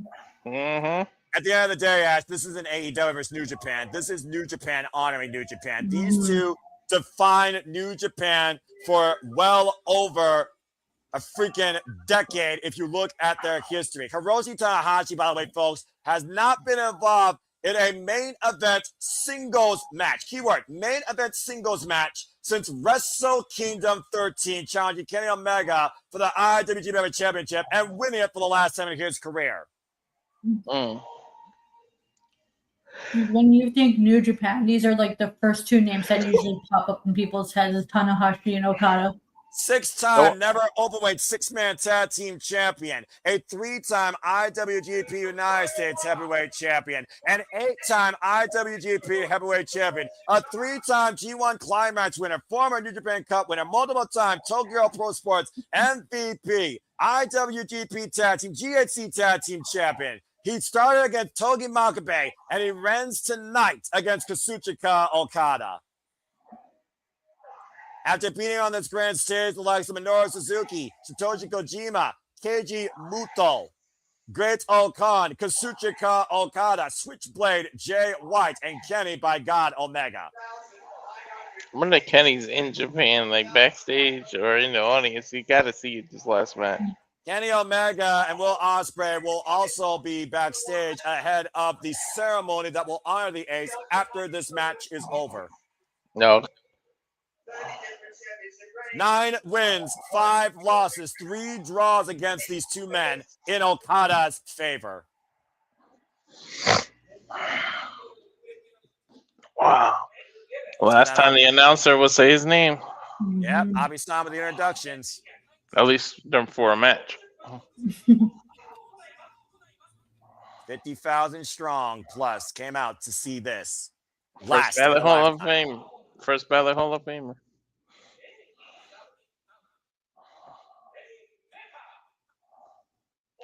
Rain Mocha Okada. I have waited so damn long to hear his name like that. You have no fucking idea. 38 years of age, 6'3", 235 pounds, 21 years involved in this game, trained by Ultimo Dragon and Yuji Nagata.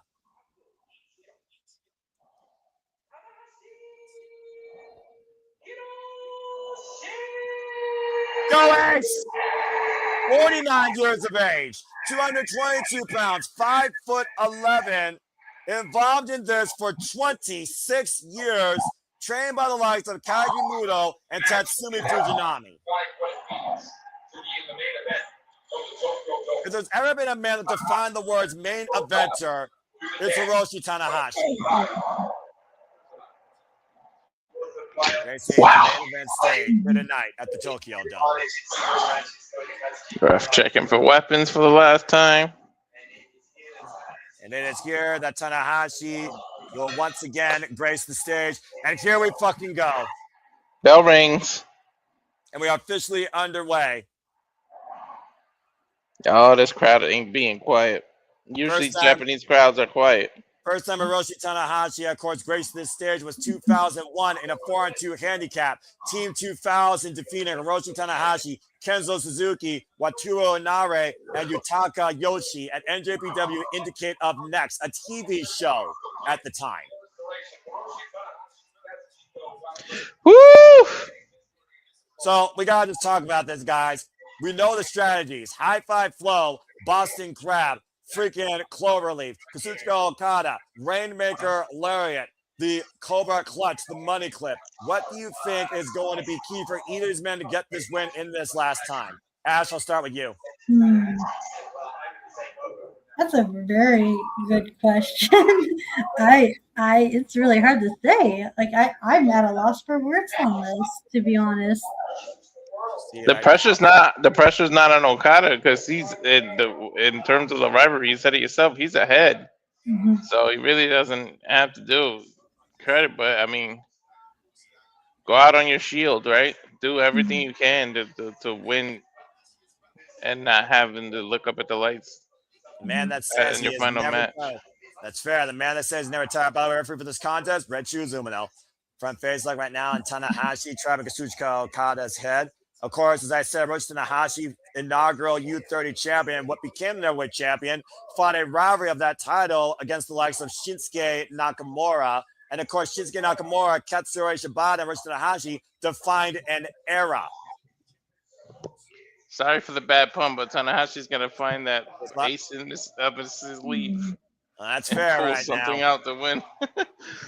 Hiroshi Tanahashi has been involved, by the way, folks, in over 38 singles matches alone out of the 80-plus matches he wrestled this year alone. Those knees have been through hell, bro.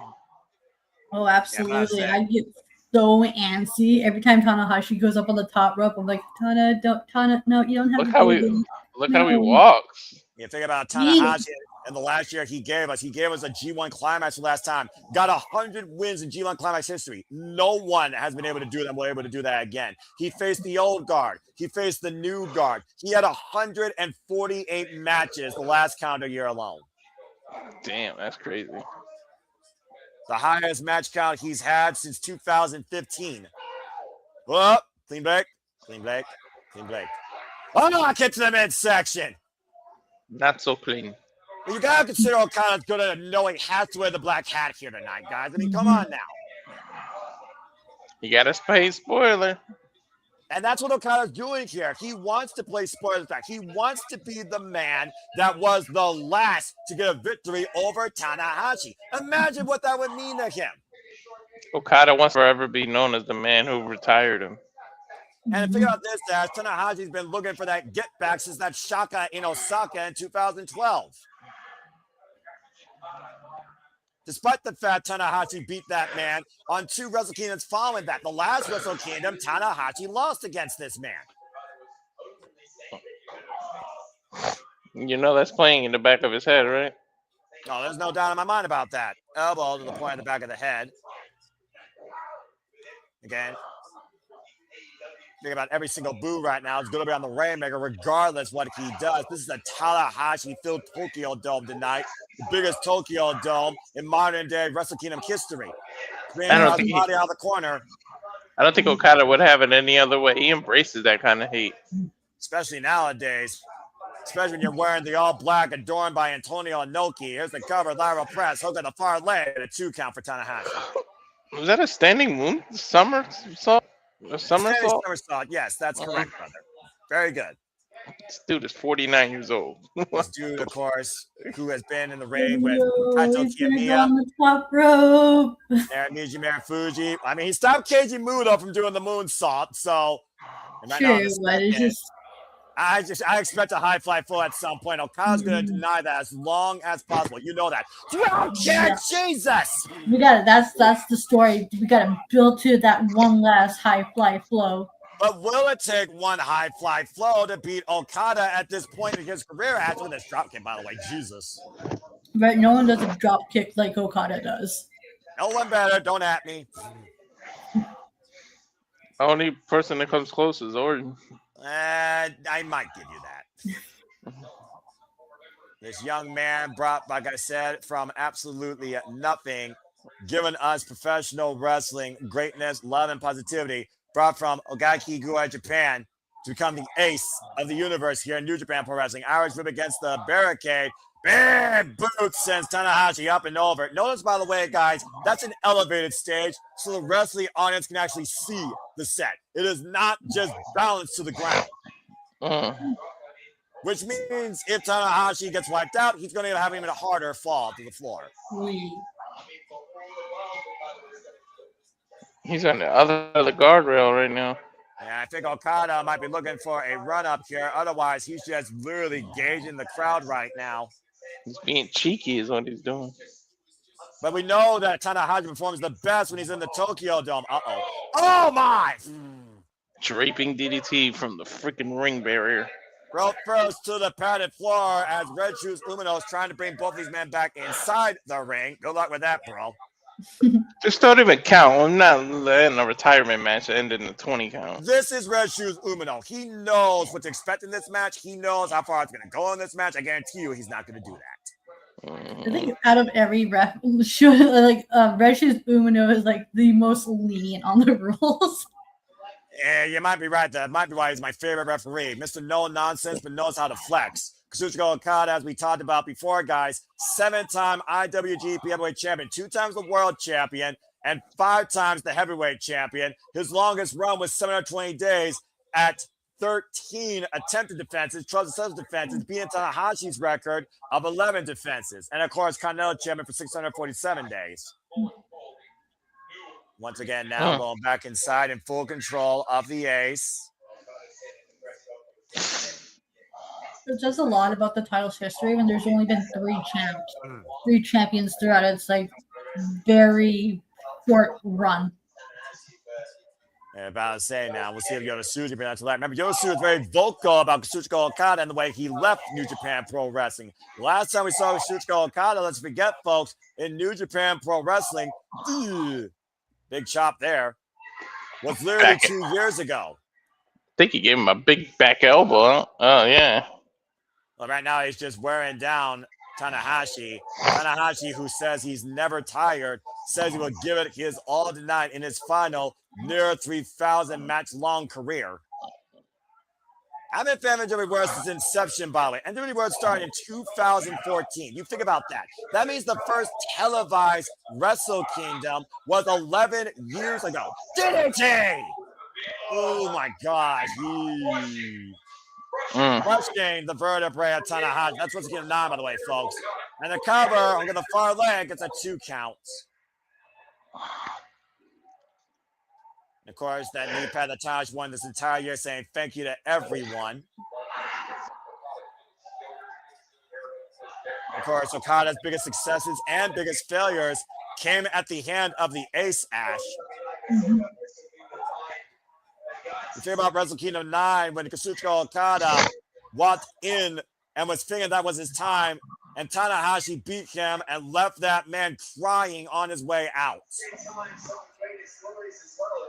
And it looks like Kazuchika Okada with control of the head. Of course, Walter, you know you control the head, you control the body.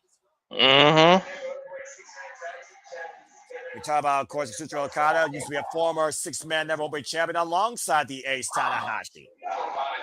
Smith, former leader of Chaos, and Okada jumps him with the elbow. Tanahashi gets out of the way, though. Tanahashi up and down, squared up against Okada.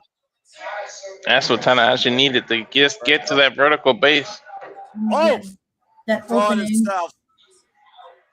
The wrestling IQ of Tanahashi exceeds most people in this business. Dude, he's forgot more wrestling moves than people know. Many people have compared Hiroshi Tanahashi to Ricky the Dragon Steamboat. I think that's a fair analysis when you consider this man's pedigree.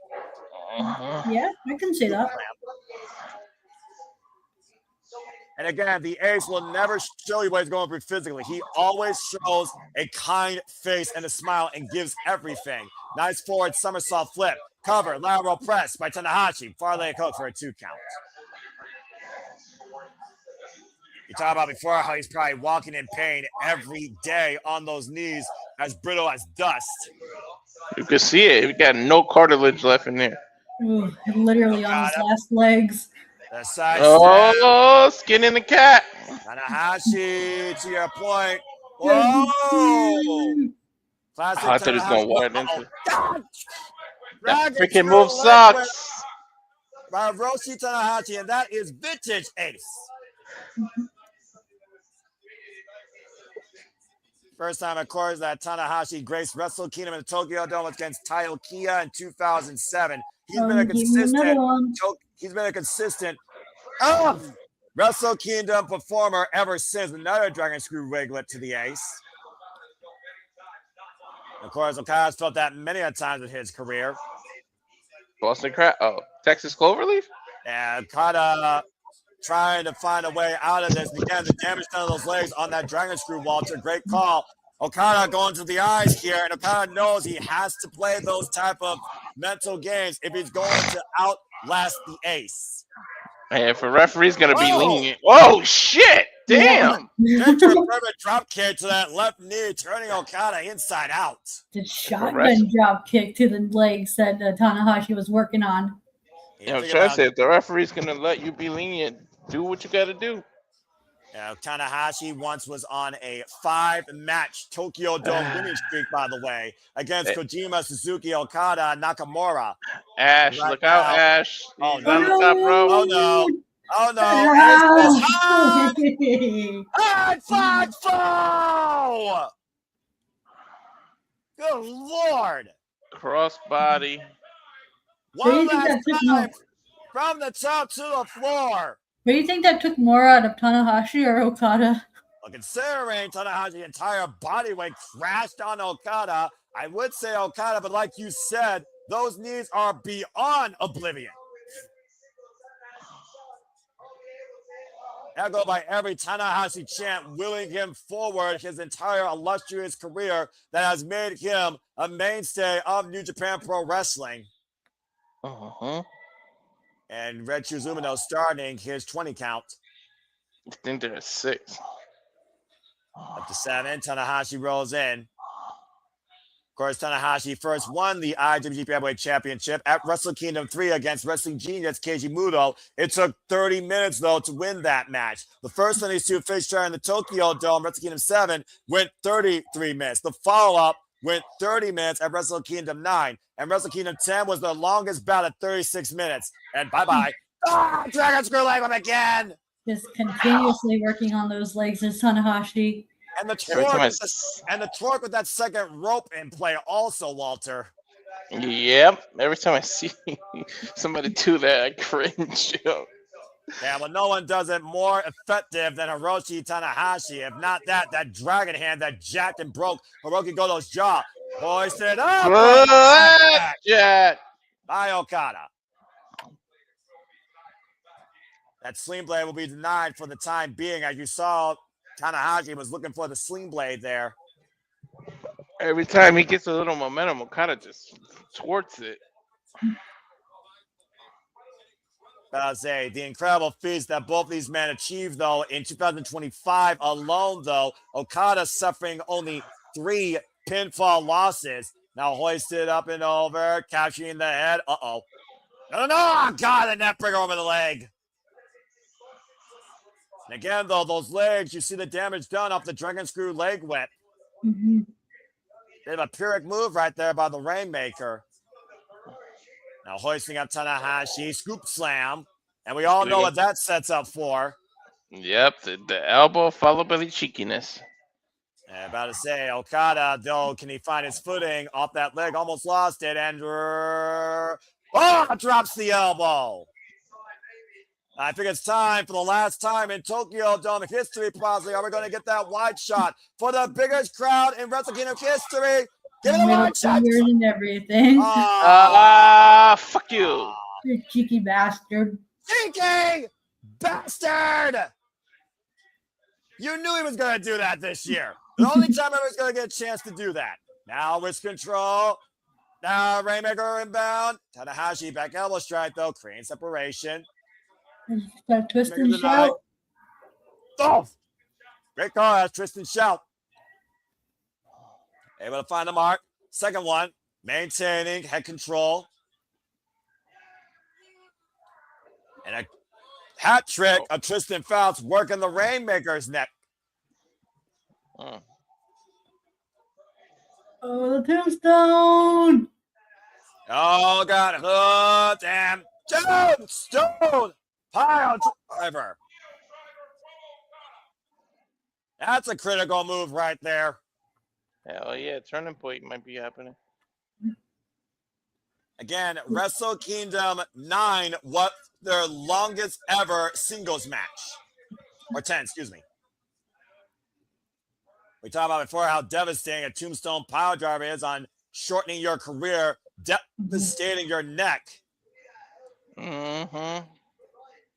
To be that black saint that reigns on Tanahashi's retirement parade, that is Okada's dream tonight. Hold on, a drop kick. Shotgun drop kick, driving the ace to the outside. He's on fire with these shotgun drop kicks. Shout out to Genry Tenyu, of course, in 2015. Or Manabu Nakanishi, some of the damnedest fights Hiroshi Tanahashi's endured in his career was against the likes of Manabu Nakanishi, Shinsuke Nakamura, Katsuyori Shibata, Hiroki Goto, etc. Oh no, now what the hell are we doing? Walking all the way up the ramp. Well, it is the Tokyo Dome. Or the stage, I should say. Look at that crowd, by the way. That is ridiculous. See this man. Tombstone him on the Oh no. Oh no. Oh no. Oh no. Oh no. Oh no. Oh, no. Ah! And again, to Ash's point, that stage has no give. That's solid wood. And about to say, Red Shoes saying, get back in the ring. And that might be it, honestly. He might be down for the count. Mm-hmm. Rest in peace to Tanahashi's career. Imagine that being the last sight, that 50,000 seat. Tanahashi laid on the entranceway. Right? Oh, man. The crowd aren't going to be happy about that. That's a far run, too, to get there in a few seconds. Can he make it? You hear the crowd willing on the ace, though. 50,000 strong saying Tanahashi. He said by the end of it all, I would have given it my all. Keep that in mind. No way you'll end like this, though. But I say, look at the grimace in his face, Walter. He needs all the willpower he can muster. He needs all the spirit that can be lended to him to just get back up on his feet. Up to 11. Slowly but surely making his way, using all his might. With his last gasp of air, with his last will of this Iron Will competitor. Up to 16. To 17, he knows. Up to 18, to get a count out would be just devastating here. 19, please, no. Oh, my God, gets in the nick of time. Oh, Jesus. He's going to go for it one more time. And once again, Tanahashi, who might be immortal. Woo! Jumping. Talk about how mortal Tanahashi was in that move. 1, 2, and oh. I think Okada's not done playing with the ace one last time. No, yeah. You know he wants to end this, right? He wants the Rainmaker. He wants that Rainmaker. And spinning Rainmaker. And it might be it here. 1, 2. Thank you. Okay, Okada. Come on now, man. He's right now. He's just being a cheeky little bugger, isn't he? I'll say it once. I'll say it once. I'll say it again. Cheeky bastard. Again, to give the fans one last emphatic statement of what the ace meant to him. Grab the arm, right? Oh! That dragon hand. He's still got the wrist control, though. It didn't even phase Okada. Oh, man. Oh, no. Again, tears in Tanahashi's eyes. Rainmaker! Yeah, but he didn't get the full. Again, how much is left in the ace? It's ring control, it's wrist control, it's crowd control. Okada controls everything right now in this final stand for Tanahashi. Hell yeah, he does. And Tanahashi wouldn't have it any other way to the bitter end. Wrist control one last time. That's underneath. Oh, wait a minute. Rainmaker at Tanahashi! Wow. Ace maker! This is fucking amazing. Don't ever count out the ace in the Tokyo Dome main event spot. Period. 46,000, as I'm hearing now, are on hand to witness one more moment of glory. Caught again. Rainmaker denied. Tanahashi got caught again. Wrist control. Rainmaker! Oh, fuck. He got all of it that time. And the Tanahashi's still on the way to kick out. Get it? No! Look at Okada's face. He can't believe it. It's like, what more do I got to do to put this old man away? His face says it all. May I remind you, it took 3 damn times on the Tokyo Dome stage for Okada to put the ace down for the first and only time on this stage. Boston Crab. Oh, man. Oh, the irony. And about to say, let's not forget Kazuchika Okada's first match was against Tetsuya Naito, also disciplined in the New Japan Dojo system, and this is a New Japan Dojo fundamental. We just saw a match end in this tap out. Imagine the match ending like this. Back to back, Boston Crab. Yeah. Again, how strong is the heart versus the body of Tanahashi, though, is the question. If you're going to beat Tanahashi, you're going to have to kill him. That's what the Iron Will Tanahashi means. Okada, though, applying so much pressure on the lower back of the ace. Let's not forget, one time Red Shoes Umino did call it on the ace's behalf, and that was against Switchblade Jay White and Minoru Suzuki when it came to the Intercontinental and IWGP Heavyweight Championship. That might be what you need to do is kill this man. I don't think he's giving up. Boston Crab fully applied. Tanahashi nowhere to go. Red Shoes Umino in position. Tanahashi still trying to fight his way out of this hold. Driving forward here and forces the break in the ropes. Holy hell. Intentional sheer will and fortitude on Tanahashi's final match. Full display tonight. I think Okada's getting worried.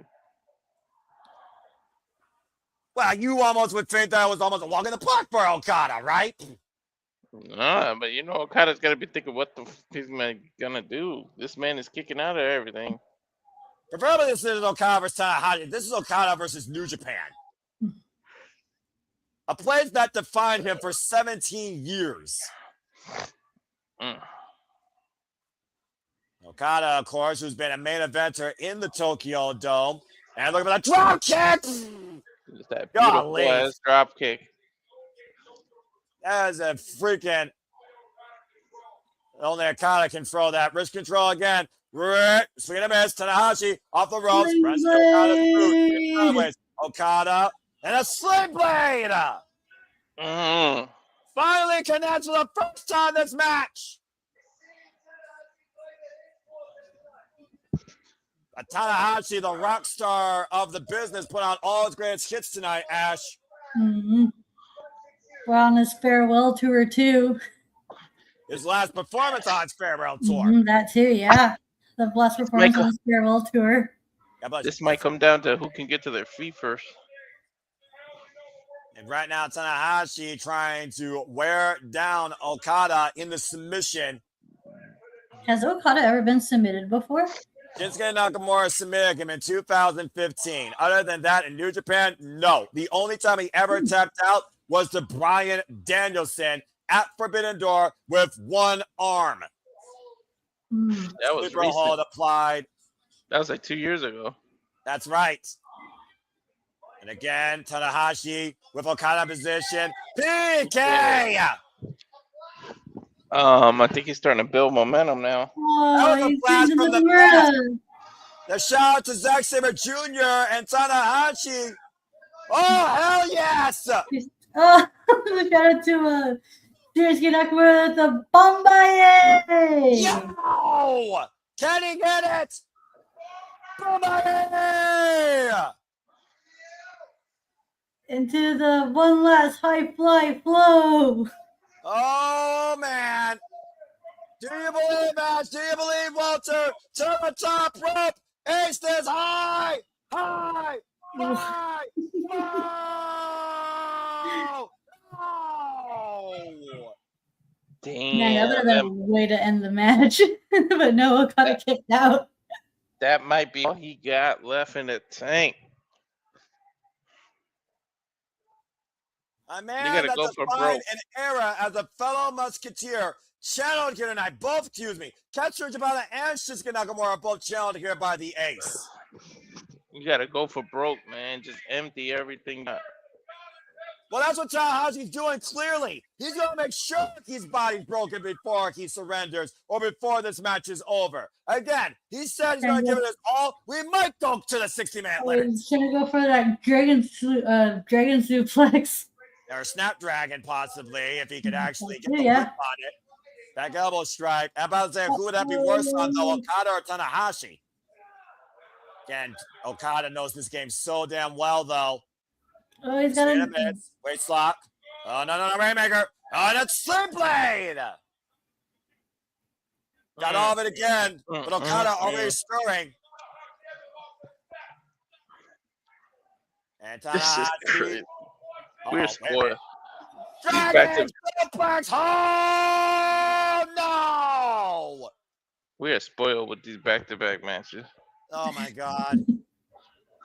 Oh no, Tana is going to the top rope again. Okada's down and prone. Maybe one more time. One last time. Encore. Aces high. High five blow. To the back. Okada. Oh, he rolled him over. He's going to do it again. It'll be one more. Keep it 100. Okada caught him. It says high five. No, crash on the knees. Oh, no. And again, all the damage done earlier in that cloverleaf and those dragon screws. Okada's going to back up and hit him with that knee. Well, both men are worse for wear right now. Both men are down. Now it's gonna come down to who gets the further feet. Well, clearly, Reshi's Umino does not want to count either of these men out. We can talk all night, all long, what both these men are made of. There's not a more emphatic example than this in the Tokyo Dome, in the main event, Wrestle Kingdom 20, with nearly 50,000 there live watching. What more could you ask for? A1 and A2. Should I say S1 and S2? Oof. An elbow by the Aces. Both men rise to their knees and meet in this exchange. They're literally going to have to put their weight on each other to get up. You hear the quiet of the crowd, just waiting in anticipation for someone to fire that last haymaker as both men fall on each other's shoulders. Didn't I say it? Again, pro wrestling literally defined on every single strike. This is New Japan Pro Wrestling. This is strong style. And this are two of the best to ever do it. The embodiment of New Japan Pro Wrestling and what it stands for. Inoki be proud. The Tanahashi. Oh, there's that dragon hand. Big uppercut. Okada refusing to waver. Tanahashi refusing to be tired. This uppercuts, though. And the elbow. At some point, something's got to give. Exactly. And a German suplex might do it. Oh, Tanahashi fine back elbow. Oh, again, that hand. Tanahashi turns around Okada. Drop kick. Dude, that's like the third or fourth beautiful drop kick this match. Good Lord. There is a predator look in the eyes of Okada tonight, looking to beat the strongest prey, the most dangerous game here at Wrestle Kingdom 20. Oh, he's going to go for a tombstone. And he lift him up, though. Damage done. Can he lift him up? You see the gut wrench. I think he's like trying to torque his body to make his weight leverage, heavier. yeah. He's winding his base, too. He's grounding himself. Okada's unable to hoist the ace. And right he could now, bite him in the rib right now. Tanahashi, though, using all his might, refusing to let the Rainmaker get the better of him here tonight. We are at the 30-minute mark, by the way, folks. This match is now gone for 30 minutes. Ooh, halfway there. Again, Okada, though, with the gut wrench applied to Tanahashi. Tanahashi, though, hoisting up Okada! Ooh, nice counter You're there. You're going to hurt your own knees. Oh! The reverse DDT of sorts. He's going to ripcord him. That was almost like a Destino. Remember, the first match Okada had was against Tetsuya Naito. Animal explosion! He's going to grab him from behind, do the ripcord. There might be one Rainmaker left before we say thank you, Ace. Trunks in hand, wrist control, Rainmaker! Short hand, though. He didn't get it full. He's not going to pin him after that. Oh, yes, he will. I can't believe it. Lateral press, too. This is no! Red Shoe is really hesitating to freaking do these covers. I mean, these counts. But Okada was also hesitant to your point, and somehow the heart of Tanahashi still beat. Look at Okada smiling. He loves this. We talk about what Okada loves the most. Big matches, the hardest matches. This is got to be the most emotional match in Okada's career as well as Tanahashi's. What? Tell me about it. You hear the people, Tanahashi. Okada wants you to stand. You clearly haven't given your all yet, so give it.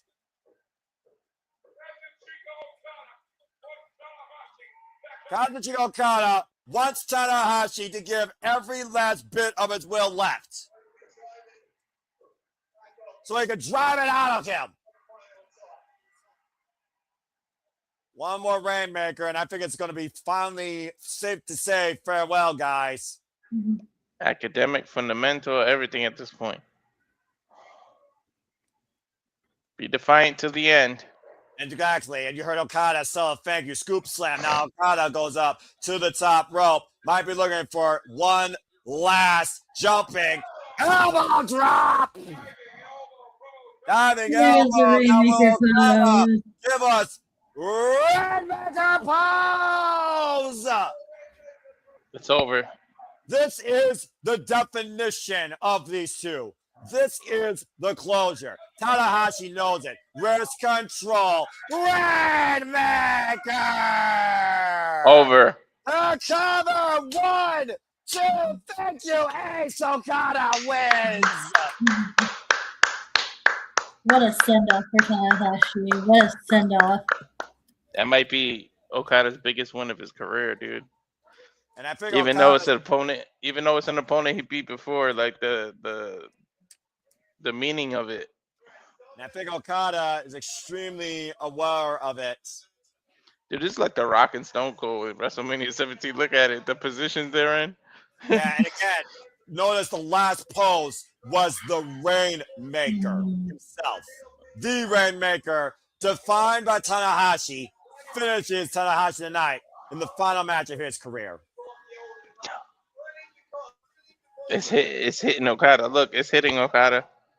But I say, well, how could it not? See, this is like the Rock. Look at this. Look, the Rock. No one has ever brought the best out of Okada more than Hiroshi Tanahashi, as you see the smile and the bow of respect. He bowed to him. Yep. He wants to give him the ring so that he can have the proper send off. Oh, he's grabbing a mic. Well, I mean, let's go hear some words from the Rainmaker. You don't hear it. I don't see Okada grab mics so often. No, that's true. I'll go ahead and translate this. See what he's got to say. Is he gonna find words? I mean, considering where we're at, where these two have been.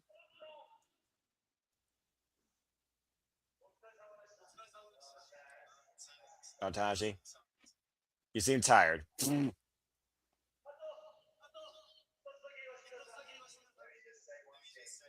me just say one thing. Thank you. And bowed. Oh shit! I'm getting emotional. Don't start with me. Look, he said, "Don't pick me up, man. Leave me here."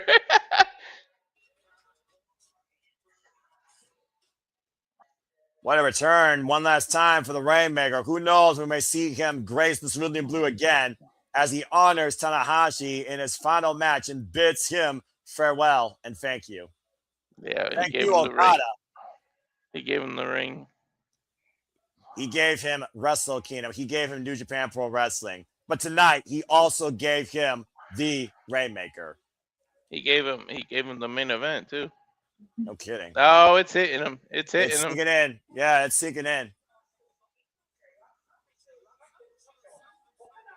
Whew.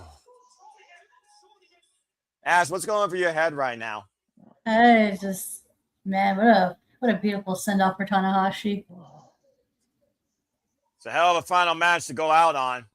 That's for sure. Yeah. I need the strings. I need the locker room to empty. Come on. This is gonna feel so weird once the show ends. Bro, I just called the matches last year, and now I called his last one. Yeah, it's sinking in, brother. Yeah, about to say 46,000 plus chanting the Ace's name for the final time in the Tokyo Dome.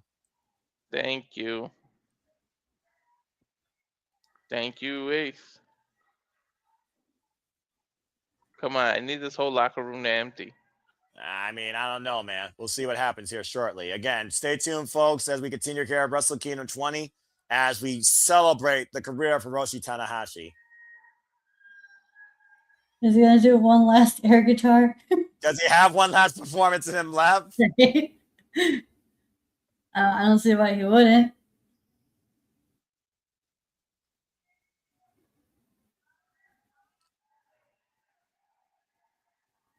You see Kadani, of course, the owner of New Japan Pro Wrestling. The flowers.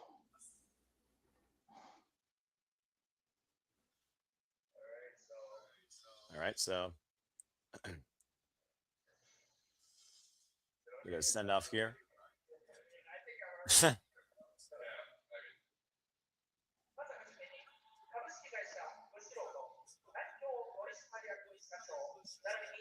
Uh-oh. Giving him his flowers, literally. Yeah. And I know we say that as a figure of speech, but he's literally getting his flowers. And New Japan Pro Wrestling thanking him for 26 years of work in the ring when this company was on the verge of death even. You want to talk about loyal. Mm-hmm. And again, after tonight, Tanahashi will resume his role strictly as the president, guiding New Japan's future outside the squared circle. You look up the definition of loyalty. There's a Tanahashi, man.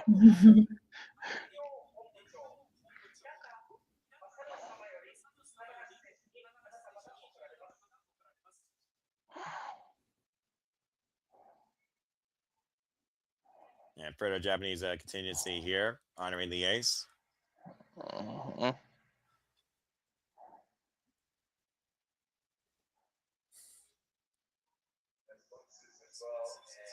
The sponsors, of course.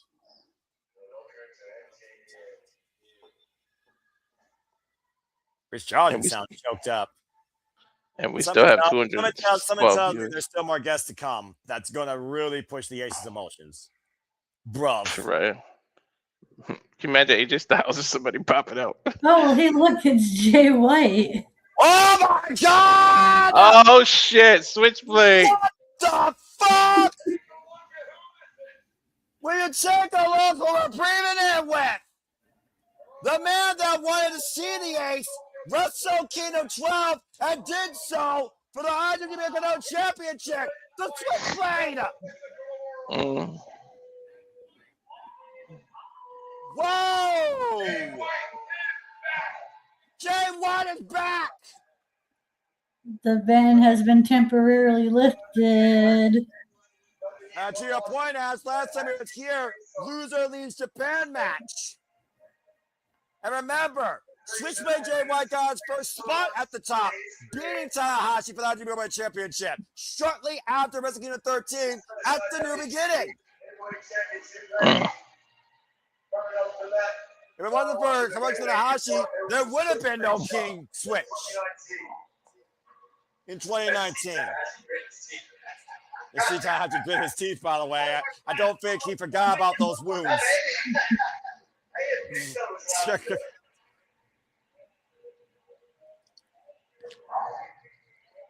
This is surreal. No kidding. Jay White presenting a bouquet of roses here. It's pure mutual respect. Oh, that's deep right there. Hell yeah. You talk about again how many people careers Tanahashi defined. Jay White was one of them in the modern era. Mm-hmm.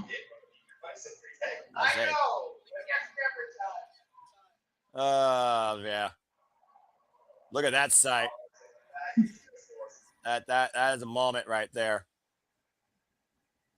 Tanahashi and Jay White standing side by side, and notice no cutthroat, no Blade Runner, just pure respect and love and honor. Sharing the ring one final time. No, it's Ospreay. Oh, there he is! You want to talk about another man that knows the age far too well beyond us? The Bravo! Good to see him walking.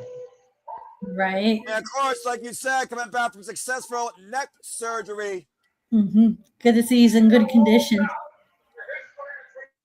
All about the history of New Japan Pro Wrestling, and Tanahashi and Ospreay have shared quite a road in that endeavor as well. Former, of course, IWGP Heavyweight, IWGP Junior Heavyweight, never Openweight, and Best of Super Juniors winner. A generational talent in his own right is Will Ospreay, and Tanahashi recognized that when Okada brought him in from Rev Pro. Mm-hmm.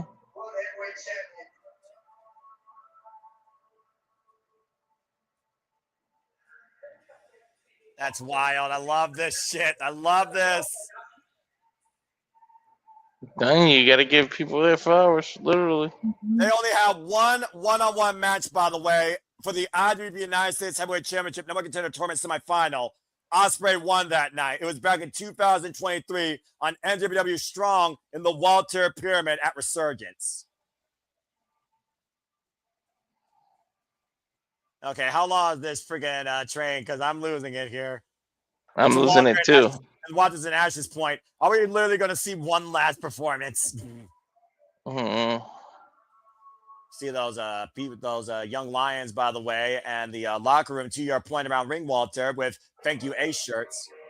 Oh, there he is. Kenny Omega. You talked about ideologies earlier, right? There was never a stronger battle of ideology than at the time what was the longest main event match in Tokyo Dome Wrestle Kingdom history. Wrestle Kingdom 13 defined by the Ace and Kenny by God Omega. Oh, look, it's Ibushi too. I call Ibushi! Oh my gosh, walking his way with his own 2 feet. The Golden Lovers! Oh, that's awesome. And Kota Ibushi, like I said, he and the Ace defined one of the greatest G1 Climax finales in history. Kota Ibushi held Shinsuke Nakamura and Hiroshi Tanahashi as his gods. One, the greatest, the other, the strongest. And the fact that Kota Ibushi is willing himself to the ring to embrace the Ace in this final moment, side by side along his golden lover, is amazing. This is a moment in time. Hell yeah. Think about it again. We saw that match. Shinsuke Nakamura, Kazuya Shibata in freaking Tanahashi's corner. Kenny Omega in Kota Ibushi's corner. Kenny Omega, of course, who wanted to change the world and their ideologies clash. Tanahashi, even stupid Omega's ideology, almost cost him. But that night, Tanahashi taught Omega what the love of professional wrestling truly is. Yuji Nagata, ELP, El Desperado, also here at ringside. Look what we got in the ring right now. Ibushi, Omega, Ospreay, Jay White. This is fucking insane.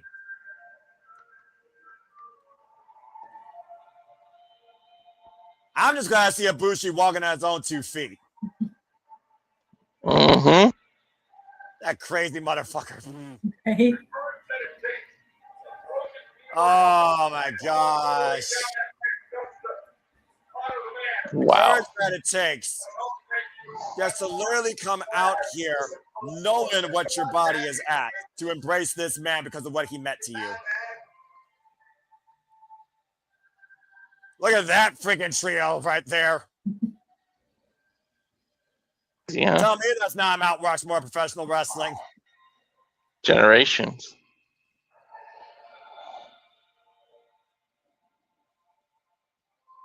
What a moment. Of course, Ibushi and Omega almost killed each other in their one-on-one encounter during that G1 climax. Can only imagine what they would do to each other now if they could wrestle one-on-one. Is that it? I don't know who else you got to that. Oh, no. Oh my God! No way! The wrestler! Shibata! Oh, shit. I guess he wasn't banned from New Japan. Why is he plugging his ears? Dome exhibition 1 year ago to 5 minutes at Wrestle Dynasty. No, he can't hold himself together anymore. I don't blame him.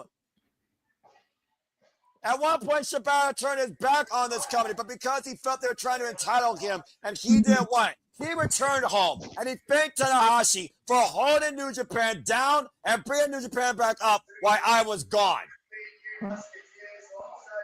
Literally the 3 musketeers of that era outside Shinsuke Nakamura were Tanahashi and Kazuchika for Japan Pro Wrestling.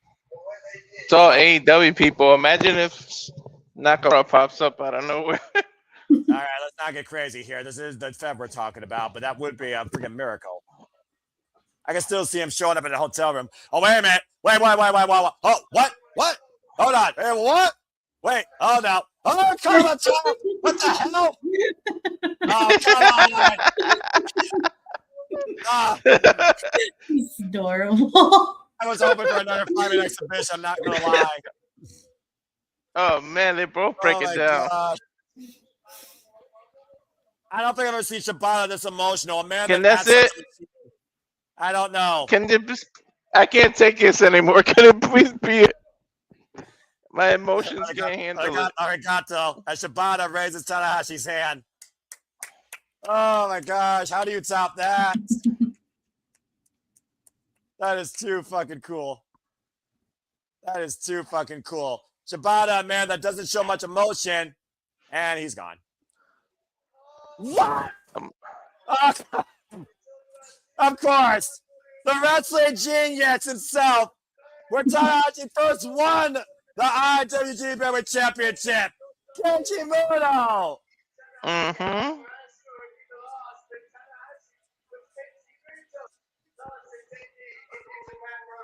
Of course, Tanahashi was Kenji Muto's last attending in New Japan. Mm-hmm. Oh my gosh. This is nuts. This is beyond insane. You think about, by the way, what these men did to define the Ace and what the Ace did to define them. Remember, Tanahashi was part of Kenji Muto's last match in New Japan Pro Wrestling in that 6-man tag. Mm-hmm. Wrestle Kingdom 17. Sorry. This man will never forget this night. I don't think any of us will. Golly. What? There's more. Oh, God. Now what? The president.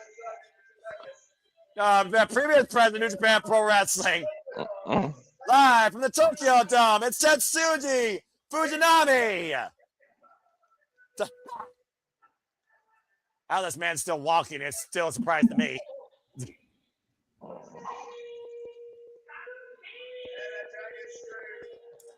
The man that literally passed down to future generations of wrestlers, including Tanahashi, the Dragon Screw leg whip. He's the reason the Dragon Screw exists. Mm-hmm. All right, how much more further back in time are we going? We can't get into the Onoki, so how much more are we going? This is too much for me. From the grave, beyond the grave. Shut the fuck up, Walter. Here with us. Here with us in spirit. And forever, of course, Ichini Sanda. Oh, God. Man, he can't Man, keep outside his together. parents, what the hell else do you have? That's it. That's got to be it. I hope that's it, honest to God. I mean, you know, Tatsumi Fujinami had his days as well. Look at this lineup. Screenshot that, folks. Walter, screenshot that if you choose to take a picture, everybody.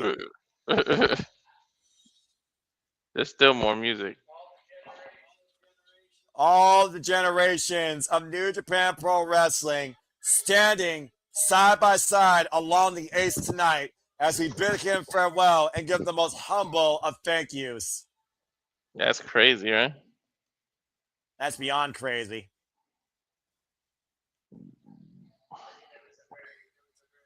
It's probably like a over 100 years of experience right there. Man, Probably closer to 200. Yeah, I'm about to say 200 is probably a closer number. And maybe, you know, wait, who's on the phone? Oh, selfie. Mm-hmm.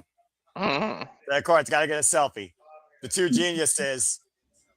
And Tatsumi Fujinami trying to also get in there. I'm surprised he even knows how to use his phone. Keiji Muto's up with the times. Let's not forget. He leads Pro Wrestling Noah as a coach. Come on now. Let's get some respect. That tiger mask holding the ropes for him. Unfreaking real right here. This summit of grace and humility for Hiroshi Tanahashi at Wrestle Kingdom 20. And by the way, believe it or not, folks, he's still not the pro wrestler in his 70s, Tatsumi Fujinami. Japanese legends live truly forever and wrestle probably forever as well.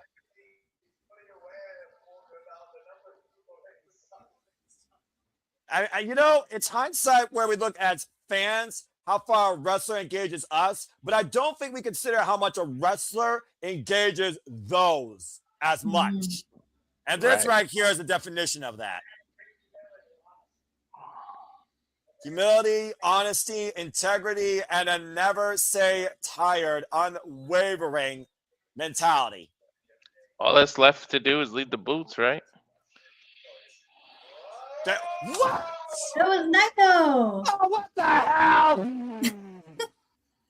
Of course they don't want to show up at its own time. The eye. The eye, the crazy eye. The eye tells the story, but this man, that he and Tanahashi defined the IWGP Intercontinental Championship.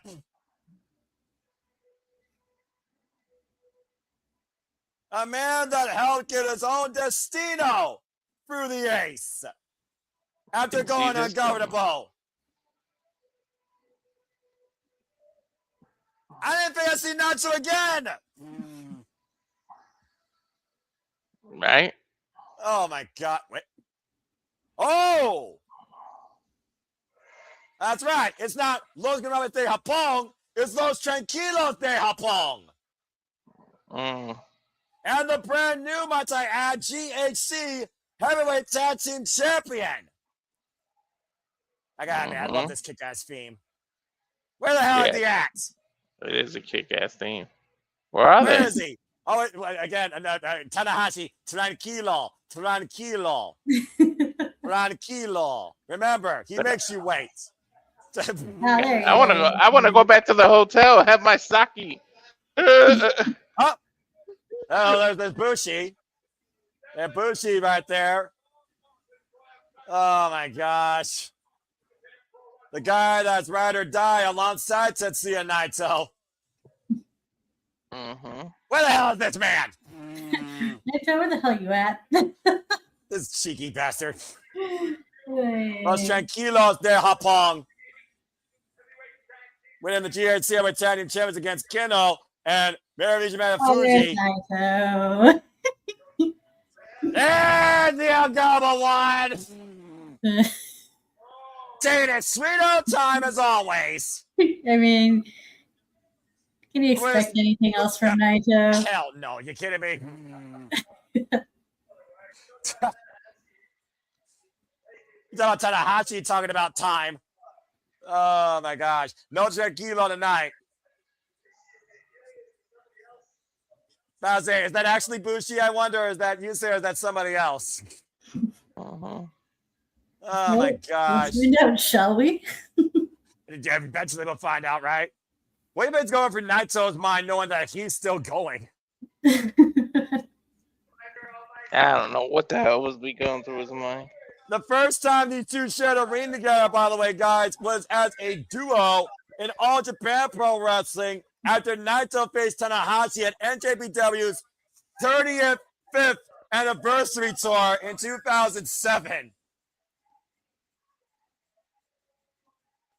Of course, the title that Naito cursed because of what the Ace did that same night via fan vote, when, of course, he and Nakamura main evented the Tokyo Dome over him and Okada. I can't take any more surprises. Please let I'm this be saying, it. with Naito and how much time he takes, I'm pretty sure that's the last surprise if it helps you, Walter. Mm-hmm. First time these two faced each other one-on-one was the G1 Climax 2010. It went to a 30-minute draw. There's Bushi!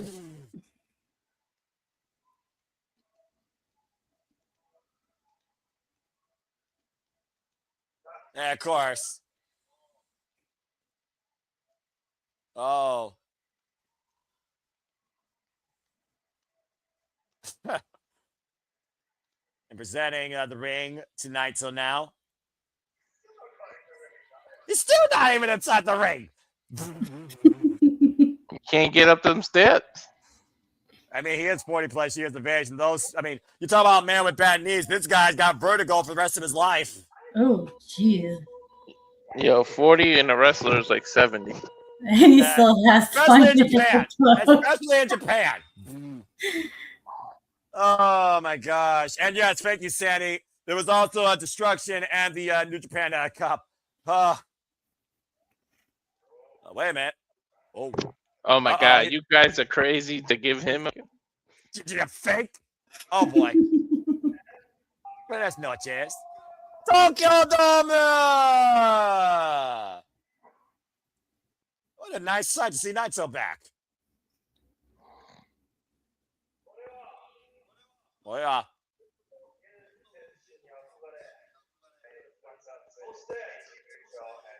I looked at the Keiji Muto. He inspired me to be a professional wrestler. Oh. Oh, let's go as you had held. Enjoy New Japan. This is beyond nuts. Last year, I left New Japan. And even despite that, you're the one that gave me the chance to let them the Tokyo Dome ramp one more time.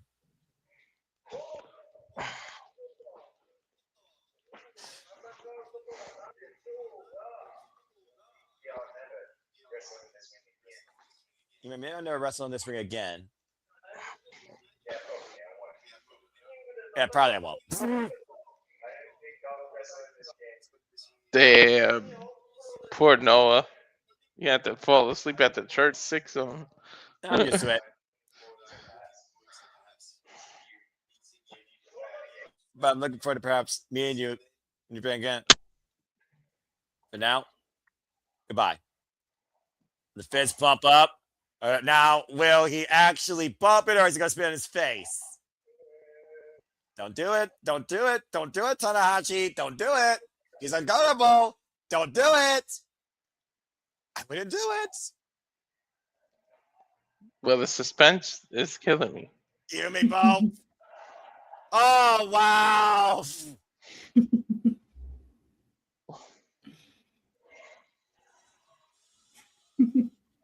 I was waiting for the spin in the face of the Destino. Never trust an ungovernable one, but even an ungovernable one can show a little bit of muchas gracias. Somebody that was a role model for him. They bowing to him too. Oh, wow. Oh, There's wow. the spit. At least he waited until after he bowed to do it. So there's some again. honor among thieves. Again, forever the ungovernable one. Wouldn't expect anything less. We may never see these two wrestle again, but it damn sure doesn't mean we will never see these two in New Japan again. But for now, Tetsuya Naito, adios. Okay, enough with the music. No more music. No more people, please. You're gonna jinx it, Walter. Shut your face. It looks Oh, wait, like is it- we're finally gonna get words from Tanahashi after this, if he can express them. What is that contract? Gosh. Wow. Was It's there like a freaking contract wow. in there? Gato, Shota Umino, Tiger Mask also out here. Everyone paying the respects to the ace. Did they leave the boots in the ring in Japan too? I honestly can't tell you. Oh. Yusufano Liger didn't, I believe. But it was also not at Wrestle Kingdom.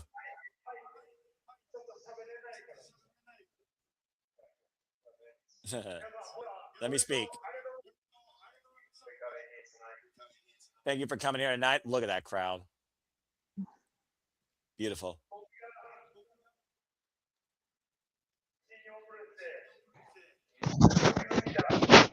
Chino Burriete.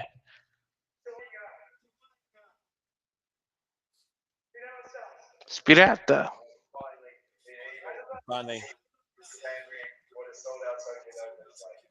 Got to Pete from New Japan, but it's sold out Tokyo Dome tonight. His final dream achieved.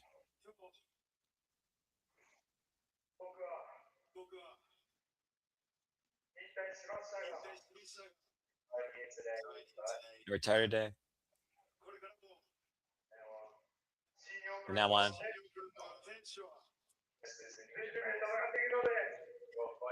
The rest of New Japan will fight out their hearts. And I want you to keep on supporting them. I know I'm going to. Of course.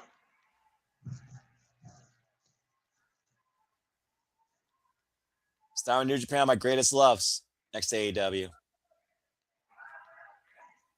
All those signs saying thank you, Tanahashi.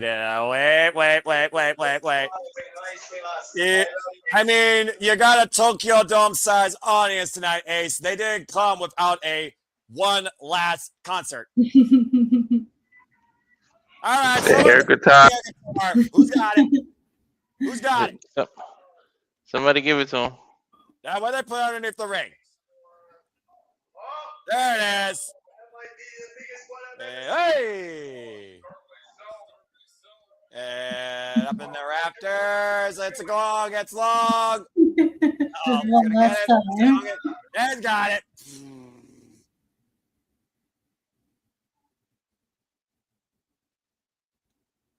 Play it. Gotta tune it up.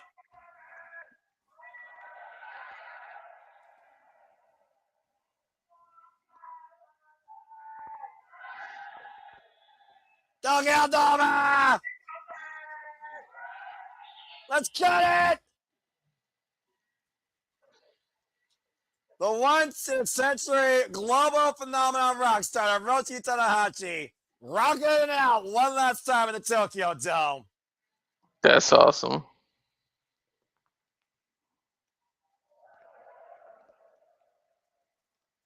That one last riff will be remembered forever. Correct. Oh no, this audience wants an encore. Come on, let the man finally rest. I know he never tires, but come on. We got New Year's Dash tomorrow. We gotta get ready. He's giving the people what they want. Of course. One last time. Oh, God. See, this is how you do a standoff. That's awesome. I threw the guitar to the audience. He threw it to the audience. Souvenir. Oh my gosh. I don't think he's got anything left. Maybe he finally hired. I think the fans still want more. Wait, what? He got the back fans from the are going to audience. throw it back. Oh, come on now. Whoa, that's a big lob. And it's high. Is that the same guitar I threw out at freaking New Japan Road? Anyway. Oh, Lord. Trick! No one will ever rob the Cerulean Brew like Hiroshi Tanahashi has had for 26 years ongoing. Oh, my gosh. Oh, Tana. Oh! No, the poor guy is almost took himself out there. His knees gave out. That's beyond it. That's beyond it. Oh! Okay, there we go. He broke it. He broke yes, it. Yeah, we're done. Broke. You get three. You got 3 acts. That's it. Oh, God. Oh, my Jesus.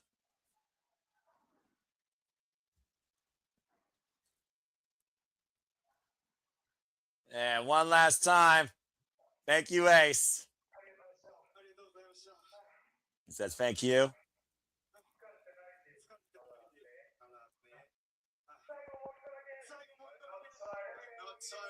I'm not tired. I will never leave you. Ever. Let's have a little wave all the way around. Oh my gosh. You start with that side and then go all the way around. Okay. You may not be there, but I am, man. The biggest wave in Tokyo Dome history. Wrestle Kingdom history.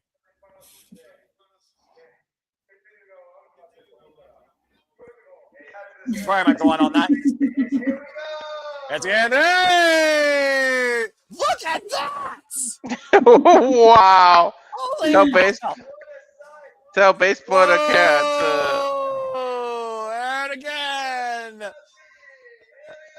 Tell baseball to follow that. They're 47,000 with the biggest wave ever seen in Wrestle Kingdom history. That's ridiculous. That's amazing. And again, the third wave. I haven't smiled this hard in a long damn time. This was so much fun. This was fun. This is beyond fun. This is love. I'm This is gonna regret it professional wrestling. I'm gonna regret it in the morning working at 9, but it's okay. It'll be a peace to all of us. All right. Just leave now. Oh, 10 bell salute. Stand after traditional 10 bell salute.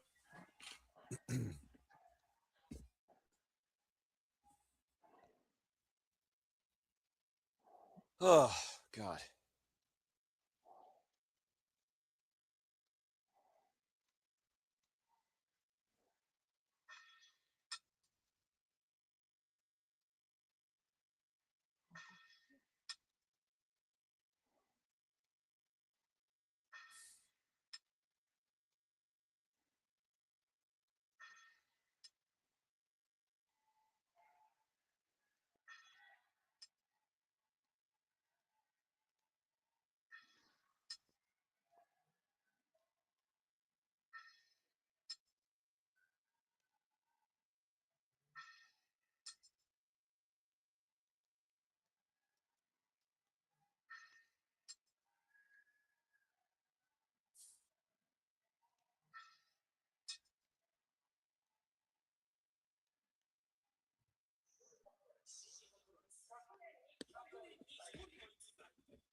That's freaking awesome, man. For over 26 years, there will never be another level of love and energy kept to the full throttle like we were provided by the ace of the universe, the man of talent, once in a century, once in a lifetime, Hiroshi Tanahashi.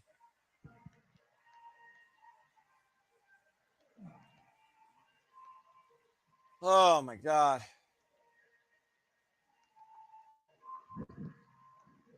This is awesome for real.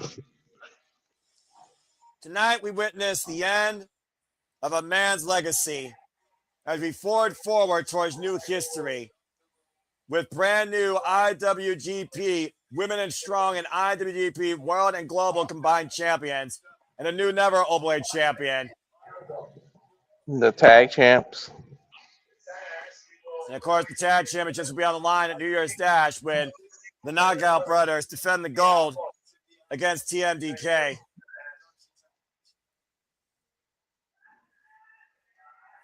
You see the tears in that man's eyes as the closure has finally set in for his last time tonight inside the Cerulean Blue.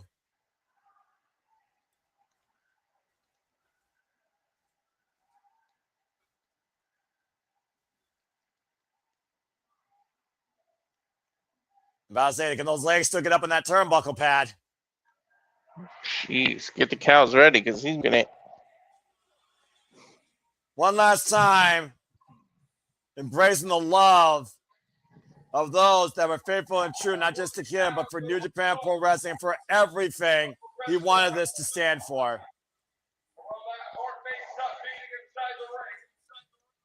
He may never be tired, and while that heart and those legs may stop inside the ring, he will continue on again to be the man to lead forward as the president, watching the future flourish and evolve through his guidance, leadership, and encouragement.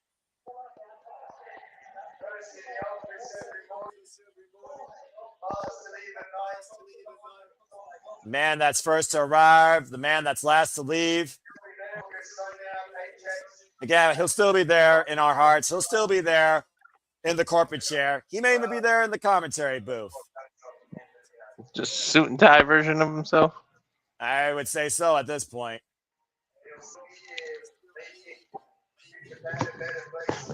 Now where's he going? Taking New Japan a better place. He's going out to where the people truly loved and embraced him. He embraced everybody inside the ring. You might as well embrace the people one last time outside the ring. Every single night of the final road, in every prefecture, in every town, in every building, he went back out to the audience at the end of the night to say thank you and love you. Made sure he reached out and extended the hand to every single fan that he could. Tomohiro Ishii, as you see at ringside as well. Of course, everyone knows the history that Ishii and Tanahashi have had.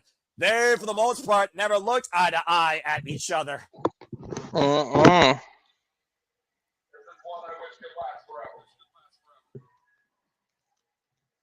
We talk about all the time how we love this wrestling business and what truly lasts forever, moments and or matches. Moment memories. Tanahashi left us. The memories is what's going to last in eternity. Exactly.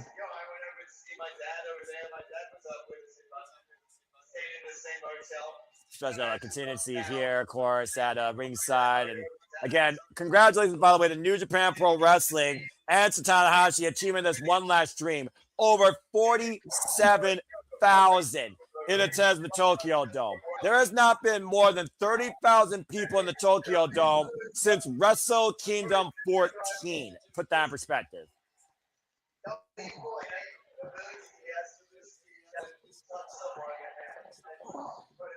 We talk about how this world is a cruel place and we need good people that can reach out to anyone. Tanahashi has done that more than ever, especially tonight here in the Tokyo Dome. Yes. I don't even think there's a soul sitting down in there. I mean, I already stood up, so I had to. I'm fine, by the way. Something in my eye.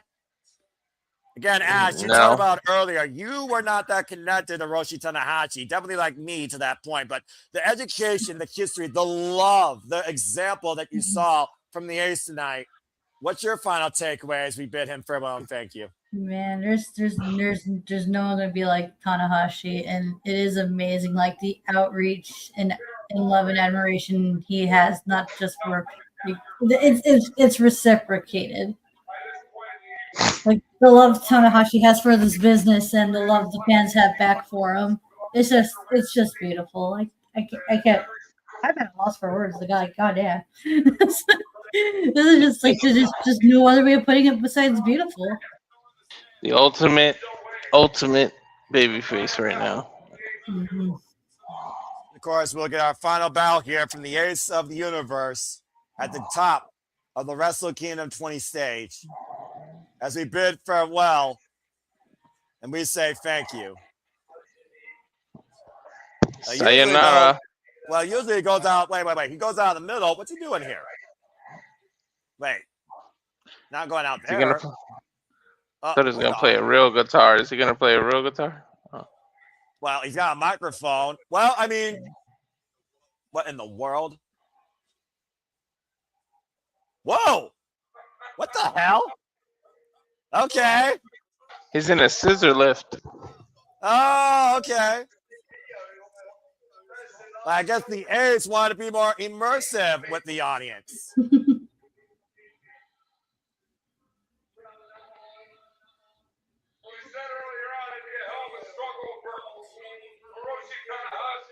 We talked about before how hard it would be for Hiroshi Tanahashi to reach out to everybody here tonight in the Tokyo Dome. It's a hell of a way to try and circumvent the Tokyo Dome tonight before everybody leaves. Again, this is the dream that Tanahashi strived for and achieved tonight at Wrestle Kingdom 20. And he's making sure that we thank every single person tonight, one way or another. This is cool. That's pretty damn awesome. WrestleMania 3 ring entrance. Thanking everybody, of course, in attendance. Surprised he hasn't done his send-off yet. His I love you. There's nothing but thank yous right now. I do wonder, though, how many of those people are going to stay in Japan for New Year's Dash. And look who's pushing the booth. The new Never Openweight champion, Aaron Wolf, and Bolton Oleg, along with other Japanese New Japan wrestlers.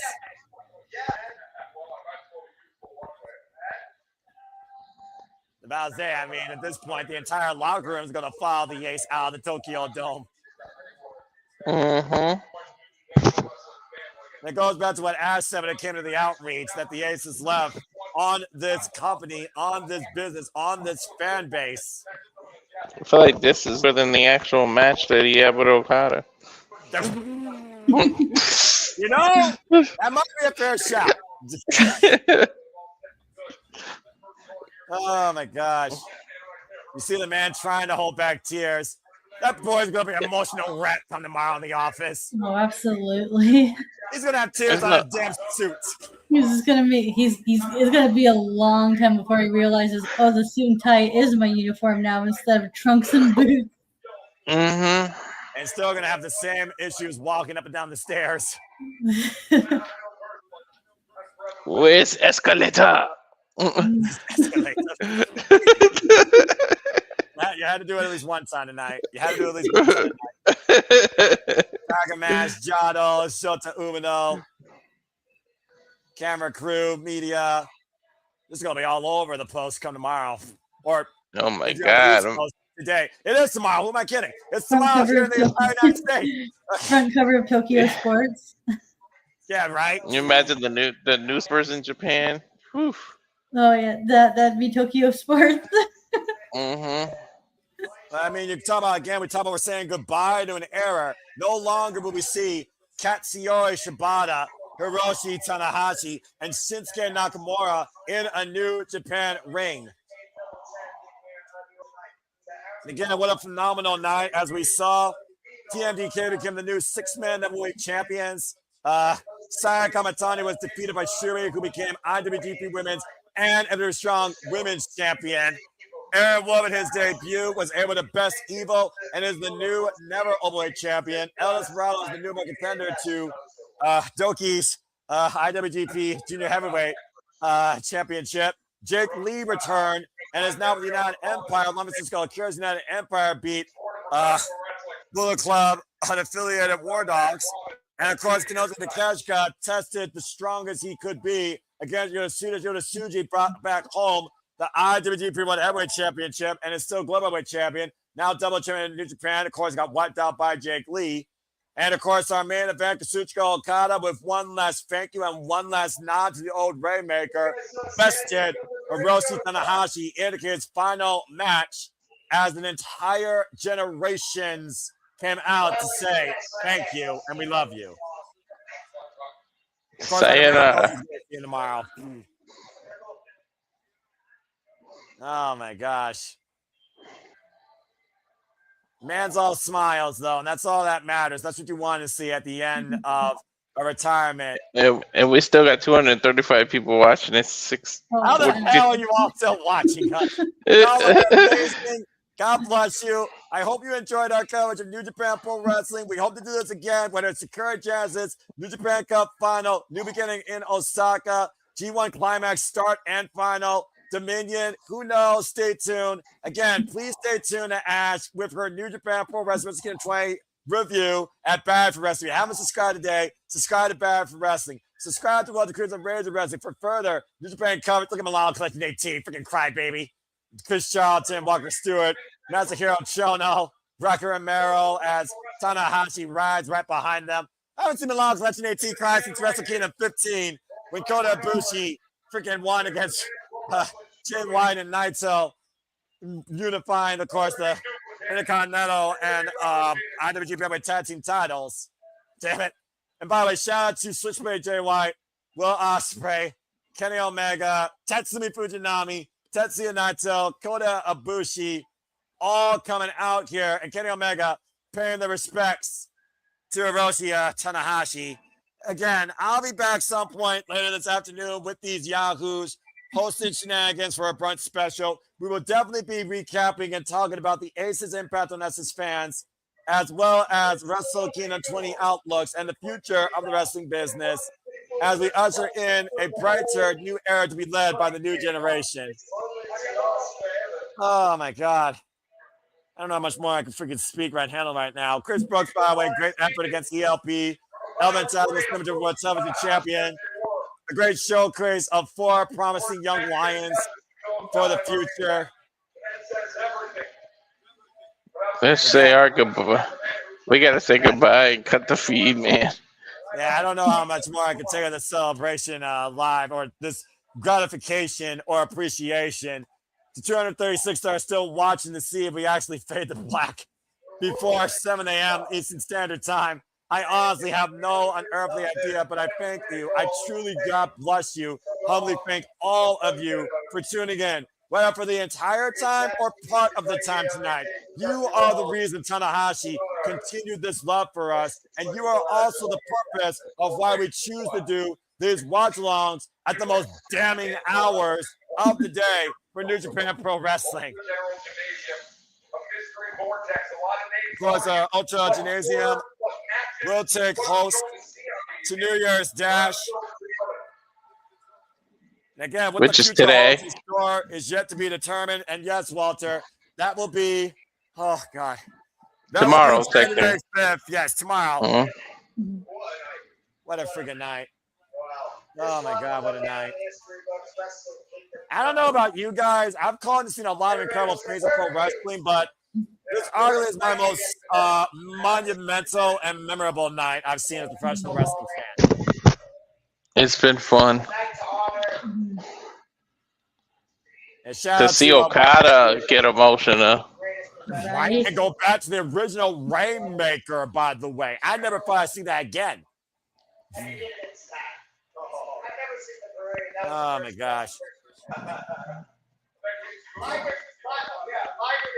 Tanahashi may never tire.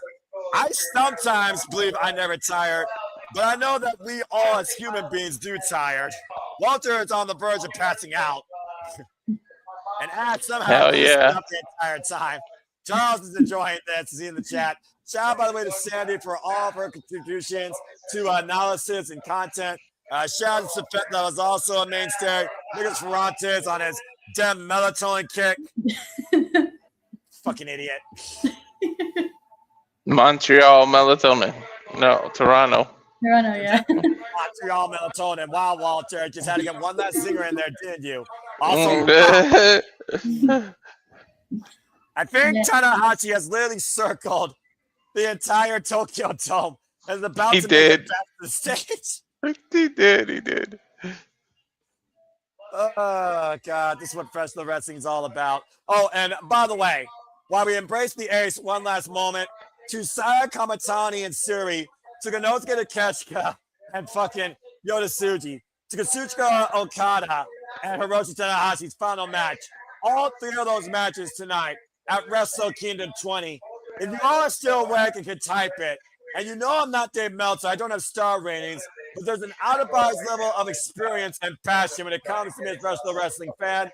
All three of those matches earned it. Simply put, with the last of my voice, that's wrestling. Clip that.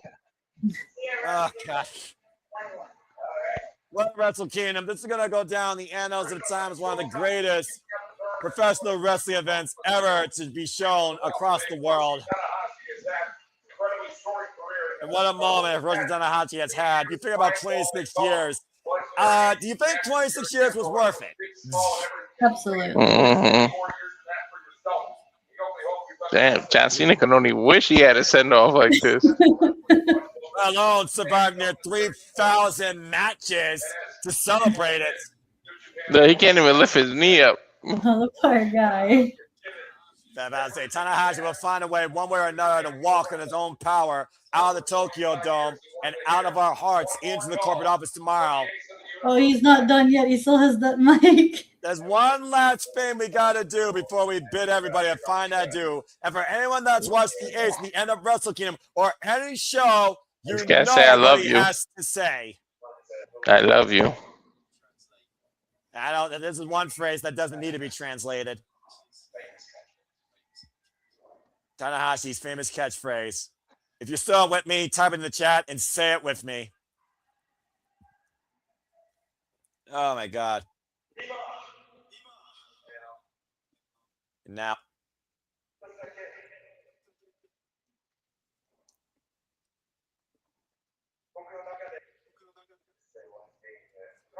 Let me say one thing.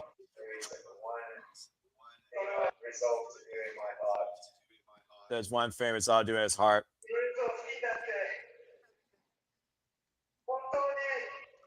Wrestle Kingdom 20.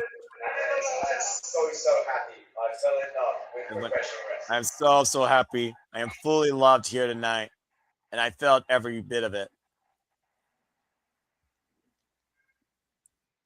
I fell in love with professional wrestling. 26 years.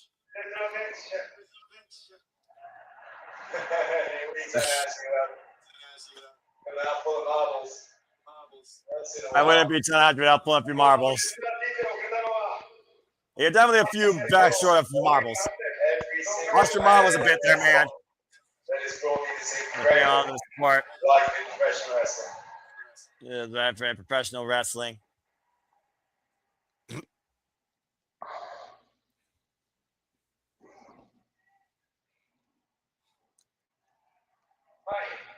Get the breath. Come on.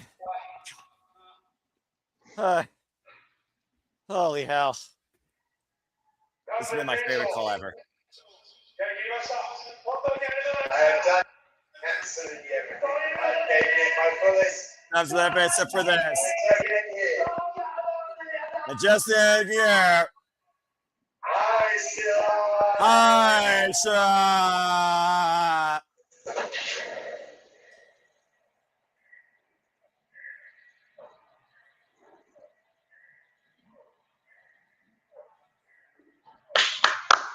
If there's ever a man to pontificate the meaning of those 3 words more than this wrestler, I dare you to tell me who it is. As he says for the final time in his career, I love you.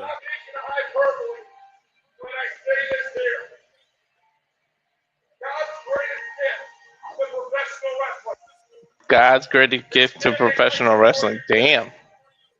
I mean, it's really hard to argue when it comes to this man who walks out of our hearts, but forever will be in our hearts for the love he gave to us and to this business.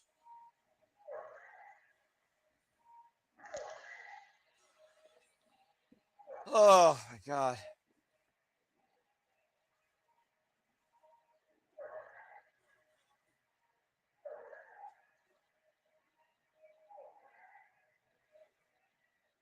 With that being said, as he walks into the light, Wrestle Kingdom 20, the ace has bid us his final farewell. Wrestling fans, professional wrestling fans, Hiroshi Tanahashi fans, and anybody that has chosen to view this spectacle, this one-of-a-kind send-off, this one-of-a-kind amazing show where we celebrate 26 years of Hiroshi Tanahashi and look towards another 50-plus years of New Japan Pro Wrestling. We thank you all so much for being along for the entire time as the curtain truly comes to a close on this incredible night. For Walter Cruz and for our baddie friend Ash, truly I thank each and every single one of you. And until next time, we are on your screen as we hear high energy for the final time tonight. Thank you so much for tuning into our coverage of Wrestle Kingdom 20. And may you all continue forward with us to make a positive impact in life. And if you're here in the States, have a good day. If you're over there, safe travels. Goki Genyo. Sayonara. Have a good night. And one last time, on behalf of all of us, thank you, Hiroshi Tanahashi. 26 years, forever in our hearts, with love, eternally.